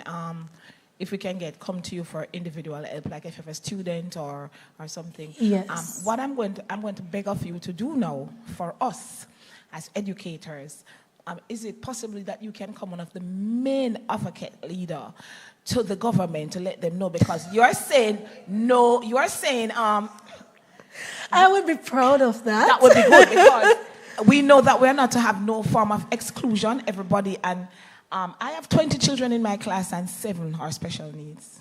Wow. And I can't get to carry out the curriculum at times because I have 3 that is like very... Yeah. So the time I have to stop and go and get them there and to find something and there's no resources. So I want you to put some pressure on the government for me and the other teachers so we can get some of those resources. We have an empty classroom. I was just talking to my coworker here that we're going to tell the principal we're going to fix it up. And I'll come and help you. Thank you. I love that. I'll talk to you off the air. Because I can't. And then, thank you. And then guess what? If I did not have my condition, I could not help because I know what it feels like. So we can help. So we need help to help. We need the support. We need not to be, yes. Yes, we do.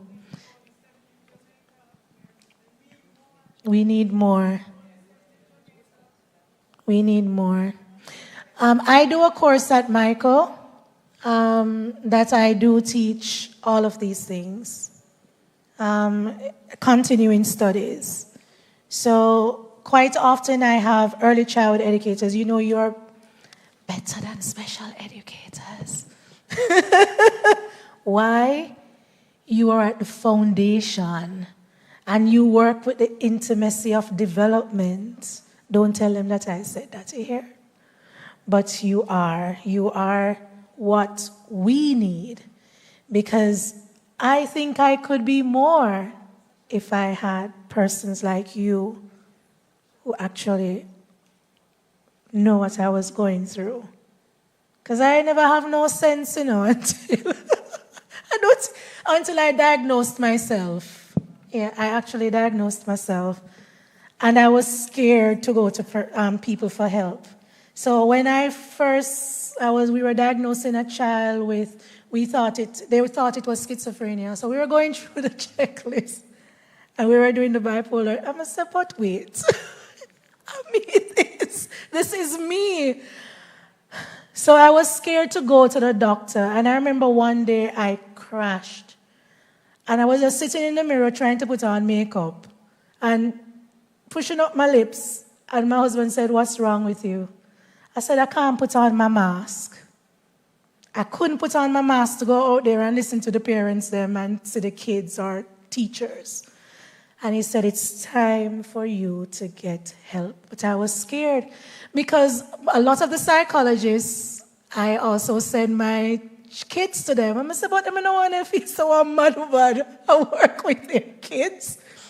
And I went and I said, "Spirit Tech," and I saw the psychologist and I went to her and she said, "How you do it for so long?" And I said, "God, prayer, And then I went to Dr. Shetty. And that's why earlier, you remember what I said? We need a good environment, but we need good people.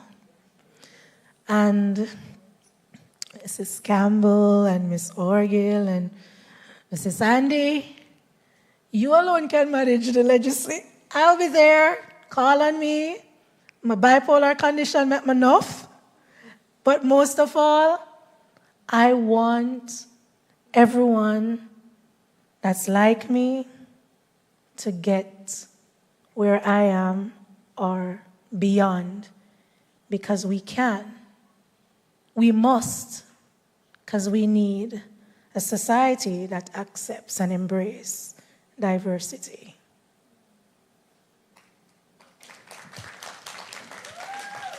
Yes, Doc, if I may ask, and I just want a genuine response. Remembering my experience as a teacher, there were times when we had like a 1, not 7, but a 1 or 2, And personally, it was really challenging, Mm-hmm. And I want to know, is it the ideal that we need to integrate them in the class? Mm-hmm. Or is it because it's a lack of resources why we're pushing that? I just want an honest response. We were talking about that earlier. And remember I said I can be very, inclusion is important. And why inclusion is important is that we must transition. We're not going to stay small forever. So we have to face society. But remember earlier when I talked about pushing and pull out, that has to be there. You can't force an institution to have inclusion when you don't give them the clinical support. So stand up for yourself. Tell them it's not going to work. But I do believe that there are some cases that need that intensity of support. So that's why there must be schools that offer special education, that offer this intimacy of development. But our aim must be to transition these children to an environment that facilitates inclusion.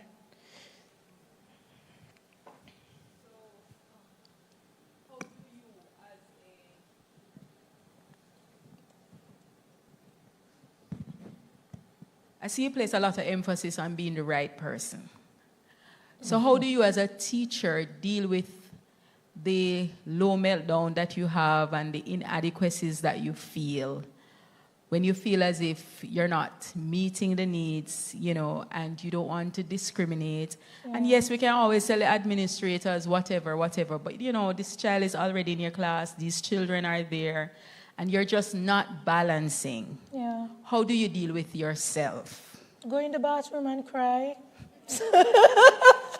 It works sometimes. Go in the bathroom and cry a little and breathe, wash your face, drink some water, and come back again. But being the right person comes with love. And quite often we believe that it's a lot of technical things. I have a secret. Sometimes all you have to do is go on the floor with the child. You can ask persons who work with me. Sometimes when you go in the black room, then just me and the child just lie down so. And sometimes I just put my weight on the child. And quite often it's not the child alone getting the intervention, it's me because I'm hiding from the teachers. But many times we put this pressure on ourselves. I remember earlier when I speak about this pressure of society and all that they're expecting you to cram. Quite often, we also must know our limitation. And we operate better when we know our limitation, know our strengths, and work within that. So don't feel that, I'm not a therapist, so I don't know what to do. Be a mother. I'm not a therapist, I don't know what to do. Make it be a mission. And preach into the child's life. Breathe life and development into them. The other day I got some shadows. And one of the ladies, she's pretty mature. And she's like, I've never done this before. I said, you got church? She said, yes. I said, you know song? She said, yes. I said, sing. I said, many times I'm in this room, all I do is sing, Jesus loves you. And sometimes I sing some love songs, you are so beautiful to me. Sometimes that's all the child needs, and I'm talking about children who you would classify as severe. And when we step out of that dark room, they give the teacher probably 30 minutes to an hour of sanity. Not talking their sanity, not talking your sanity. They are better. So you are the right person.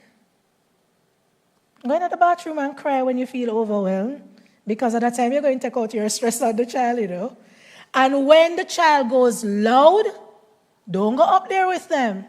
Continue your soft voice. And when them don't throw down themselves and mash up everything, and you see them calm, wow, now look at you. We can talk. What would you like? But don't go toe to toe. And again, love. Love. Yeah. Thank you so much, Ms. James. Just wanted to share that we are reviewing the Act and regulations in our next National Strategic Plan for 2023 to 2028. And we will invite Ms. James because she has been so accommodating when we visit her institution, and she takes us through her classrooms, and we get to see the children and the one-on-one attention and all of the resources. And from our recent visit, we are in the process of opening up and establishing legacy classrooms. And that was the purpose of our last visit to her institution, where these are inclusive classrooms. 4 will be opened in September, and we're looking to establish additional classrooms across the sector to ensure that parents don't have too far to go to travel to get these services, that we do have the teachers and the caregivers and all of the, the technical individuals that we need. We don't have enough of them. We don't have the resources. We don't. So training is quite important for our practitioners and our trained teachers so that you can then be able to support the children in your classroom. Our development officers going out and recruiting persons to take on those training opportunities as well. So for the young lady at the opposite end who says, I have an open classroom, I would love to talk to you a little bit more about your classroom, your institution, because we want classrooms and institutions that are going to be able to drive this process so that we have more spaces for our children. So thank you so much.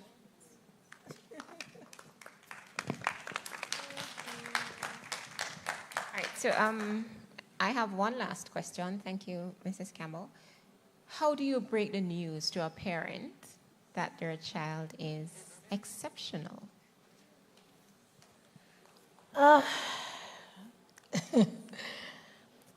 Just break the news with love. Don't speak so much of the deficit. Don't speak so much about the limitation that you see. But start the conversation with the wonderful things that you see. And quite often, children with neurodivergent children often have neurodivergent parents. And if we can get the parent to accept themselves, quite often we get them to accept their child. We can't doctor a child without doctoring the home. So breaking it to them is to let them understand for us, one, it's not your fault. Two, it's not daddy's fault or this one genes. And it's not, sometimes, as we know, genetics do play a role. All of these things, the environment, trauma, all of these things play a role. But we don't want persons to take on the blame. So express with love. Start with the positives. You must have an answer. So don't go and throw the condition on the child. Your child has autism, and you don't have a solution, or you don't have a path to direct the parent. Because think of devastation and sadness with confusion. So you're moving them from sadness to confusion. Quite often that happens. So before you just go bloop, bloop, bloop, bloop, bloop, and tell because you want to get rid of the child because the child is mad at you. Research. Find some answers. Hey, mommy, I think this is, or for us, we diagnose, hey, mommy, that this is happening. But guess what? I know where you can get some help. And with the help, the necessary help, and with the changes that we want to implement in the environment, your child will be able to be the best that they should be. Awesome. So thank you so much for that. And one thing, we are out of time, unfortunately.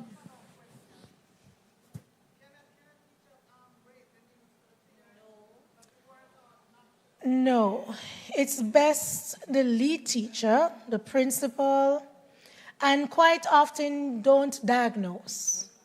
So do not diagnose. As again, you can speak about the positive. He has excellent memory, but he's not sitting enough in class. Can you talk to the principal? I think she could better guide you. And you can Google, look up for some persons and look up Adonijah and say, call this person and see if they can guide you. But remember I said, don't just reel off the things that you see. Sometimes nothing wrong with the child, It's the environment, right? Right. All right, so thank you for that. And one thing that's to note is that we're all special. Of course. And you see, that is it. We don't want to accept it, and that's why sometimes when we get this news, we don't accept it as parents. We are fearful when we see it in our classrooms, but we have to accept the child for who they are first and not their other ability. All right, so at this time, we just want to thank Mrs. James again for such a wonderful, eye-opening presentation. And I want to thank you, participants, for being here.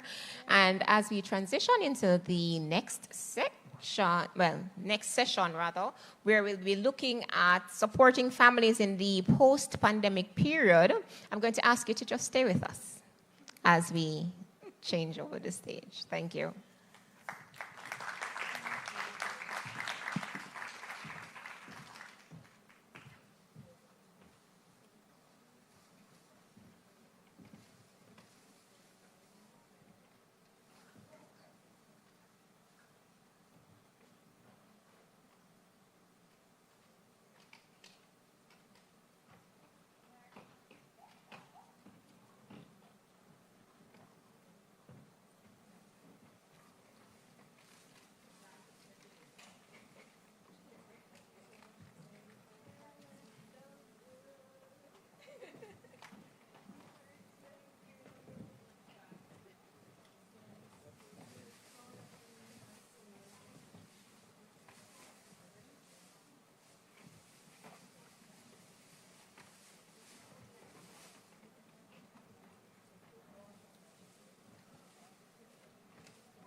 All right, and we are going to be continuing with our sessions, and we are looking at supporting families in the post-pandemic period, and this will be conducted by Dr. Judith Leiber.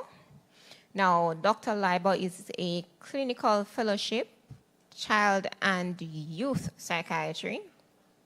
She currently serves as director, child and adolescent mental health at the Ministry of Health and Wellness, with more than 20 years experience working with children in the counseling clinics in Jamaica. So Dr. Leiber would have provided oversight to the development of a protocol entitled Guidelines for Diagnosis and Management of Common Mental Disorders in Children and Adolescents. She is also the point person from the Ministry of Health and Wellness in the recent introduction of the school mental health literacy curriculum in high schools. Now, what will this session entail? The aim of the workshop is to unearth how parents and children can be supported nationally, regionally, and internationally in the post-pandemic period. Our presenter will zero in on the early childhood learning environment, then provide strategies, skills, and best practices that could be implemented in their respective regions. Ladies and gentlemen, Dr. Judith Leiber. Good afternoon. Thank you for that introduction. I hope that you're hearing me. We are hearing you. Okay.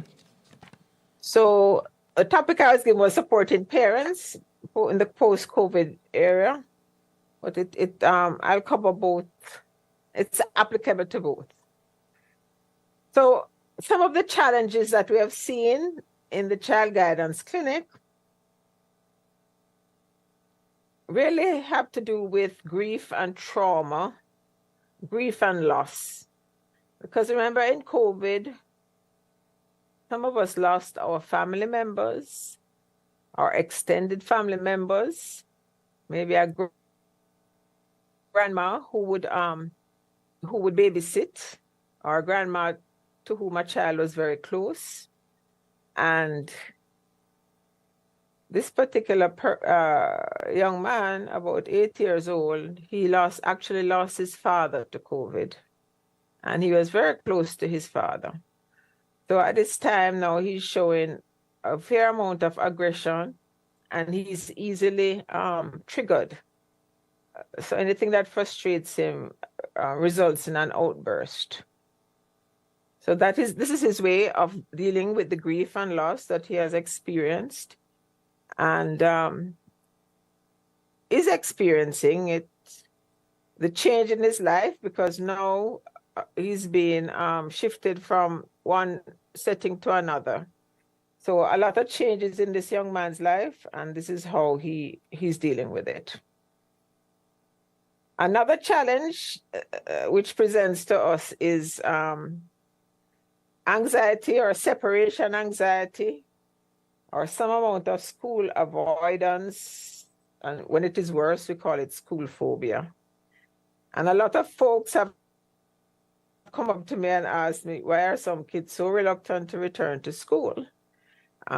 They've gotten very comfortable being at home in front of the screen. They didn't have to face the bus or whatever. They didn't have to face all the kids at school. They're very, very comfortable, and maybe they have a mommy at home who doesn't work, or she works at home.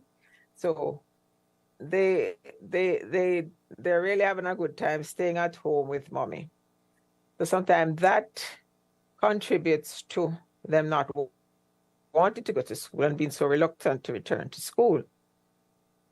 In addition, we have to think about the screen, what I call screen addiction or social media addiction, and that the games, social media, and other applications were made to be addictive.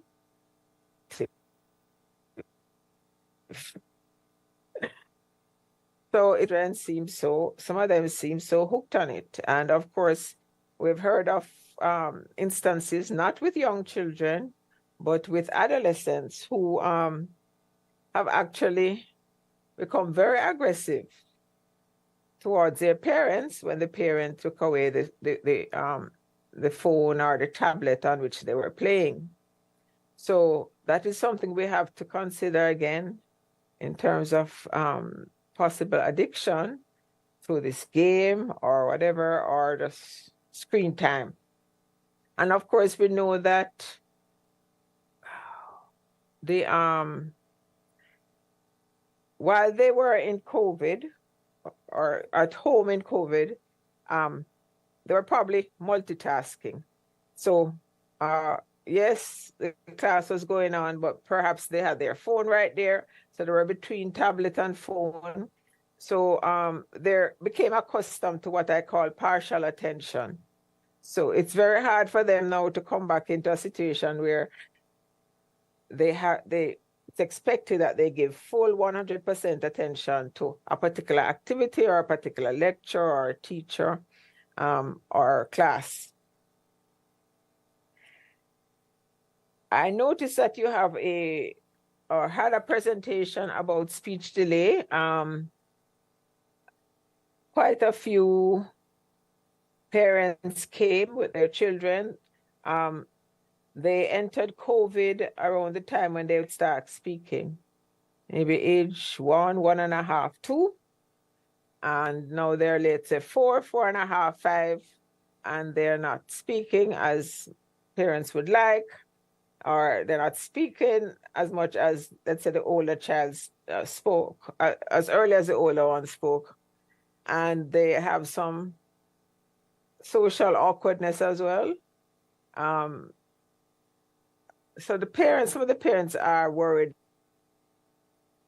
you know, is this the result of the 2 years of abnormal socializing, so to speak, or no socializing in person? Is this a result of 2 years of being on the screens that much? Or are we dealing with a child who's on the autism spectrum? I think the speaker before me was talking about that, and I'm sure they spoke about the stimulation that is recommended until the child has been assessed.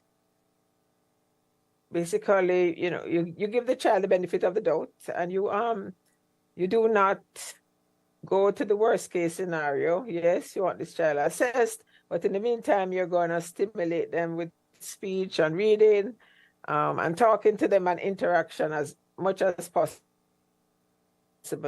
to really maximize their development, their speech development and their social interaction development. You have to think of the parents as well. UNICEF had done a study during the COVID, and they found that about 40% of households actually had food insecurity, and a lot of the parents or families had gone through their savings, and they were kind of dependent on, I guess, relatives sending them stuff, or maybe benefactors. And some we know may have lost jobs or are now partially employed. So that is going to cause somewhat of a stress and strain on the family. I also encountered this term called parent burnout. And I think most of us who work know the concept of burnout, where you have been working at a job for a fairly long time.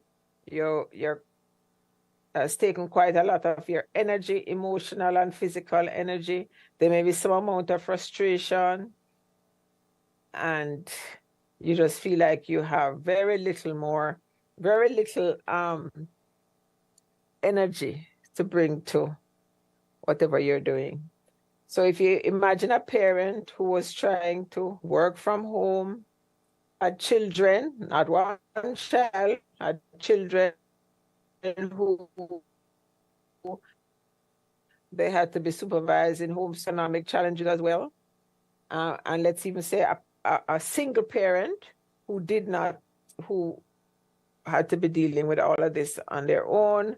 And of course, they had diminished access to extended family, who could babysit the child. And all the anxiety that was wrapped up in the COVID pandemic. So there are a lot of issues, a lot of reasons why parents would feel burnt out. We are probably maybe a year and a half post-pandemic. And I mean, although America has just announced that they are, I guess, officially lifting the pandemic. So hopefully this does not apply too much to our parents, that somehow they have recovered. But nevertheless, it's something that we must think about and try to support our parents if we feel that this obtains. Some parents, might just feel almost showing signs of depression, very little energy. They're not getting much pleasure from what they used to do. They used to play domino. They're not getting much pleasure from that. They don't sleep well, they're not eating well, all of that. And they may need some counseling, psychotherapy, and sometimes medication. So this is just a sample of some of the challenges that we have seen. I'm sure that there are much more. But parenting post-pandemic is very much like parenting pre-pandemic. There are some basic principles, because parents set the tone for the household, and parents have to, first of all, before they can really take care of their children. So let me see. It's not moving. All right. So for those of us, I'm sure all of you have been in an airplane where they tell you must put on your oxygen mask before assisting others. And that certainly makes a lot of sense. And it makes a lot of sense for parents as well. So parents need to check themselves and, if necessary, get some form of help or get into some activity which will help them to turn the corner. All right. Next one. Okay. And this is just a pictorial again of a mother putting on her mask first and then helping her child. Okay. So the pandemic was unexpected. We had never seen a pandemic like that before. I've been at the ministry for over 15 years, and we have prepared for pandemics, but they never came, except for COVID. And of course, we no matter how you feel you were prepared for it, we were not prepared for it. We were not prepared for it in a number of ways, and we couldn't prevent it from happening. And we know that although there was a lot of mental stress and strain during the pandemic, but now we're seeing the residuum after the pandemic, and particularly in our children and young adults, children and adolescents and young adults. So what I've been saying to folks is that older adults seem to have suffered more physically from the pandemic, but our children certainly are suffering now from both educationally. Some of them feel very, very frustrated, and we're talking about the older ones, because they're aware of the learning loss and they really don't know how they're going to make up for it. Some of them feel inundated by the amount of work that they're getting from school. And in addition, they have some feelings of loneliness and depression. In psychotherapy, and even there's something called reframing. So yes, the event might be have been very stressful, but your response to it and your experience of it kind of dictates how it proceeds. So sometimes we have to reframe things so that we can cope with things better in our mind. Instead of living with regret or sadness, we try to reframe things, or if you are strong strong spiritually, you may put it under the umbrella of God doing good for those who love him. So eventually the Lord will do good for everyone. So whichever way you take it, this is a way of not living with regret and sorrow, but trying to move on from an event that may have been very stressful and traumatic.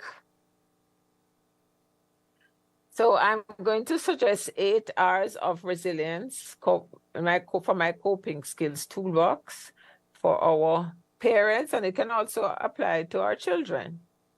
So they're reflection, responsibility, relaxation, refueling, retooling, recreation, relationships, and resources.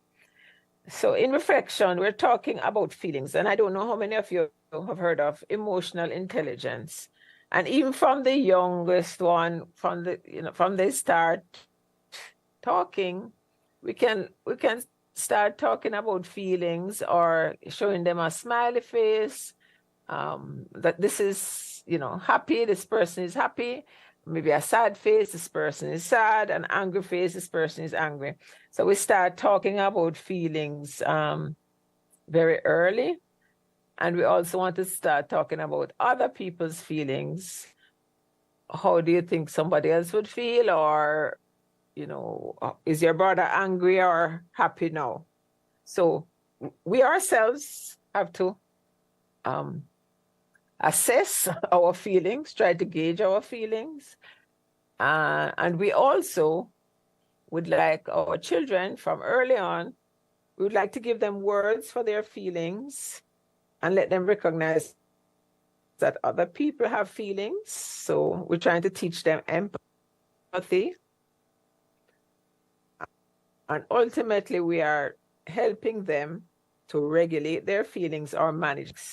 So that is where we're going in terms of emotional intelligence. And I don't know how many of you remember Carol Burnett, but she is certainly feeling very distressed now, and she is showing it. So emotional intelligence, the ability to recognize and understand emotions in yourself and others, right? Empathy, right? And use this awareness and your ability to use this awareness to manage your behavior and relationships. Being able to display empathy, i.e., understanding the emotions of others, and then subsequently being able to manage your behavior and relationships so that we can live harmoniously. And as I say, children 0 to 8, part of the are you hearing me? I just got that thing about internet being unstable. Hello? We are hearing you. Hello? We are hearing. It's a bit scratchy, Okay, but great. we are hearing. Okay, so part of part of the 0 to 8 age group, part of the task is really helping this child to regulate their emotions or manage their emotions so that they'll be able to interact better with others and motivate themselves. So 0 to 8 is very crucial in terms of learning that so that it will stand them in better stead when they get older. Next one.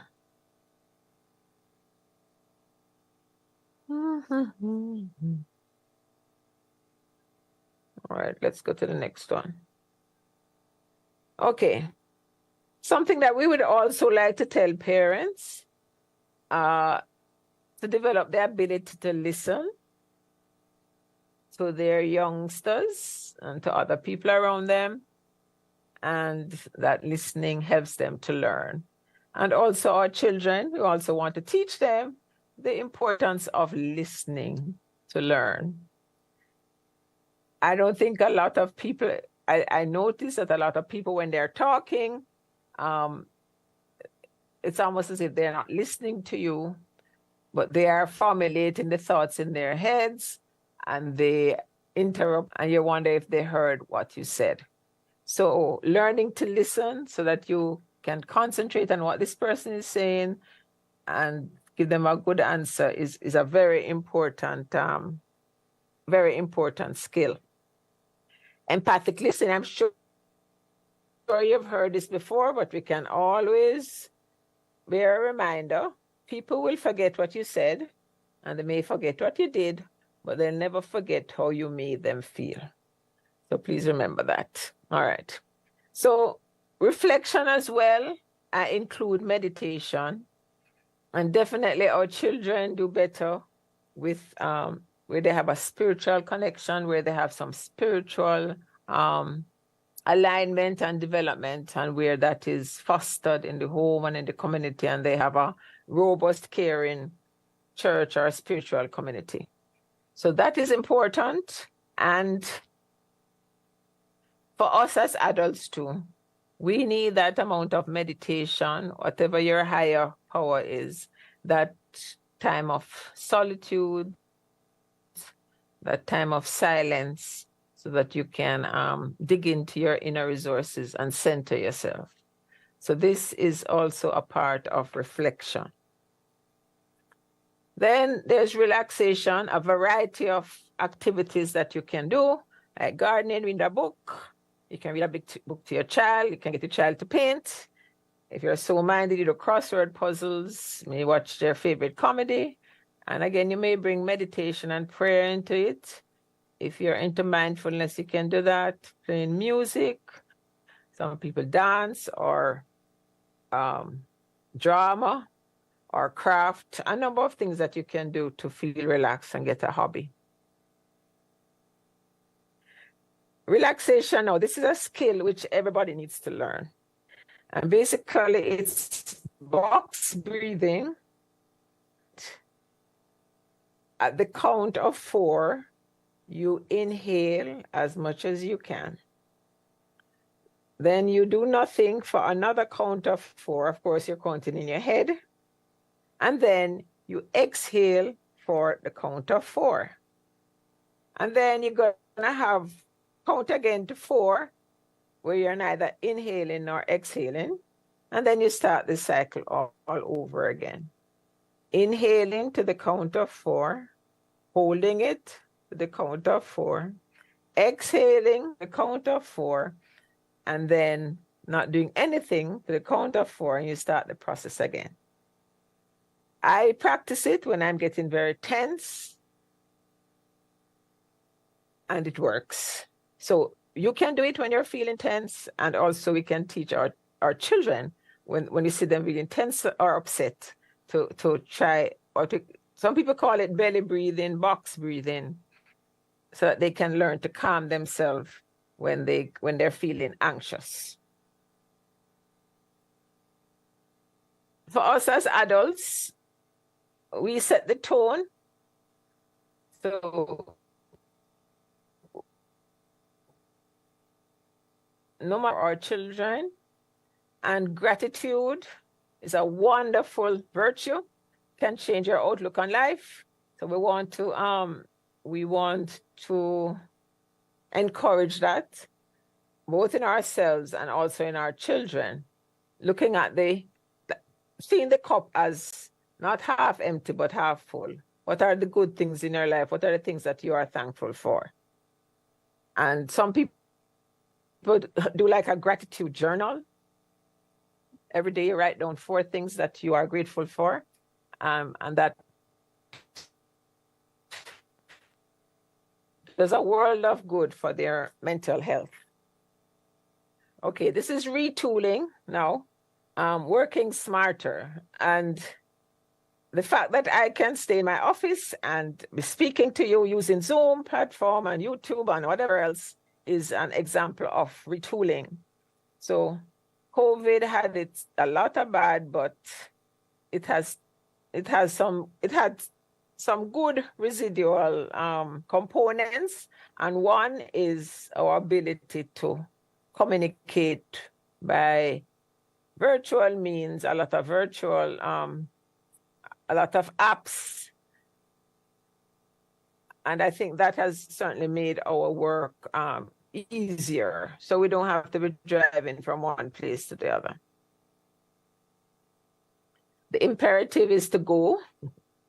Refueling now speaks about the food we eat, and then we're speaking about recreation, and I'm going to go into that. So refueling, this is a poster that was developed by our Ministry of Health, our nutrition unit, and talks about healthy eating and also active living.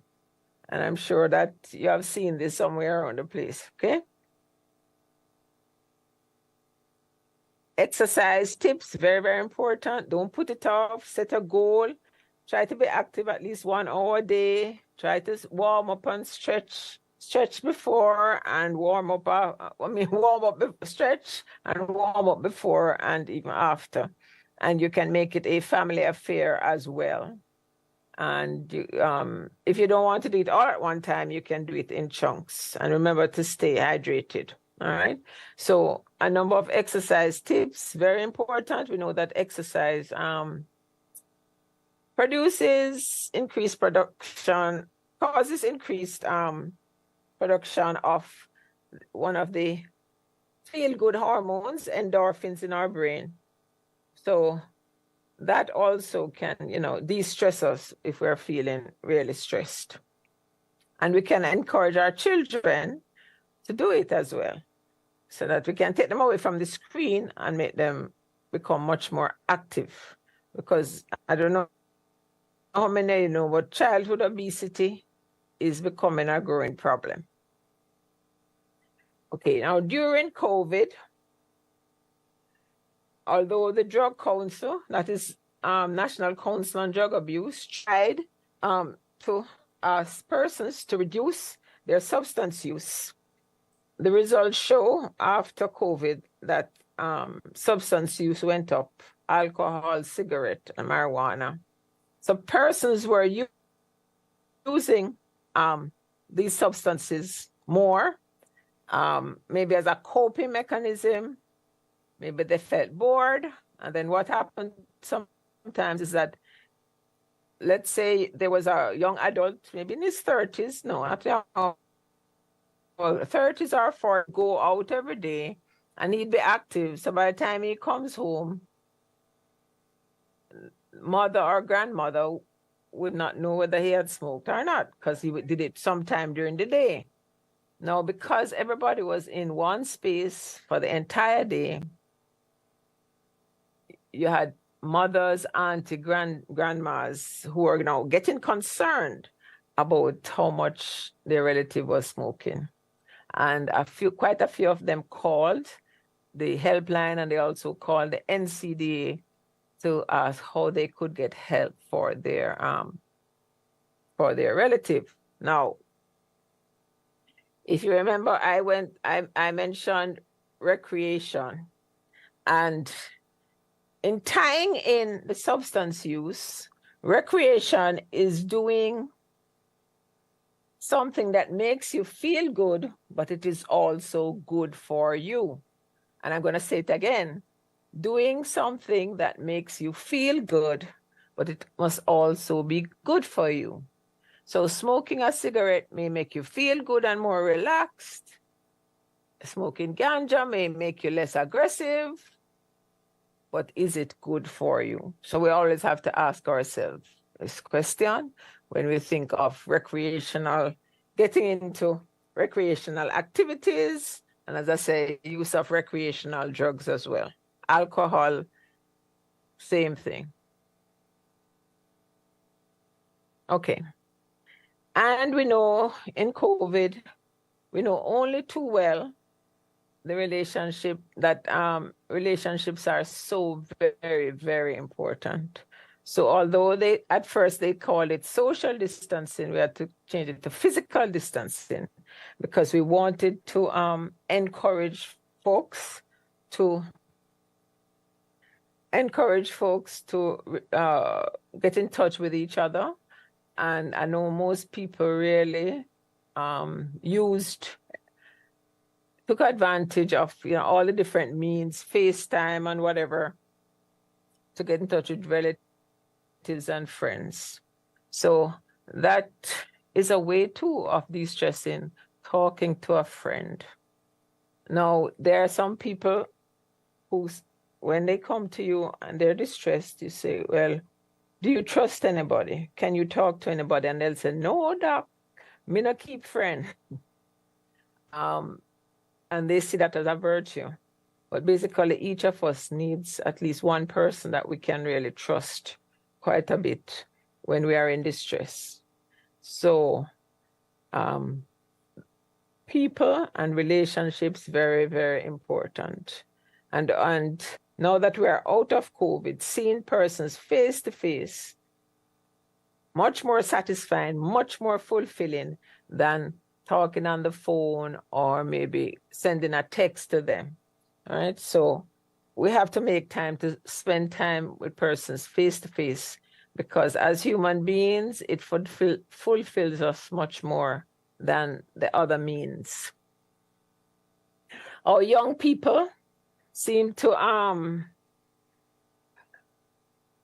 well, statistics have shown that they are more depressed and lonely. And the irony is that they're so-called connected, but we're talking about connection via social media or the internet. And although, yes, it seems to be satisfying at the moment when you have all these 1,000 friends or 1,000 followers, but at the end of the day, you realize that it's virtual, it's not real. And somewhere within us as human beings, we need this real face-to-face interaction. We have a teen hub, which is like a special teen clinic, so to speak, or teen place for our teens to come, and they can, they can do their homework, they can print stuff, they can work on the computer, and they can get advice about anything. And after the COVID, so we did a lot Zoom presentations with them to keep them engaged during the pandemic. And after the pandemic, when we asked them, we were putting on a health fair, they said they didn't want any more Zoom. If we're coming there, we had to come face to face. So they too realized the kind of emptiness within us when we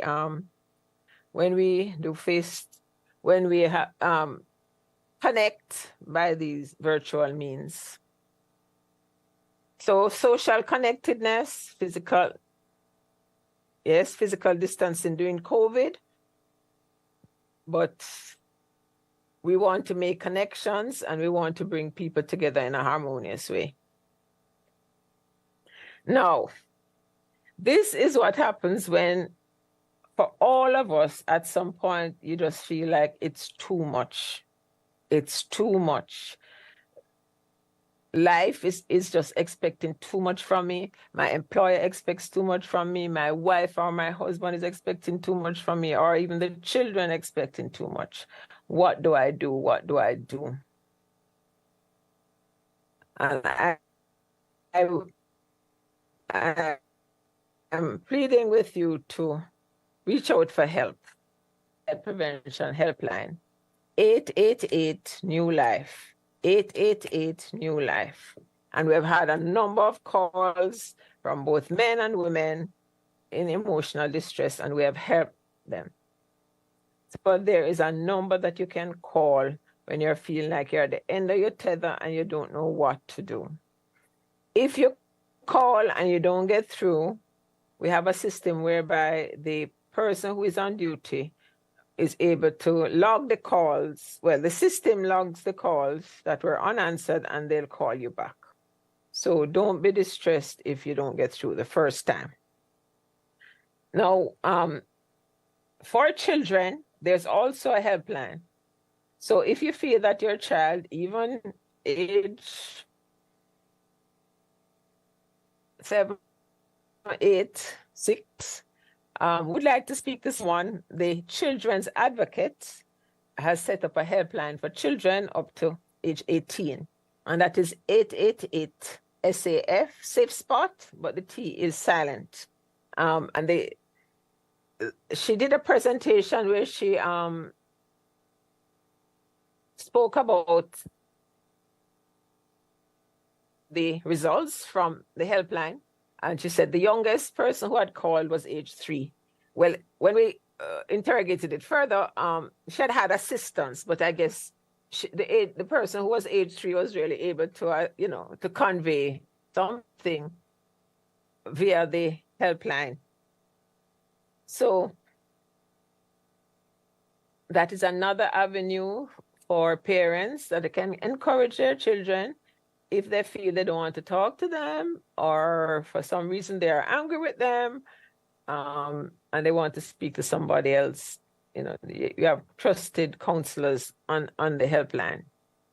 Throughout Jamaica, we have our child guidance clinics, and I know in some areas the waiting time is long, but we try to triage so that we can see the more urgent ones in a shorter space of time. Over the past, I would say 5 years, there's been a proliferation of private mental health services in Jamaica, with private psychologists coming on, and they have really organized themselves very well into a professional organization. And their services have really been in demand, particularly post-COVID, where a lot of children, were exhibiting a lot of anxiety symptoms. And of course, we have the Parenting Support Commission, which also is able to give support to parents. This is the spread of the Child Guidance Clinic throughout Jamaica. And you can see that we have a good spread. But as I said, some of these clinics only open maybe once a month, twice a month. Some open 3 days for the week, some open 5 days for the week. But there's always, but one can get a referral from the health center, right? So, and I know that the way Jamaica is set up, there is a health center near to almost everybody. Okay, so this is my last motivational thing. What is the end game? COVID came and hit us off our bicycle, and we were on our bottoms and we were skating on our bottom. But we have to get up and get back on the bicycle and win the race or complete the task that we have to do. Life has to go on. So I am going to conclude now with all the tips that I've given you before. I would like to encourage you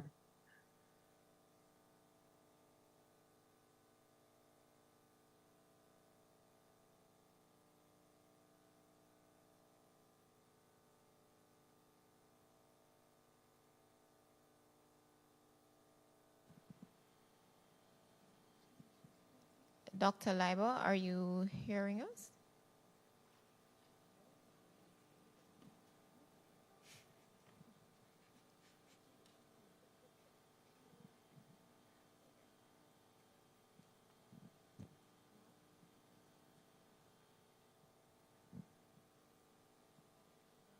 Okay, so unfortunately, that's the thing with technology.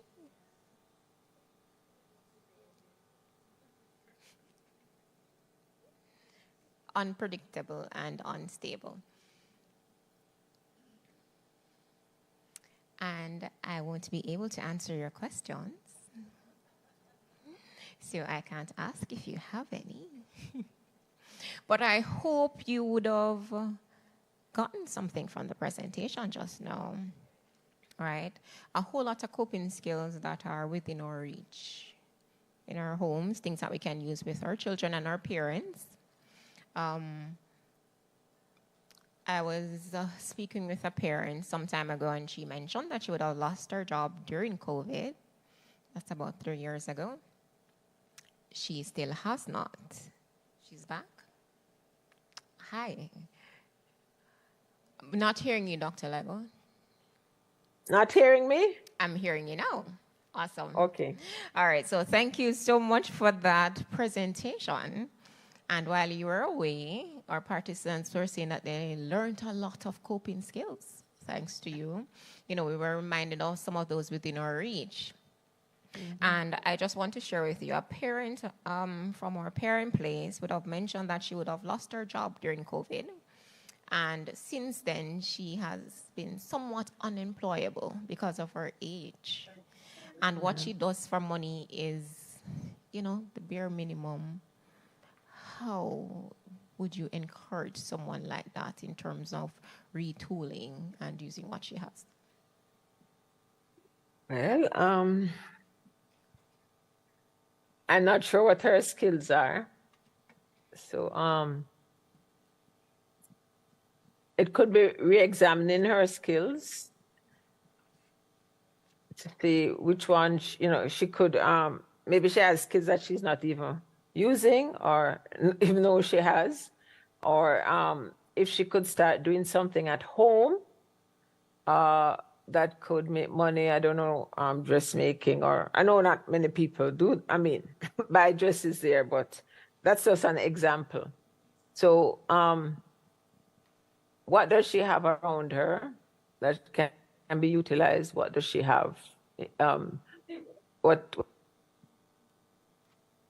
Then I would say networking with a church or other support network to find out, to let people know that she's available and that, she can still work. I know that, when one becomes 60 or 65, yes, we're talking about retirement, but people are living longer and longer. So basically, we really need to make adjustment for our persons to stay longer in the workforce because we are living longer.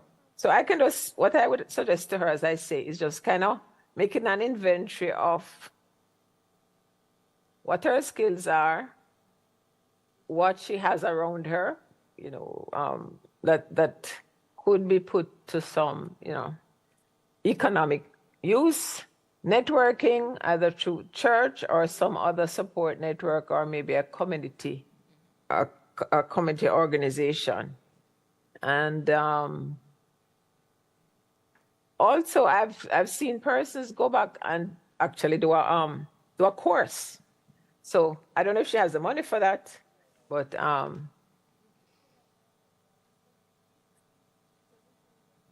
right. Thank you for that, and I will be sharing it with her. Another question here. All right, so my question is, I teach at a high school, and I have some boys with whom I would have had in grade 9. But because of the pandemic and all of that, they no longer find school as a pleasant place to come, because during COVID, they were able to get work and they were able to do their own little thing. What strategy as a teacher and as a parent, as a sibling, can you equip me with to help them? Because, while they were out, they are now making money, and some of the amount of money that some of them tell me that they work, they don't see the relevance anymore of school. So how can I convince a boy who used to get him $20,000 and him $25,000 to mix mortar and chop yard and do all of that to find the relevance of coming back to school and learning? So we're talking about like 16, 17, 18-year-old? Yes, miss. You have a very difficult task, I'm going to tell you. Very difficult task, because they're at the age where they're starting to make the decisions for themselves, and especially if they've gone into the working world, that is even more difficult. Yeah, and we know why this happened, because a lot of things like collapsed. When I say collapsed, a lot of systems. So like I know of this case where this young man was in a choir, in a quartet, and would go to church regularly. And of course, he was going to school. And after COVID, no more singing, no more church. He started working and started smoking ganja. So I would say it's very difficult. Unfortunately, they're at the age where they're making decisions, and if they're getting money, even worse.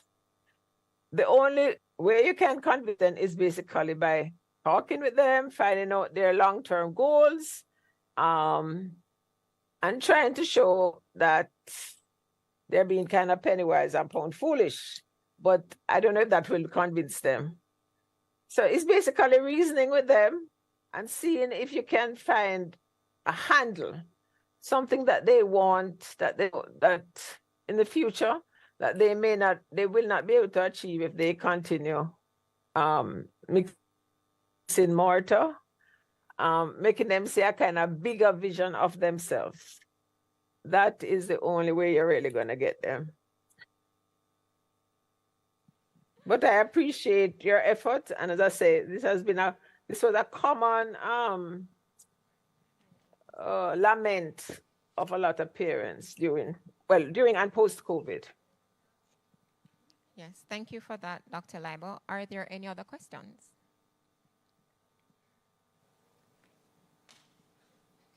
No? All right, so Dr. Leiber, we want to thank you for coming this afternoon and sharing with us on ways in which we can cope having gone through a pandemic. You know, we take it for granted that, you know, it's a part of life, it's a part of the cycle, and, you know, we adapt accordingly. But you would have told us it's not about the event. It's about our response to the event. And once we respond positively, then we are better able to cope with anything that comes our way. And one thing for sure is that we have to check ourselves first. Can't pour from an empty vessel. And you cannot save the child by putting on their mask first, and then you are left behind. The child has on the mask, the child is going to still need assistance, right? So check yourself first. So thank you so much, Dr. Leiber. It was nice having you. Thank you very much, and all the very best. Thank you. All right, so now, ladies and gentlemen, we are going to go into our next workshop session. We already have our presenter in the room, and while we get the podium up top, I'm just going to ask you to stand. We're going to do a little stretches. We've been sitting down for a while. So just stand and stretch the hands up a little. Stretching it out. We go to the side. We feel it now. And we go backwards. We roll the heads and the shoulders. Stretching out the fingers if you are writing. All right, awesome. And we take a deep breath. So can we breathe in for 4, and we're counting in our heads. So a deep breath in and out for 4. Breathe in, out for 4. All right, you may be seated. All right, so now we will be looking at the topic, getting it right from the start. And when we talk about getting it right from the start, we're talking about right here.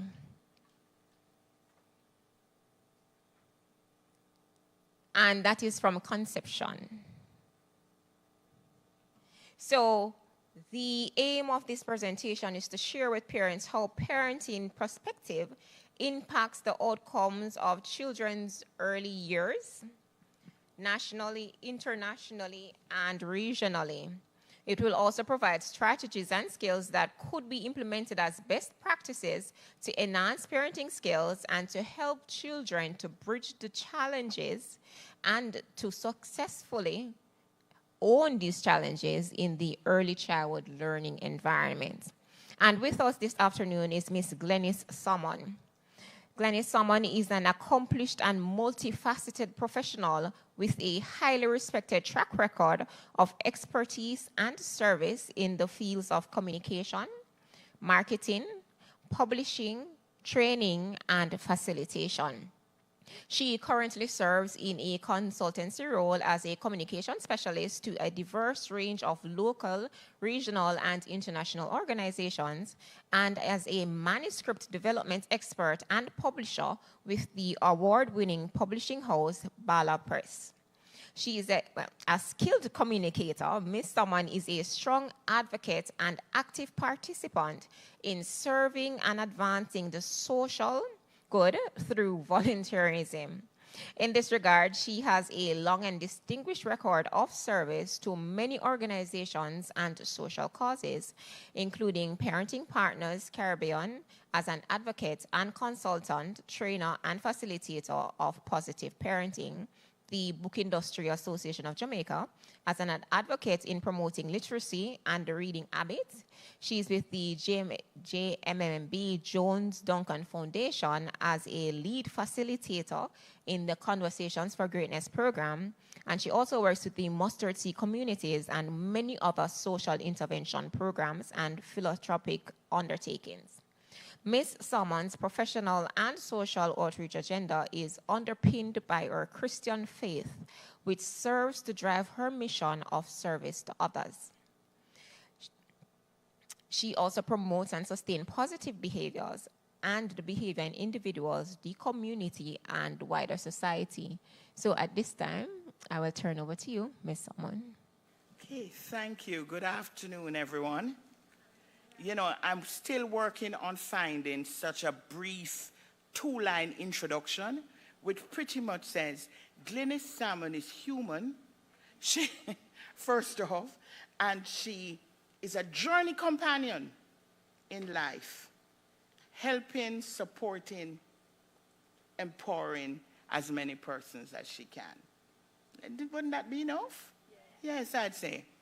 Now, listen, I had to smile when I saw where I was scheduled to share with you, because I said to myself, you know, in the entertainment realm, they reserve the artist who close the show on any particular day has to be the real star performer, you know.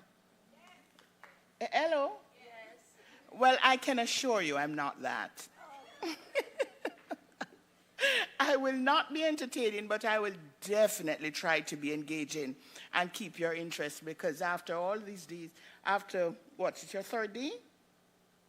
Yes? And it's coming to the close of the day. I figure you'd be quite tired. But you know, a couple of things I noticed as I walked in, and I couldn't help but note it. From the time I stepped in, there was such an air, an atmosphere of welcome and warmth and goodwill. Like you're not tired at all. Awesome. So the conference must have been going great. Clap yourselves and clap the organizers. Big them up. Awesome. Because some things you can't engineer. You'd love to make it so that you can control people's energies, etc. But the truth is that you can only hope that the content of what is presented and the interaction will do that for you. And clearly, a couple of things have gone right.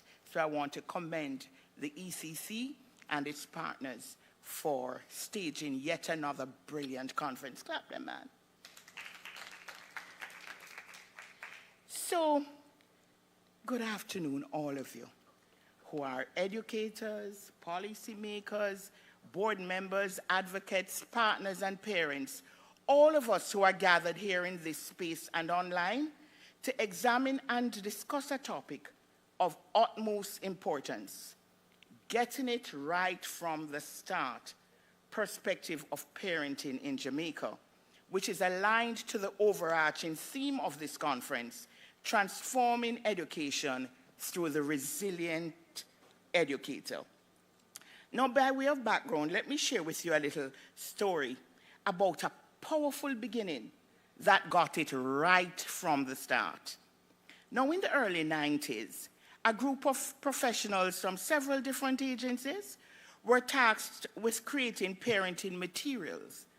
And in 1993, this group published the first edition of the now iconic two-volume manual, Pathways to Parenting, a Caribbean Approach. How many of you know that manual? Okay. Now, this group evolved into becoming Parenting Partners Caribbean, an organization that comprised partners from diverse but complementary disciplines that has continued to work to this day for over 30 years now on building capacity in positive parenting through research, training, and advocacy. The PPC focus through the years has broadened to include all ages and stages of child development, and which maintains a strong focus on parenting involvement. I am a member of PPC, Parenting Partners Caribbean, and as a parent myself, and grandmother I might add, I am afforded a real vantage point from which to credibly explore the topic, getting it right from the start, perspectives of parenting in Jamaica. Now, together we all have the capacity and the amazing opportunity to cultivate, promote, and empower positive parenting and its profound impact on transforming lives and learning right from the start. Together we can create a nurturing and enriching environment that sets a strong foundation for the positive growth and development of our children. Could you please switch to the next slide for me? Now, as I thought about centering the topic and anchoring the subject on a relatable analogy, I thought about the life cycle of a plant and how it relates to positive parenting and child growth and development. And then I came across this delightful little poem by Risa Jordan. And it was perfect in conveying the parent-child relationship and child development. Can you all read it? Can somebody read the first stanza for me? You have the microphone right there.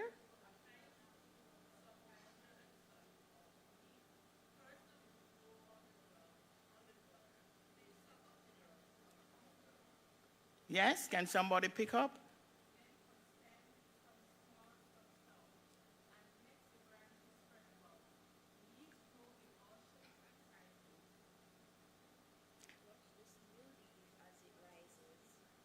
Mm-hmm.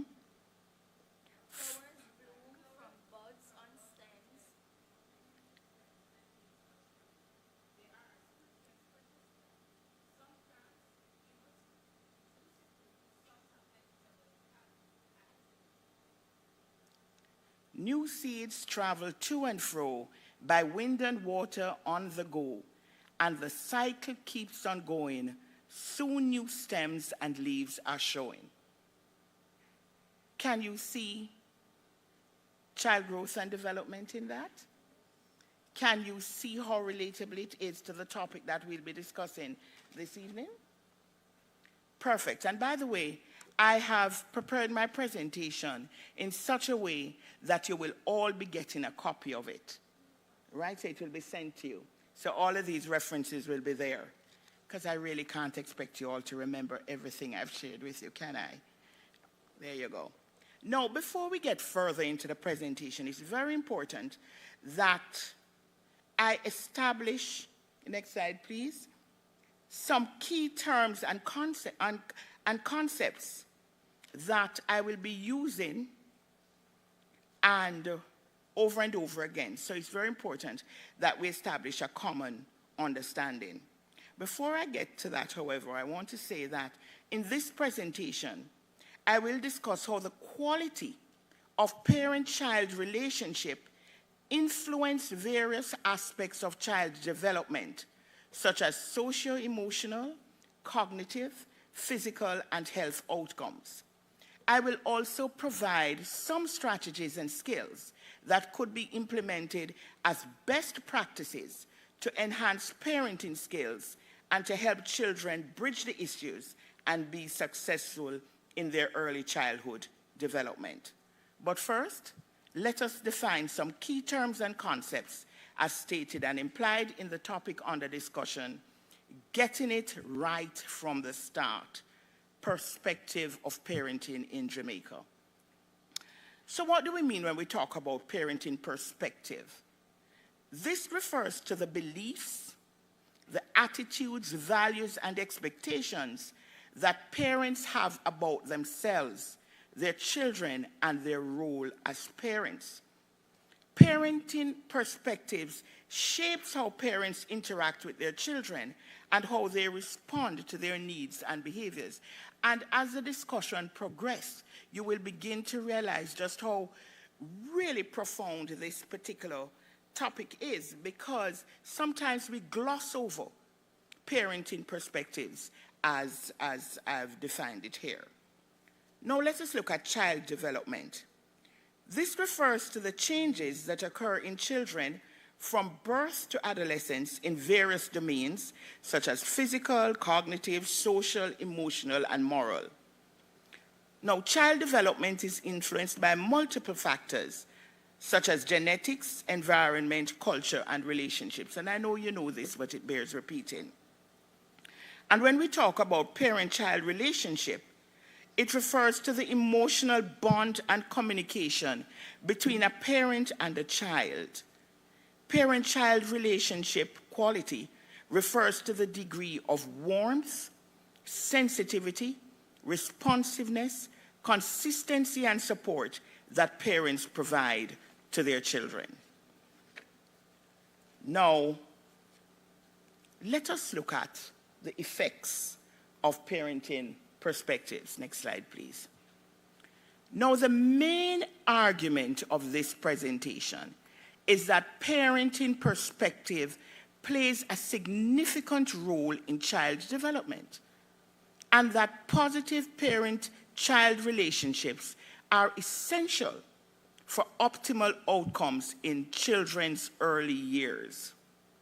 To support this argument, I will present facts that show how parents' perspectives affects different areas of child development, primarily the socio-emotional, the cognitive, the physical, and health, and how parenting interventions can improve parent-child relationship quality and impact child development outcomes.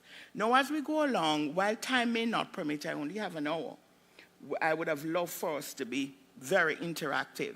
But if you think that there's, pardon? Sorry? The mics are? Sure. So if at any point you feel that, you want to come in with a comment or a question, please, that can be accommodated. And there will also be, hopefully, be time at the end.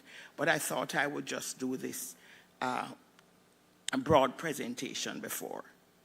So let us examine socio-emotional development, which you all would have been familiar with. By the way, how many of you here are early childhood educators? Okay. How many of you are policymakers? Well, we all influence policy. How many of you are parents? Great. Good mix. So I will go through all of this because the early childhood educators will be familiar with some of these terms, but we should never take it for granted that everybody knows what we're talking about. So let us look at socio-emotional development. This refers to the changes in children's emotions, their personality, their self-concept, their motivation, their social skills, and their moral reasoning. Now, social emotional development is important for children's well-being, their happiness, resilience, and we use that word over and over again, resilience, self-esteem, social competence, and their academic achievement, right from the start. Parenting perspective, and this is key, influences socio-emotional development by shaping how parents respond to their children's emotions and behaviors. Now, parents who have a positive parenting perspective, they tend to show warmth and sensitivity to their children's feelings and needs. They also tend to have routines and household rules that provide structure and security for their children.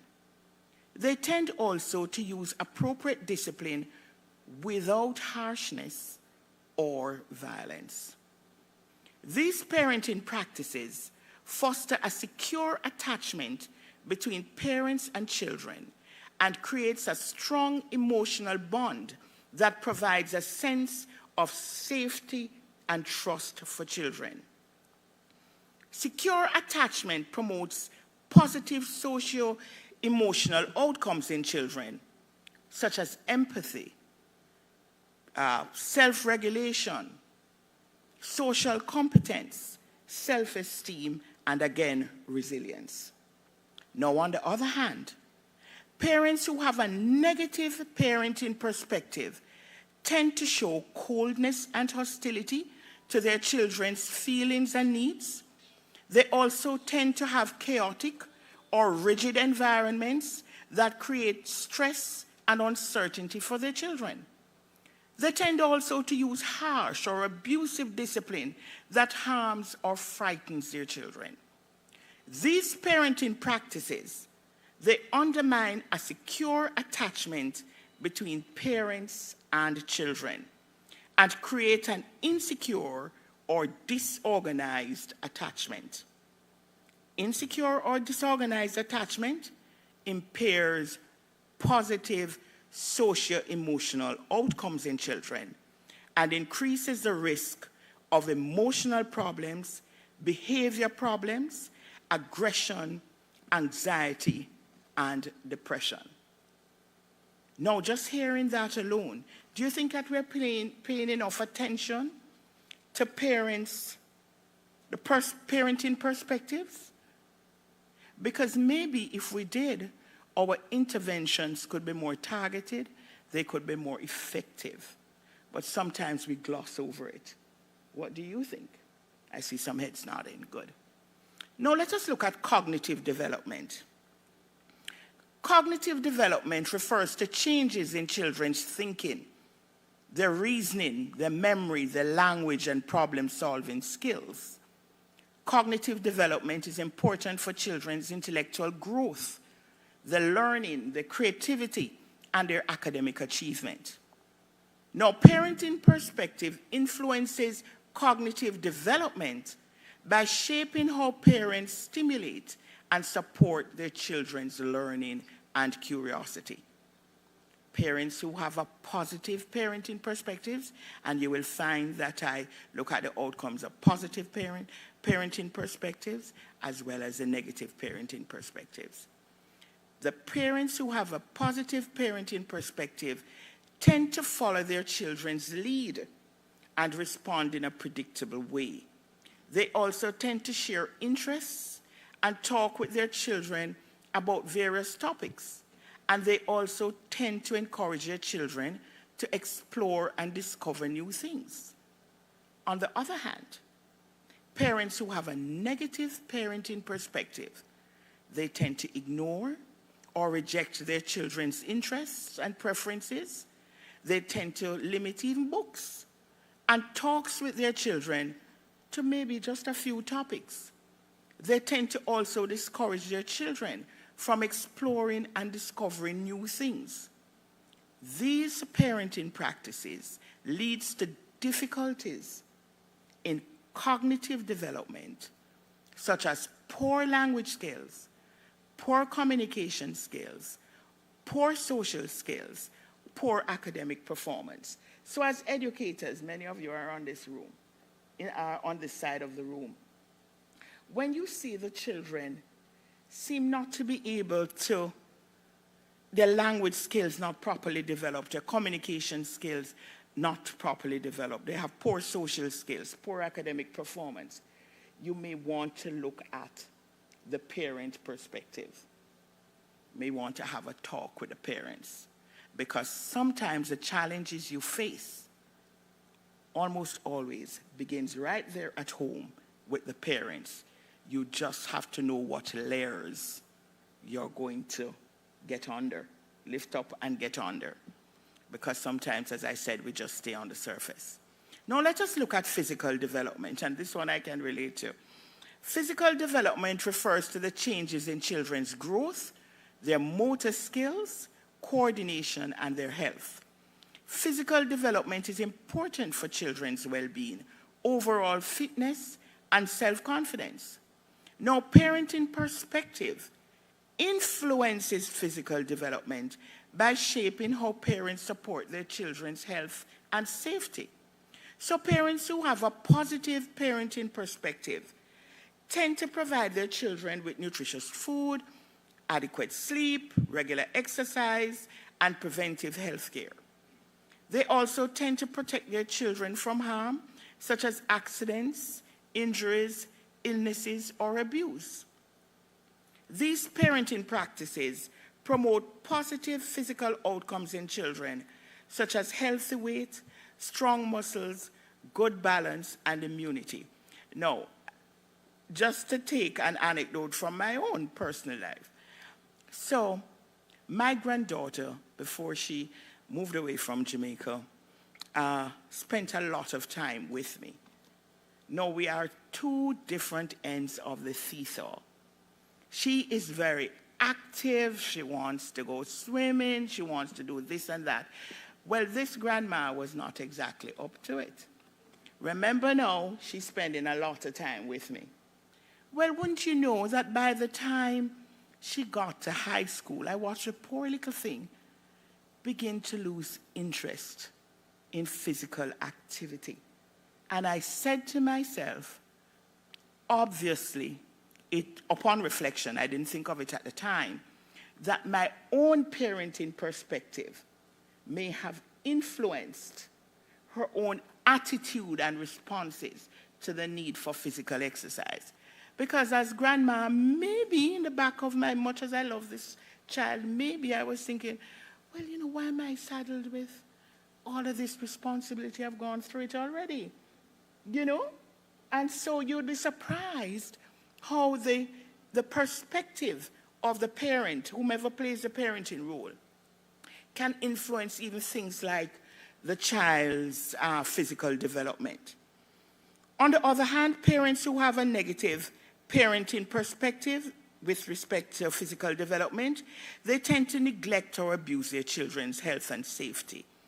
They also tend to expose their children to harm, such as malnutrition, which isn't always, you know, people may make the excuse and say, well, it's a question of economics. Not always. Not always. It's about taking the time and care to use that which you have to provide the best meal solutions. Yes? They don't really care about the child's sleep deprivation or the child's sedentary lifestyle. And we saw that during COVID. Some of the children never left the bed. They became a whole new breed of bedridden. And there was not a darn thing wrong with them, except that they never had to go anywhere to go to classes. And even though they were in the bed, many of them never really logged in properly. And the parents or the caregivers never really cared. So sedentary lifestyle or even the lack of health care. So very often you will see that child, and you who are the educators and so on, you would see that very often. A child may have an issue with learning when in truth and in fact that issue may be rooted in the need for some healthcare intervention. Have you seen that? But nobody's paying attention. These parenting practices coming from negative parenting perspectives, they impair positive physical outcomes in children and increase the risk of physical problems such as obesity, weak muscles, poor balance, and infections. Now let us look at health outcomes. Health outcomes refer to the effects of physical development on various aspects of health, such as chronic diseases, mental health, eating behavior, and even substance abuse. Health outcomes are important for children's well-being, their longevity, how long they live, quality of life, and productivity.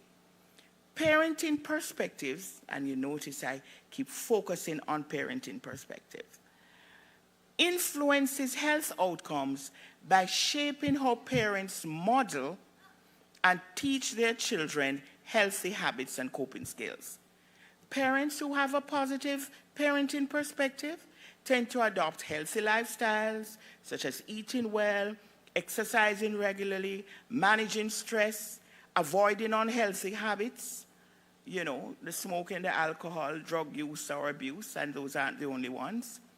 They also tend to teach their children healthy habits and coping skills, such as eating balanced meals, being physically active, relaxing, seeking help, saying no, or making good choices. These parenting practices foster positive health outcomes in children, such as lower risk of chronic diseases, better mental health. So many of our children, very young, some of them, have mental health issues, yes? And lower their use of substance abuse. And you might say, how does that have to do with small children? You'll be surprised. Quite a number of our young children, even at the early childhood level, they have been exposed to substance use. On the other hand, I hear a lot of truths. On the other hand, parents who have a negative parenting perspective tend to adopt unhealthy lifestyles, such as eating poorly, being physically inactive, being stressed out, and everybody like to use that, me stress out. Smoking heavily, drinking excessively, for them wake up, you see the bomb in the right room. What can I tell you? And don't forget, when we're talking about parents now, we're not just talking about mothers. Don't ever forget fathers. Don't ever forget the male father figures, yes? They also tend to teach their children unhealthy habits and coping skills, right? Such as eating junk food, being sedentary, worrying excessively, isolating themselves, giving in easily, or making poor choices. These parenting practices impair positive health outcomes in children and increase the risk, as we said, chronic diseases, poor mental health, disordered eating behavior, and substance use. Am I making sense to you so far? Yes? Cool. So now, let us look at the power of positive parenting, building strong foundations. Now, we all know and we have established that parenting plays a vital role in shaping a child's development. Very often when this is said, a lot of parents feel very upset because they feel that you're blaming them, that you're accusing them for the problems of society by saying it's your fault why we have the society that we have. That is when we have the negative issues. But it's not about blame. The truth is that, as I established from the outset, we all have a responsibility to ensure that we develop, our children develop optimally. The early years are a critical period when the foundation for learning and well-being is laid. As parents, as early childhood educators, and partnering stakeholders in the process. And this room and those online is reflective of the partner stakeholders. We have the profound power to positively or negatively impact children's lives. Not just your child, but children all around. Because you're part of the village community that must raise that child. So you can't just take a view that says, my child is okay, it's yours. That's not. Hello. They're all our children. Can the church say amen? Amen. Now, in doing so, with that recognition, we need to commit, all of us, to get it right from the start and make a significant difference by understanding and embracing positive parenting approaches. In doing so, I will reference a framework that was developed some time ago, but is still relevant now. And I put the organization in the notes when you get it, you'll see it. It was a webinar that focused on a major research study which detailed the relationship between adverse child experiences or adverse community environment. The acronym spells ACEs, and it's often referred to as ACEs. How many of you knew about ACEs before? Okay, so it stands for adverse, could we get to the next slide, please? Adverse childhood experiences or adverse community environments. And the webinar also looked at risk factors.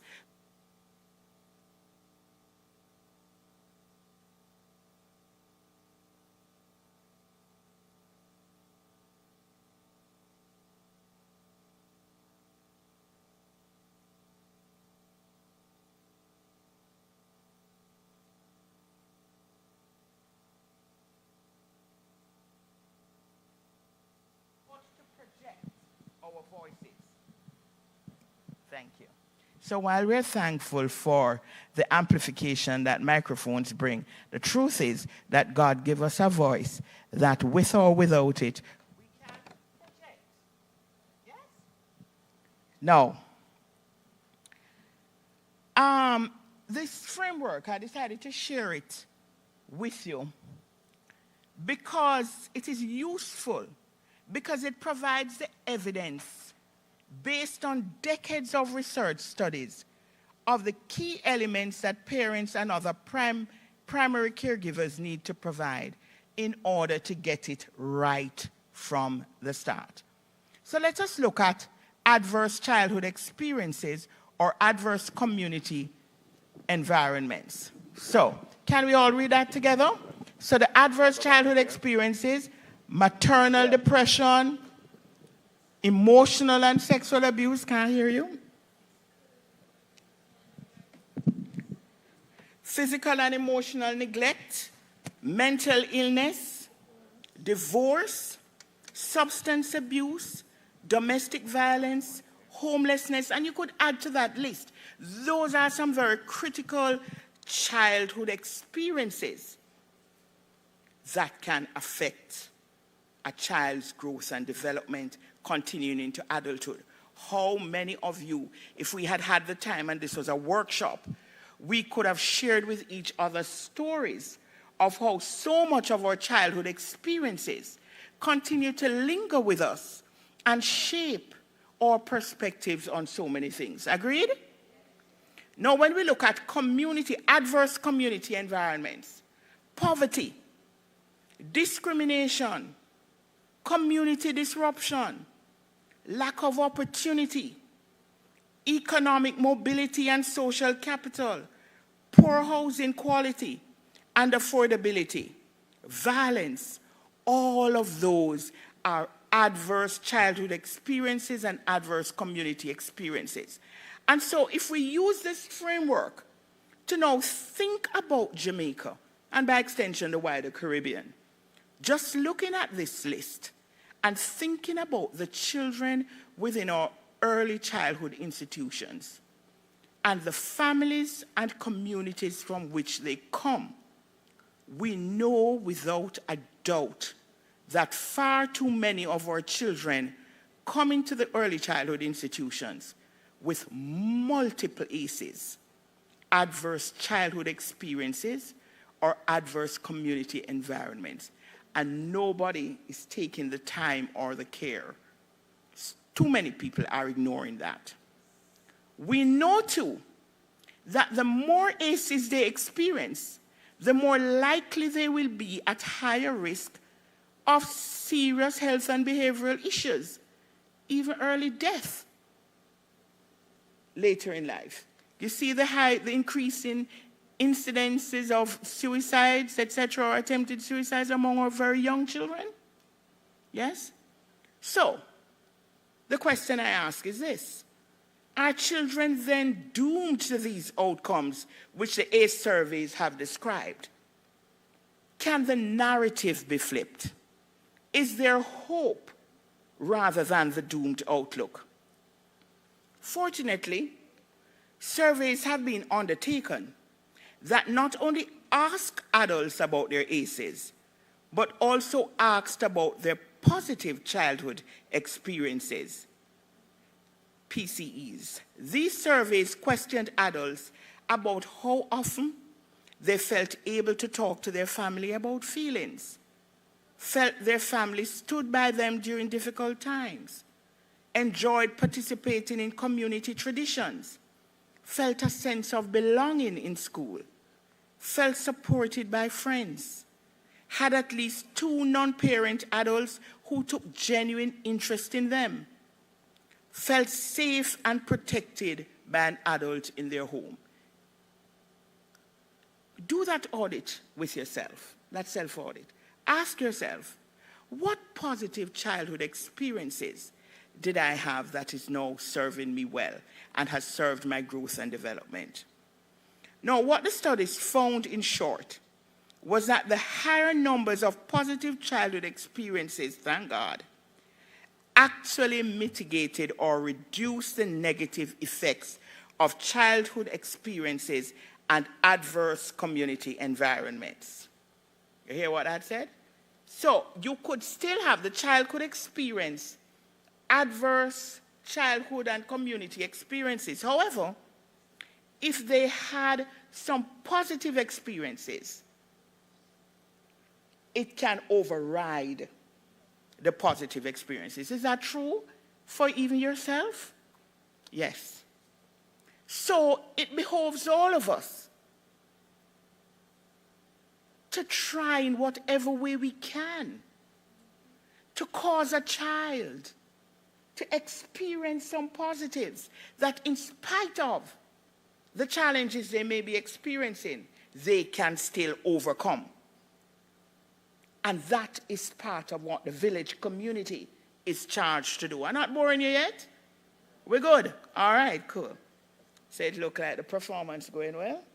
You must imagine that's the show and morning soon come.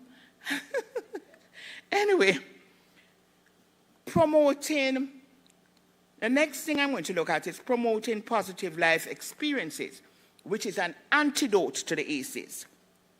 Now, what the studies points to is the critical importance of prevention of child abuse and other forms of adverse childhood experiences and adverse community environments, and the reduction of negative life outcomes by promoting positive childhood experiences right from the start.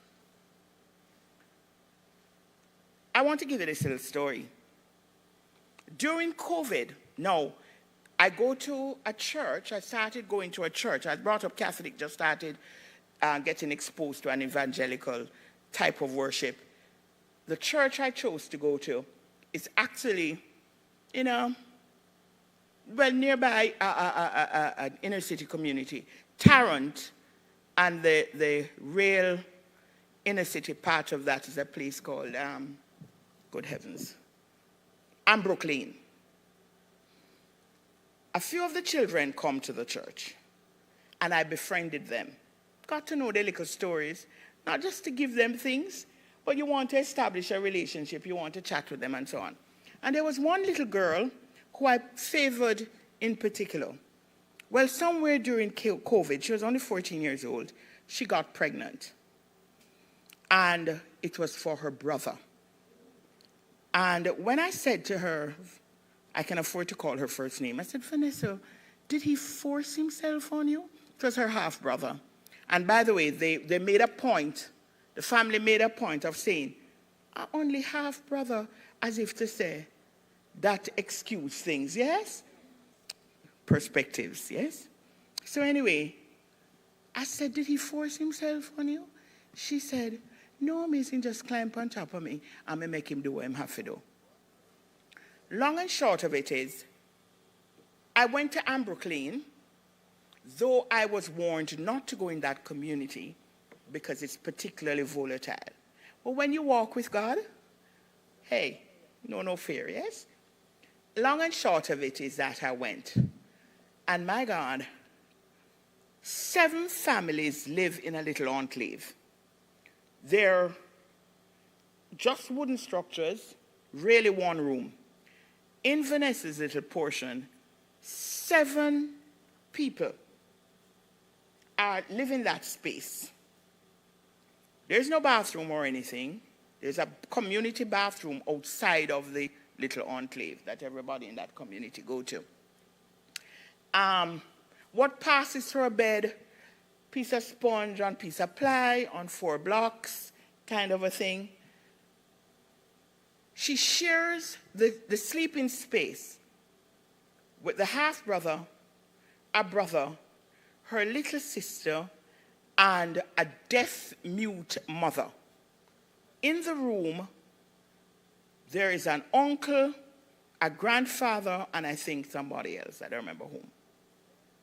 So the boy's 17, she's 14, hormones kick in, touchy-feely happens. One thing leads to another. They do what they did, and Vanessa got pregnant. Everybody is being alarmed and crying shame on her. But for Vanessa, she don't want the boy get in trouble. She don't see what the fuss is about. She's sorry to know that she's pregnant, but these things happen. Poor living conditions was a big part of the challenge. Long and short of it, I set about with some very good friends, and I'm pleased to tell you that they now have a concrete structure with partitions that, yeah. And Vanessa has her own bed. Her son is now 2 years old, growing healthy, and I'm sure will, as time progresses, have a changed attitude about life. And that Vanessa herself, because she has benefited from positive parenting perspective, that she would not be passing on much of the negatives that she was exposed to. But then we have the Early Childhood Commission, who is also brilliant, clap them, who include in its assessment standards for all early childhood institutions the ways in which parents are expected to be engaged in the life of each institution. Now that's important. And when we come further down, you will see how very important it is for parents to be included in the learning institutions. You go into some schools and you see signs that says, parents not permitted beyond this point. And sometimes many of the schools have a kind of adversarial relationship with parents. There is the parents there. It's like they have nothing to do with them except when there's PTA or whatever. When that should not happen. When you find that parents are brought into the mix and the institution is part of the development of the child as well as a positive development of the parent, only positive outcomes can come. So big up the Early Childhood Commission, who has made it as a matter of policy. Then we have the National Parenting Support Commission that was created in 2011, but they oversee the work of parent places, quite a number of them all across Jamaica, and they're linked to schools and early childhood institutions and others. How many of you know about parent places? Yes? where the parents can go to and discuss their issues, probably have some of their challenges resolved and so on, and feel that they are part of a wider caring community beyond themselves. Because make no mistake, no matter how educated I was, no matter how exposed I was, when I was pregnant, I was clueless. I was no different from a Vanessa who got pregnant at 14 or somebody else. Absolutely clueless. I had to depend on, and thankfully was open to, the community of support and care that availed themselves. And it didn't help too that I was a single mother. So sometimes those of us with the education and the exposures and so on think that we are at a higher stage and level. Not true. When it comes on to parenting, it's ground zero. Then we have the Child Resiliency Project, now part of the Violence Prevention Alliances. I have to bring in these things to let you know that I'm by no means suggesting that the challenges we experience with positive parenting is not being addressed. It certainly is. But more needs to be done, as we know. So there's a Child Resiliency Project, now part of the Violence Prevention and Alliance, and they're a model program of promoting and engaging parents and other primary caregivers as key agents for helping children to build resilience and to feel safe and cared for within their family and communities, even in difficult circumstances. And then, of course, we know about the children's homes and the community and government services. And then, of course, I can't leave out my own parenting partners, Caribbean. And we have taken a strengths-based, transformative approach in the development of parenting materials and in training master trainers and facilitators to work with groups of parents in a wide range of settings. And parents are encouraged and supported to share their positive experiences and skills in child rearing, as well as how they meet difficult challenges along the way. In other words, we have to work with the parents. We parents don't have all the answers. And it's not just the parents in the inner city communities. It's not just the parents with the obvious socioeconomic challenges. All parents. Now, let us look at positive parenting, and I soon come to a close. Next slide, yes. So, there are some critical areas that contribute significantly to positive parenting, and that we must get right from the start by first of all understanding them. So let us look at positive parenting styles and their effects. Understanding different parenting styles, and trust me, it's not a case of one size fits all. Back in my younger days, when I considered myself quite stylish, I found to my distress that the much vaunted stockings that they said, you remember pantyhose? That they said one size fits all? Nope. It did not work for me. Well, did not work. Some of them wear no stockings. So, there are different positive parenting styles and their effects. Understanding different parenting styles is crucial in our journey of positive parenting. Research shows, it's not just me saying it, that certain approaches have a direct impact on children's behavior, their emotional well-being, and learning outcomes. Positive parenting is characterized by warmth, responsiveness, and consistent boundaries. This has been associated with better social skills, the child's ability to self-regulate, and overall positive development. Communication and connection. We all talk about communication is key, but we don't really understand what communication is about. Effective communication and connection lie at the heart of positive parenting. As educators, and partnering stakeholders, all of us, we must foster open and empathetic communication with parents as much as parents must foster open and empathetic communication with their children. Too often we shut them down. The parents want to talk, just even to share something, just to, have a hearing and an airing. And you shut them down. You don't give them the opportunity. The child wants to express their point of view or share an experience. They get shut down. No, by actively listening, understanding the concerns, and sharing insights, we create a collaborative environment that fosters mutual respect. Facilitating interactive engagements helps to strengthen the bond between parents and stakeholders.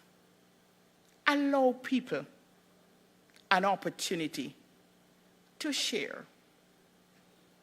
And we share from the positive experiences, and we can empower them when there are the challenges. Now, another thing is to create a positive learning environment. Now, a positive learning environment is vital for children's growth and development. By incorporating positive parenting principles into our classrooms, for those of you who are educators, we can foster a culture of respect, empathy, and cooperation. No, the child is not being stubborn. The child is not being indisciplined. It is perhaps you who have not facilitated the child being at their best.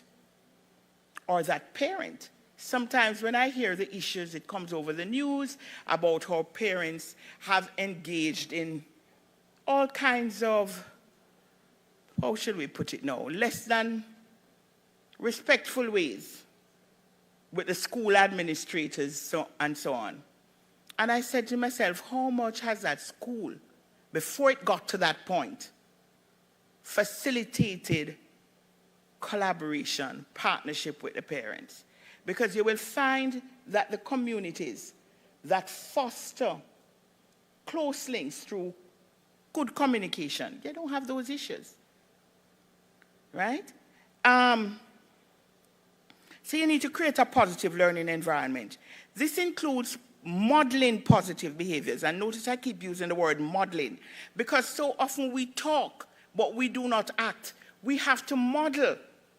Be that which we want others to be. Not just to say it, but to be it.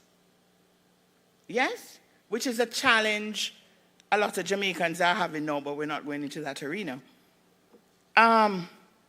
Encouraging kindness, celebrating diversity. And each time I use the word diversity, immediately people think we're just talking about sexual orientations and all these other big issues that are on the table now. Diversity in many forms. People come from different backgrounds. People have different exposures.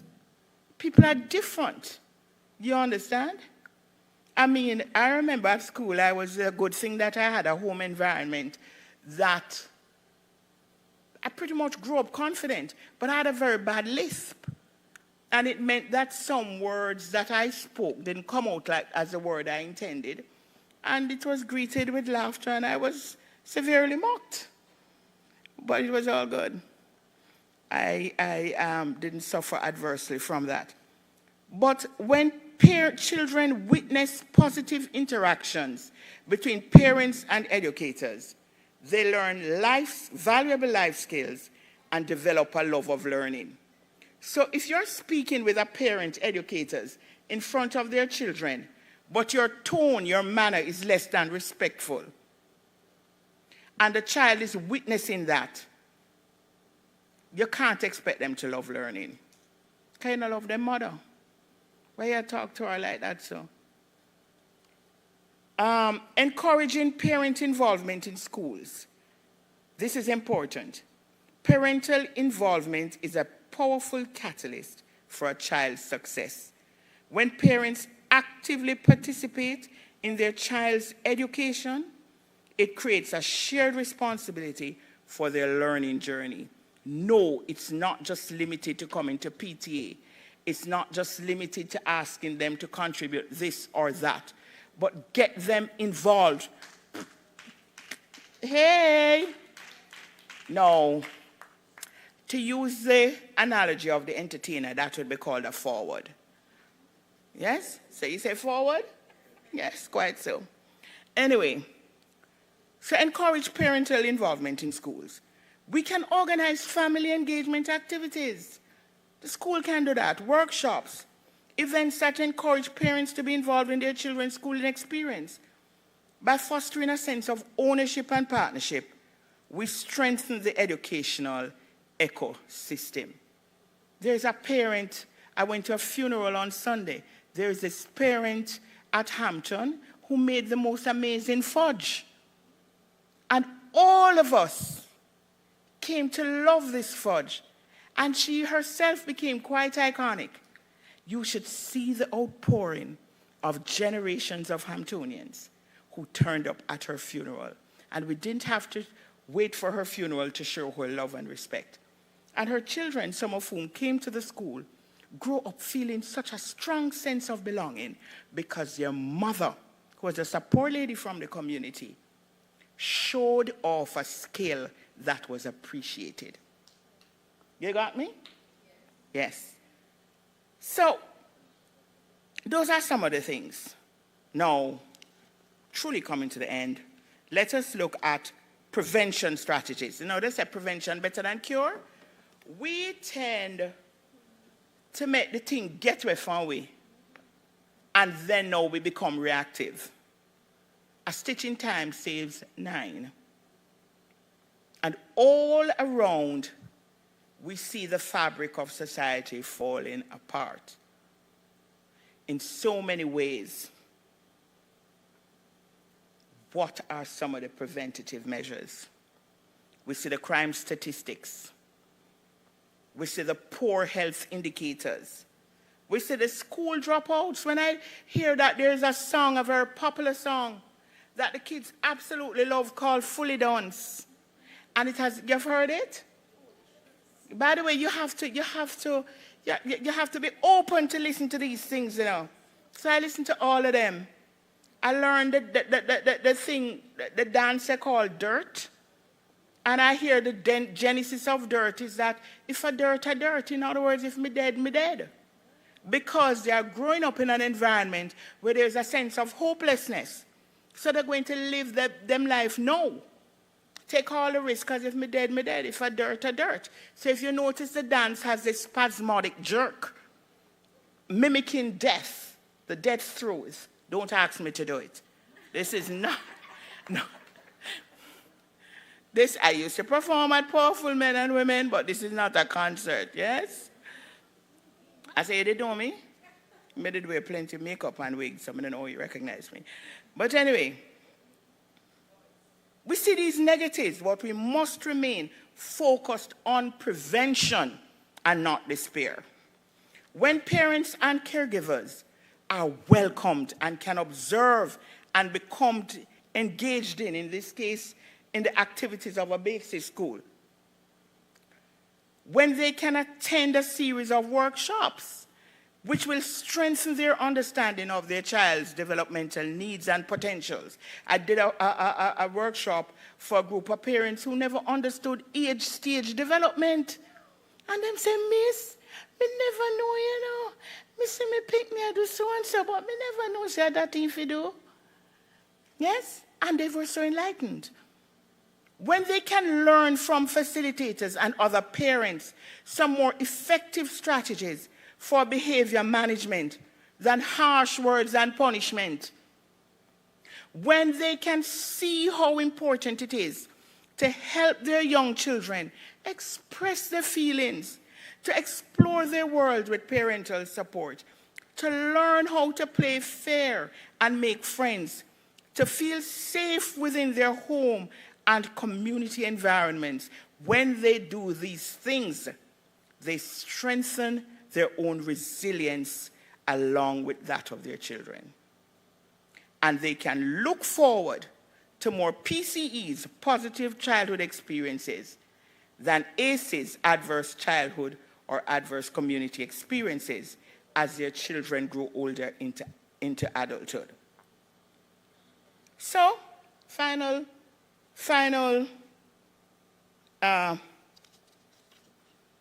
is that the final? Yes. It's me can't read. You know? They say that when you're barely over 40, and you know I'm just barely over 40. Right? The eyesight can be a little challenged. So, because this conference is organized by the Early Childhood Commission, and it involves all of us who may not be active educators but are stakeholders in the process, I thought I would focus this last bit on the role of early childhood institutions in fostering parent resilience. Early childhood institutions need to deliberately seek ways to support the participation and resilience of parents.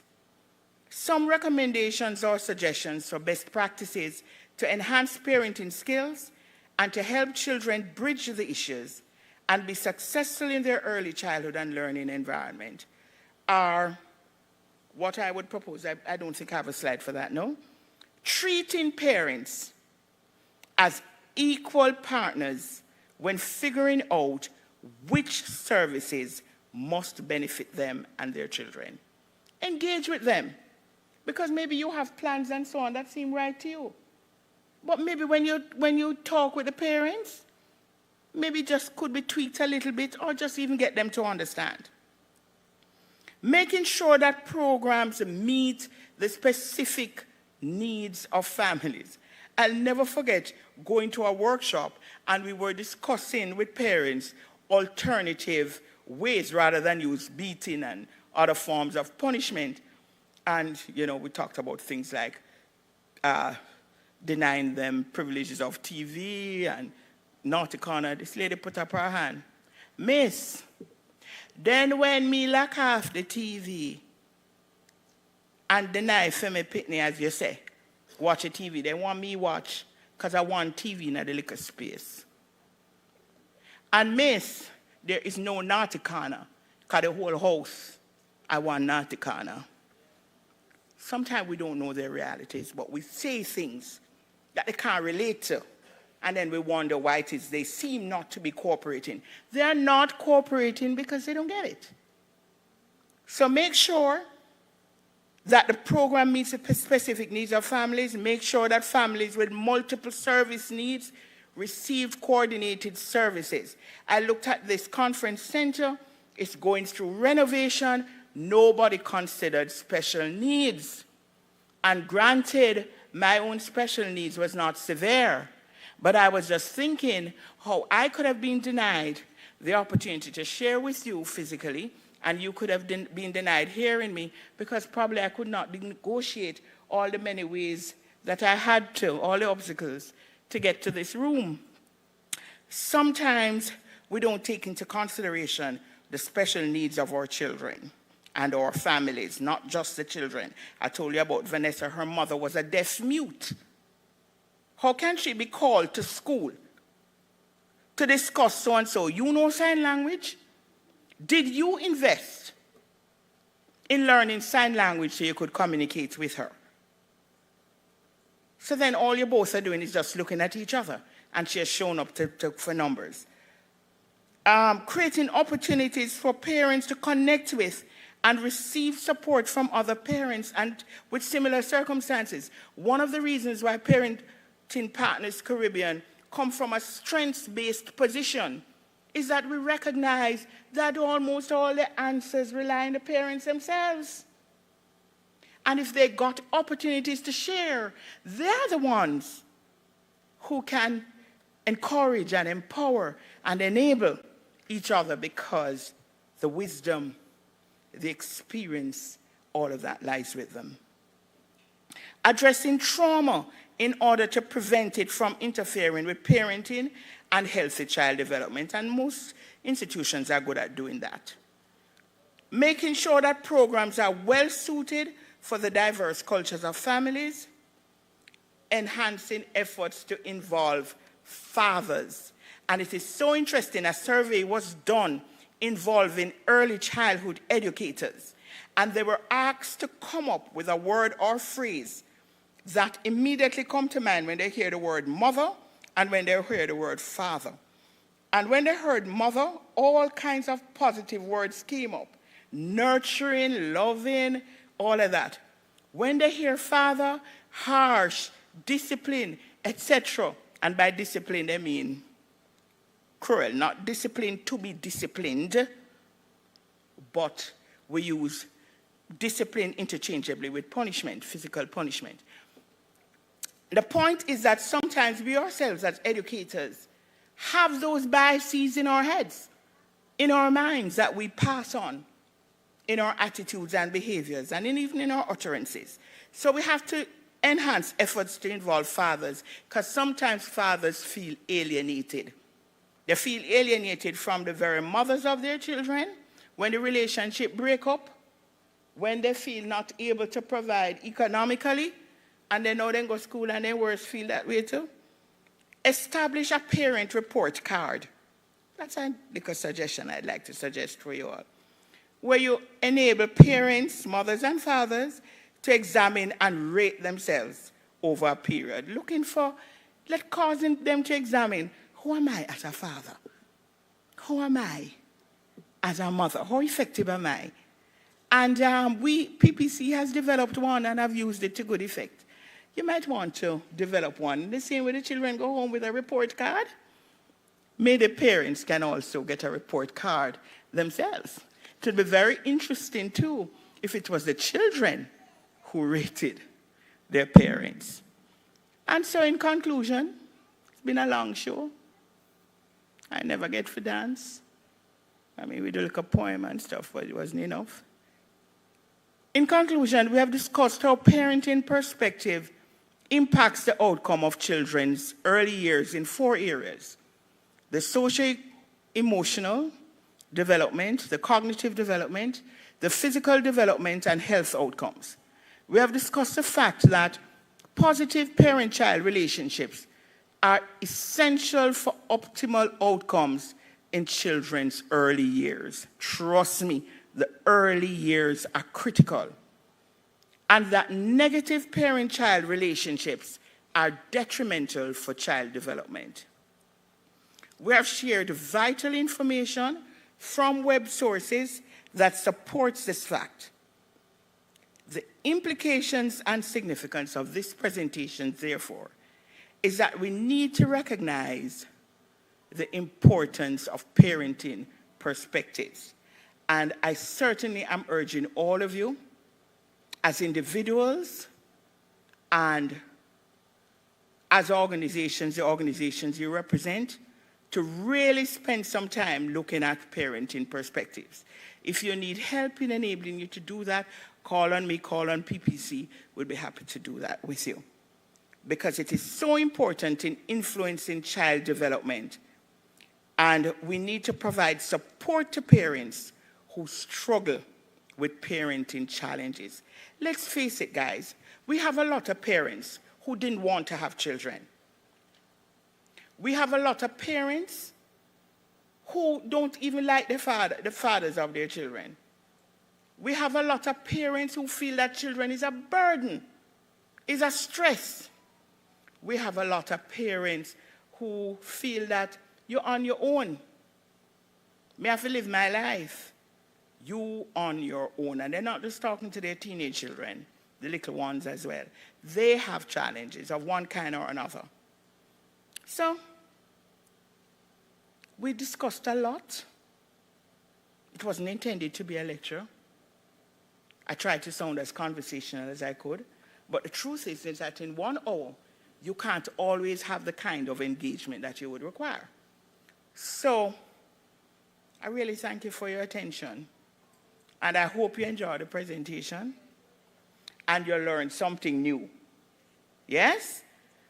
About parenting perspective and child development and the critical need, and notice I put critical, to get it right from the start and transform education through the resilient educator. I'm not sure, I hope I'm wrong, but I hope there may be a little 5 minutes left, so there may be a question or a comment that we could accommodate. Yes, Ms. Salmon, but before we get there, ladies and gentlemen, we need to give a round of applause to our top performer. Wait, I have a little broader when after the Q&A, you know. Okay, and can you just step from behind the podium and absolutely. Let they get a look at you? I mean, she came fully equipped and prepared for this performance. Well, in that case then, since it's performance, you know, I was so struck. I wish I saw them here. As I came in, and no, I don't think it was because of the stick. And, you know, it's okay to be vulnerable. So, my feet get swollen quite a bit. I know it's not because of the weight, though that helped, I'm sure. But I write, and I lead a very sedentary lifestyle. So when you go to bed 3, 4 o'clock in the morning, I'm sitting down and foot hanging down and so on. So on. And it creates a challenge. So I don't think it was because they saw me with a stick. I just think they were caring. They probably figured I was lost. But there were these 2 ladies who, from the time I got out of my car, they were there with me, guiding. We never even got a chance to names. It was just a nice, natural, loving response. By the time I got up to the step, there was Mrs. Shaw and a couple others. Then there was Carolyn. What I'm saying is, guys, and I want you all to sing this song with me because it's my mantra. You know, they say age comes with wisdom, or wisdom comes with age, but sometimes I can assure you age come alone. But I think I have a little wisdom, and I have learned the benefit of this song I learned from the early years. Sing with me. Row, row, row you.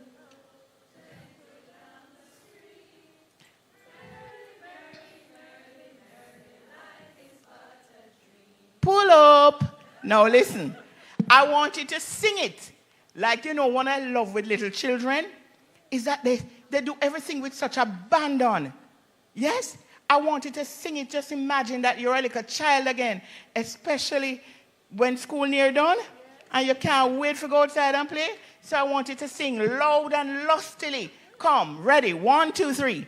Row, row, gently down the stream. Merrily, merrily, merrily, merrily, life is but a dream. And we're going to do it in a round. So this side is going to start off, and by the time they finish the end of the first line, you start, yes? So let me do this. Loud and lusty, and dance if you want to dance. Come. You know, I say, you have to go lead that. Give her the microphone, please. Come in another part there. Give her the microphone, would you? Come. Okay, so when we're ready for that, you go and lead us, yes? Come. Row, row.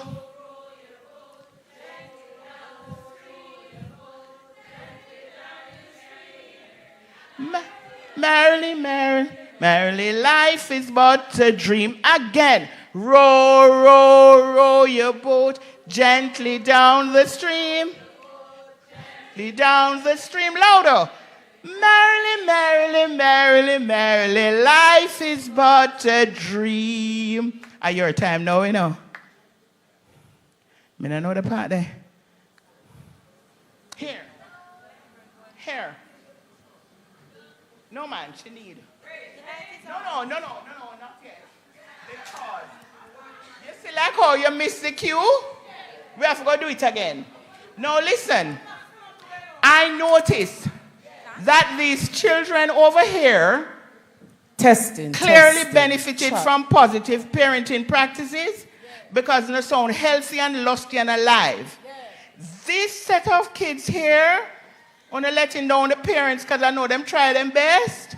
So I want to know if it sound just as lusty. Yes? So we start again. We're going to do it in round. Come. Row, row, row your boat gently downstream. gently down. Merrily, life is but a dream. Row your boat. Row your boat gently down the stream. Merrily, life is but a dream. Big artist. And we jump in the boat and the boat turn over. Jump in the boat and the boat turn over. Jump in the boat and the boat turn over. All the way in the sea. Ready again? And we jump in the boat and the boat turn over. Jump in the boat and the boat turn over. Is this when I do the Jump dirt? in the boat and the boat turn over. All the way in the sea. Hey! Clap on yourself. This is awesome. You know why I sing that song? Sometimes we make much ado about nothing. Life is expected to be lived calmly with love, care, and respect. Sometimes we've crowed out our lives with all kinds of things that need not be stresses. So if you leave with nothing else today, row your boat gently, lovingly down the stream, yes? And as my sister, I'm glad for the part there, you see. You know, someone's going to the dirt or the willy bones or one of them. Yeah. Anyway, you see that part that you sing? I'm glad you're telling me about it. Where you say it go? Jump in the boat and the boat turn over. That's what happens sometimes when we don't do things with care, with love. We capsize the boat. God made us in his image and likeness with greatness. And we say very glibly, God is love, but we're not exhibiting it. Instead, we jump in the boat with all kind of negativity. Row your boat. God bless.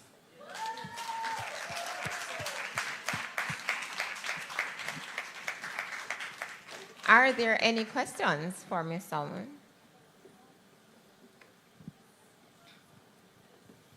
No questions. So it was an excellent performance, we must say. We loved the presentation. It was really good. And, you know, we look at what it means to understand a child from where they are. Mm-hmm.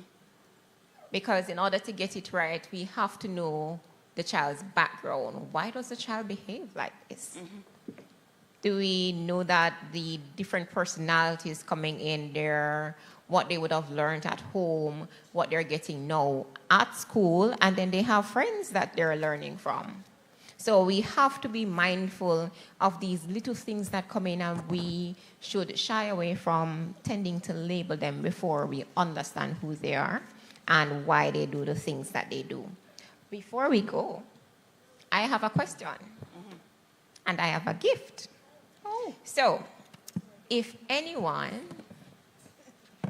can tell me the acronym of ACEs, both of them, and also to list any 2 characteristics under each.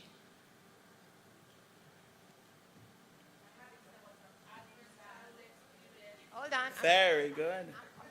And the other one? Adverse community experiences. Big up yourself.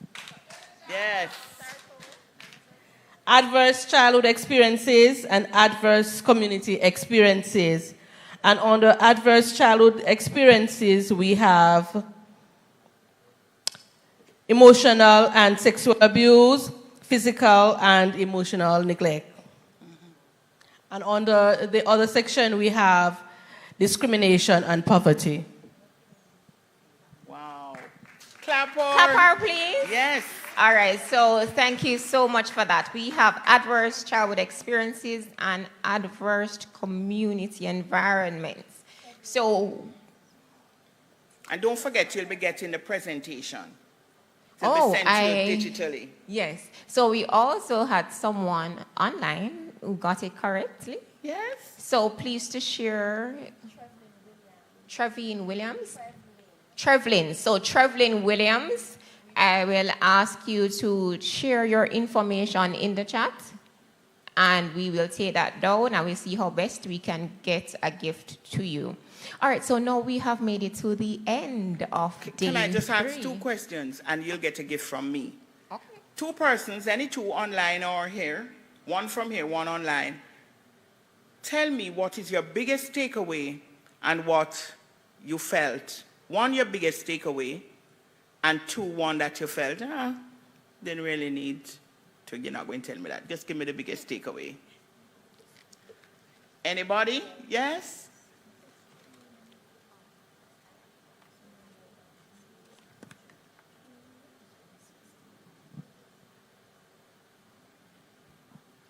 The biggest takeaway for me is more bonding with the parents and their home to better able to do good for the child that you have in front of you. My God. Awesome. And as a publisher, you will get a book written by Melanie Schwab called Dew Angels. Have any of you heard of it? It's a very powerful book, and it speaks about some of the adverse challenges. It's a wonderful story. Not a textbook, it's a wonderful novel. So take her name, please, so I can send it to the Early Childhood Commission, Carolyn, and make sure you get it. Is there another person, online or elsewhere, the biggest takeaway? Well, let's have it from here then. Okay, here.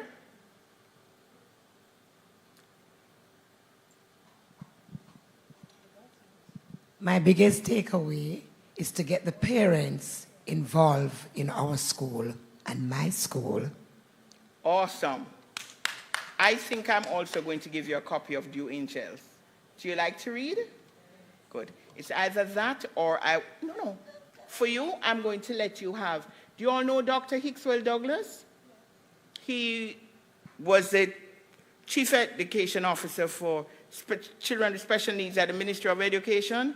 He himself is blind and just did his book, a powerful story called Beaming Through the Dark, and talk about parental support. Wow, awesome. Yeah, take her name, please. I thank you, I'm truly done.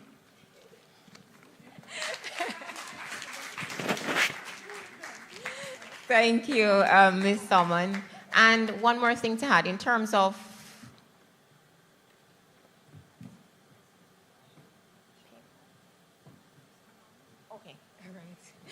in terms of parental support, we have our parent places in our ECIs. We know of our parent places, right?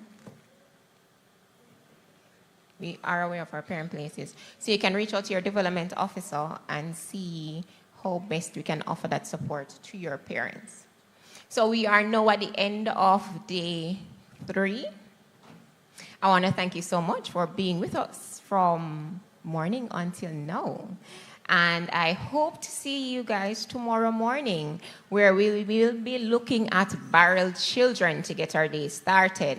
So I wish for you all a safe evening and see you tomorrow. Thank you.